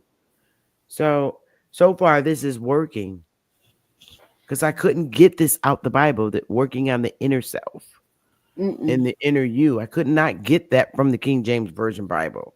All I heard was story after story after story, and people just being destroyed, and it shows the conquering, all that. I just can't do it. Yeah, and that was something else when I was practicing Buddhism. They never talked about the inner being, how to, they talked about, that it comes from within, but it didn't go any further than that. That was it.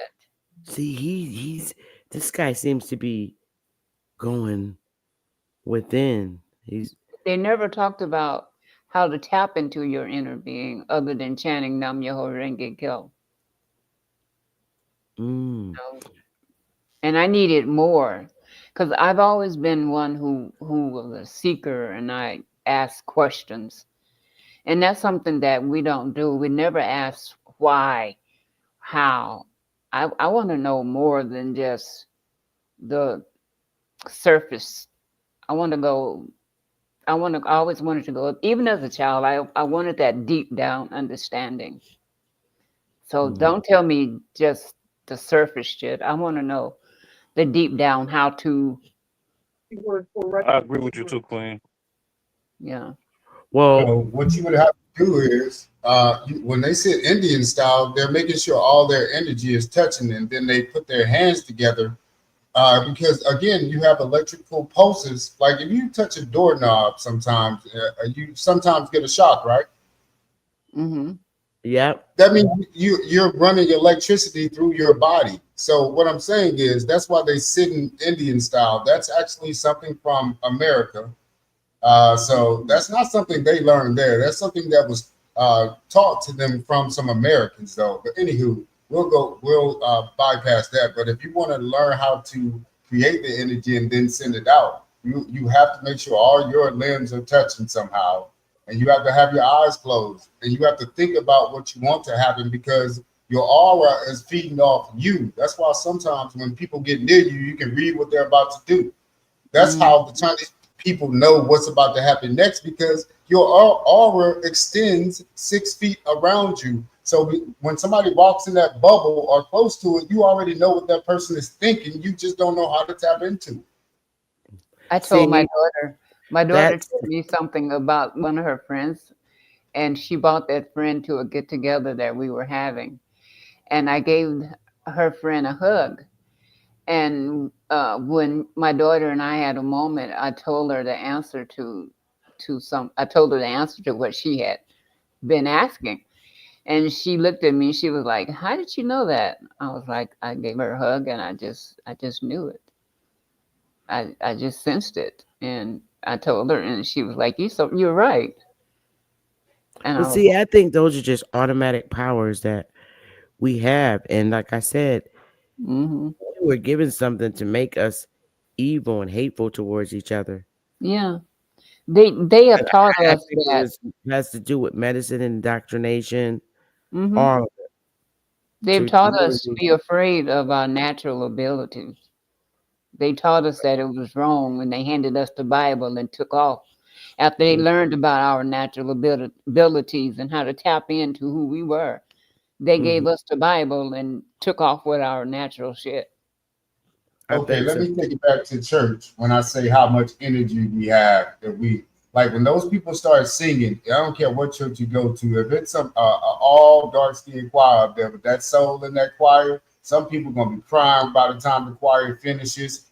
We have a je ne sais quoi about us that is unfathomably like the top tier when it comes to energy when we put it together. Like it's untouched. Mm-hmm. see, that's the part I never liked in church. I can't stand to cry. And one of the elders, women's in there, and it's not that I'm being the devil, but they would say, that's right, let it all out, cry out to the Lord. And I'm like, well, I don't want to cry. I want answers. And this is not helping me.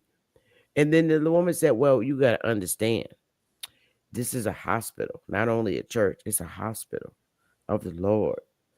And I was like, okay, well, I knew it wasn't for me because I'm not going to sit down and cry in a room with a bunch of women. And that's what they did.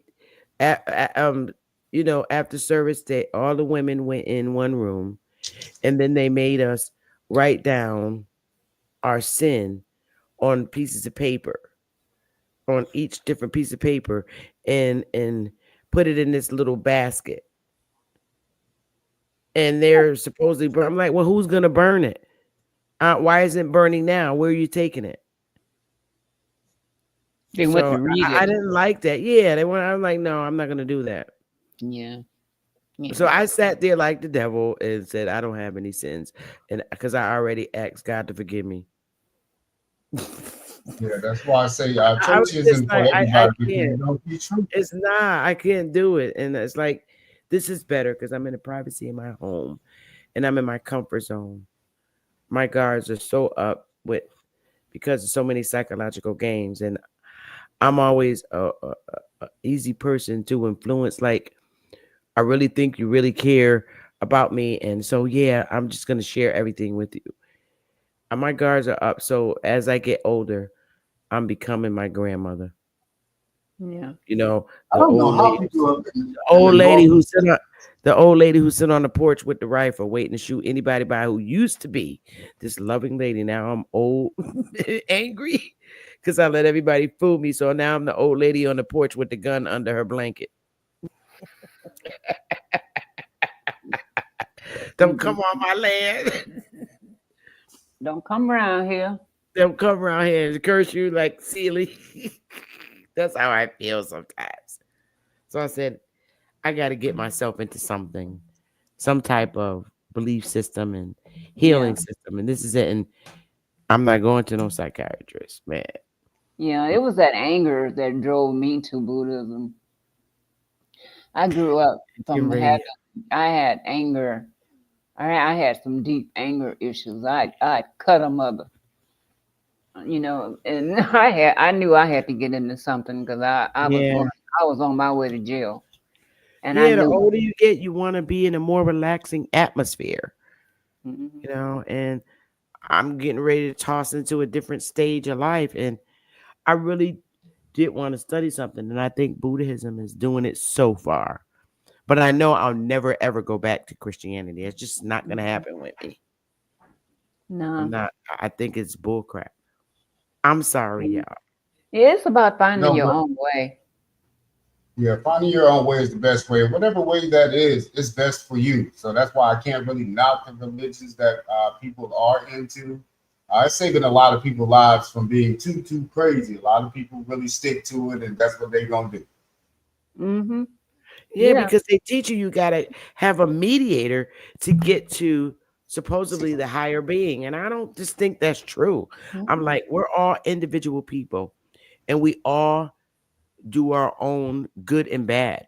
I don't feel like we need a mediator. I want to go directly to the natural source that I'm supposed to. No mediator, no. And I don't think anybody could die for my sins but myself. I Because used they're to my tell sins.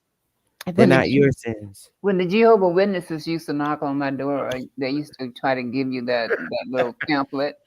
The And I was like, watchtower. and I always tell them, as long as you're doing you and you're okay with it, it's keeping you from going out hurting other people, and you're finding your way in it. That you do your thing. I don't judge you for it. All I ask you to do is respect me and my journey, and we'll see each other outside. We'll say hello, and we'll be happy in that.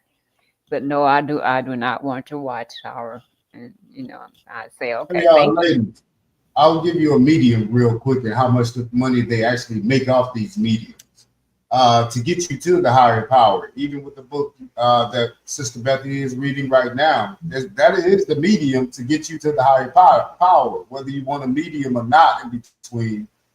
If it ain't just you going straight, like I said, getting in your style of how you want to sit and just taking it straight to it, talking to yourself internally, basically, that's where it starts at. Basically, because if you got to read it to talk to yourself internally, well, you're gonna have a belief system. Well, I beg to differ absolutely because he's introducing me to it, and it's up to me to accept it or reject it. Whereas in Christianity, there's always this guider, the pastor, and this. Hey, I don't like that because I feel it's in the way. I feel he's in the way of me trying to connect with the higher being of us. I think he's standing in front of the portal I need to get through. You feel me? Oh, If no, I I want to totally go through, understand. I think he's in the way of me getting to other dimensions. He's in the way.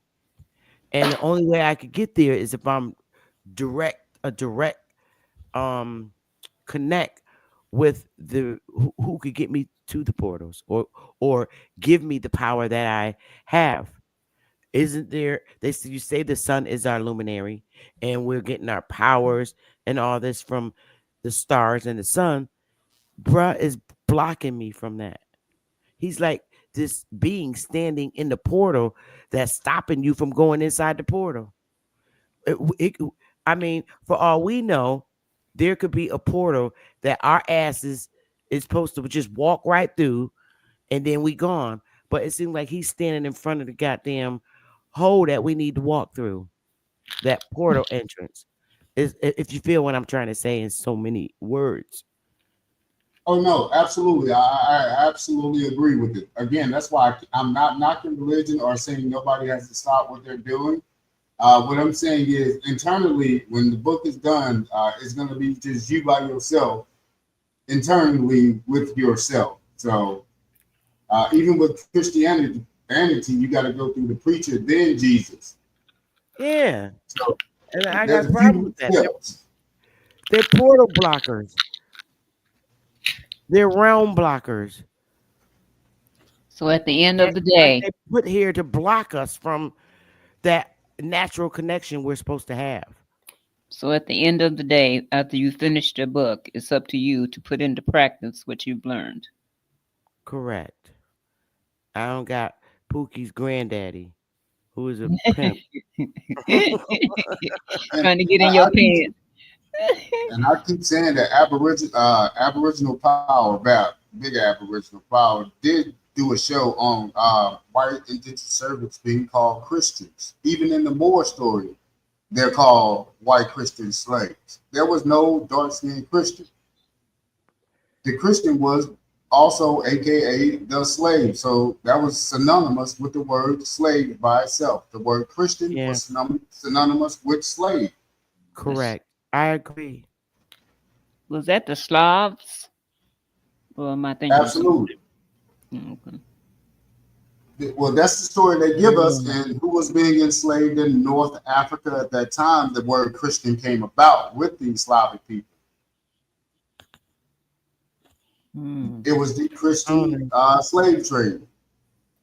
I don't know. I just think that they were established to stop our powers. Because the first thing they told us was do away with the past, your past life. So and we wasn't getting no bad. We had power then, but we just allowed them to play on our intelligence. That was the first thing they did. Do away with your past life.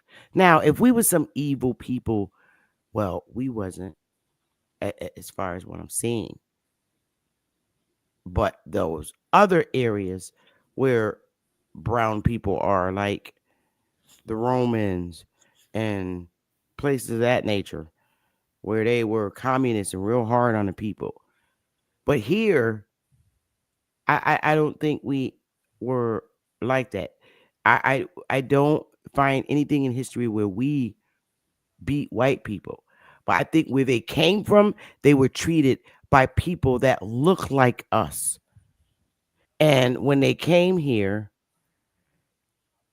this is so deep that all of us are, they put us all in one box. Because we are nothing like Africans. We are different. So it's like all the brown people across the planet seem to be the cursed people, except a select few. That's what I'm getting at. Because all white people are not evil and mean and racist.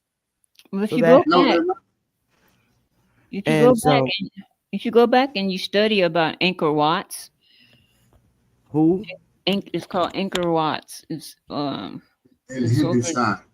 Yeah, they found writings on the wall where the Buddhists talked about later on that we would be prosecuted and all these things supposedly that would happen to us. They were supposedly the first black Buddhists, and they found it over in Angkor Watts. They found different things on the walls that they had left about the story of us. Really deep concepts. That is, yeah, interesting. very interesting. And how do you say that again? It's Angkor Watts with a G, not with a CH.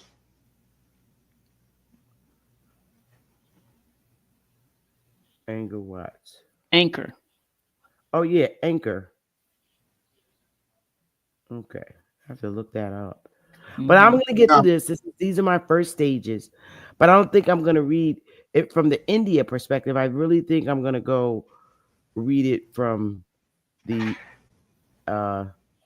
other Asians, like the Buddhist monks and all how they see Buddha. I'm gonna get books, yeah, on that instead of doing Hinduism. I don't want to do that. I want to. I think you should also look up Prince Maya as well. Princess Maya, I think it was Prince Maya, but there's a different name. But these are supposedly the Mayans that went over there and actually started out, I would say, the civilization. I don't know. I don't want to put it to you like that. I would like for you to read into Princess Maya, to not give you an overview of it, just to get your thoughts on it, since you're doing the Buddhism right now. So that's interesting. My niece, that's her Facebook name, Princess Maya. Stop playing. You see how this energy goes into the world? That's crazy. I'm like, where do these Generation Z babies get this from? Because we never talked about this in our history, or at least in our family. Mitochondrial DNA. You're absolutely right. Copper edge. But I'm about to get out of here, y'all. I've been on for 5 hours. I am pooped, and I want to eat some soup. I want to eat some soup. Okay, well, be the greatest. Have the best day ever. Yeah, I'm coming back though live tomorrow, and start with the karma. I'm going to read like 4 chapters like I did today.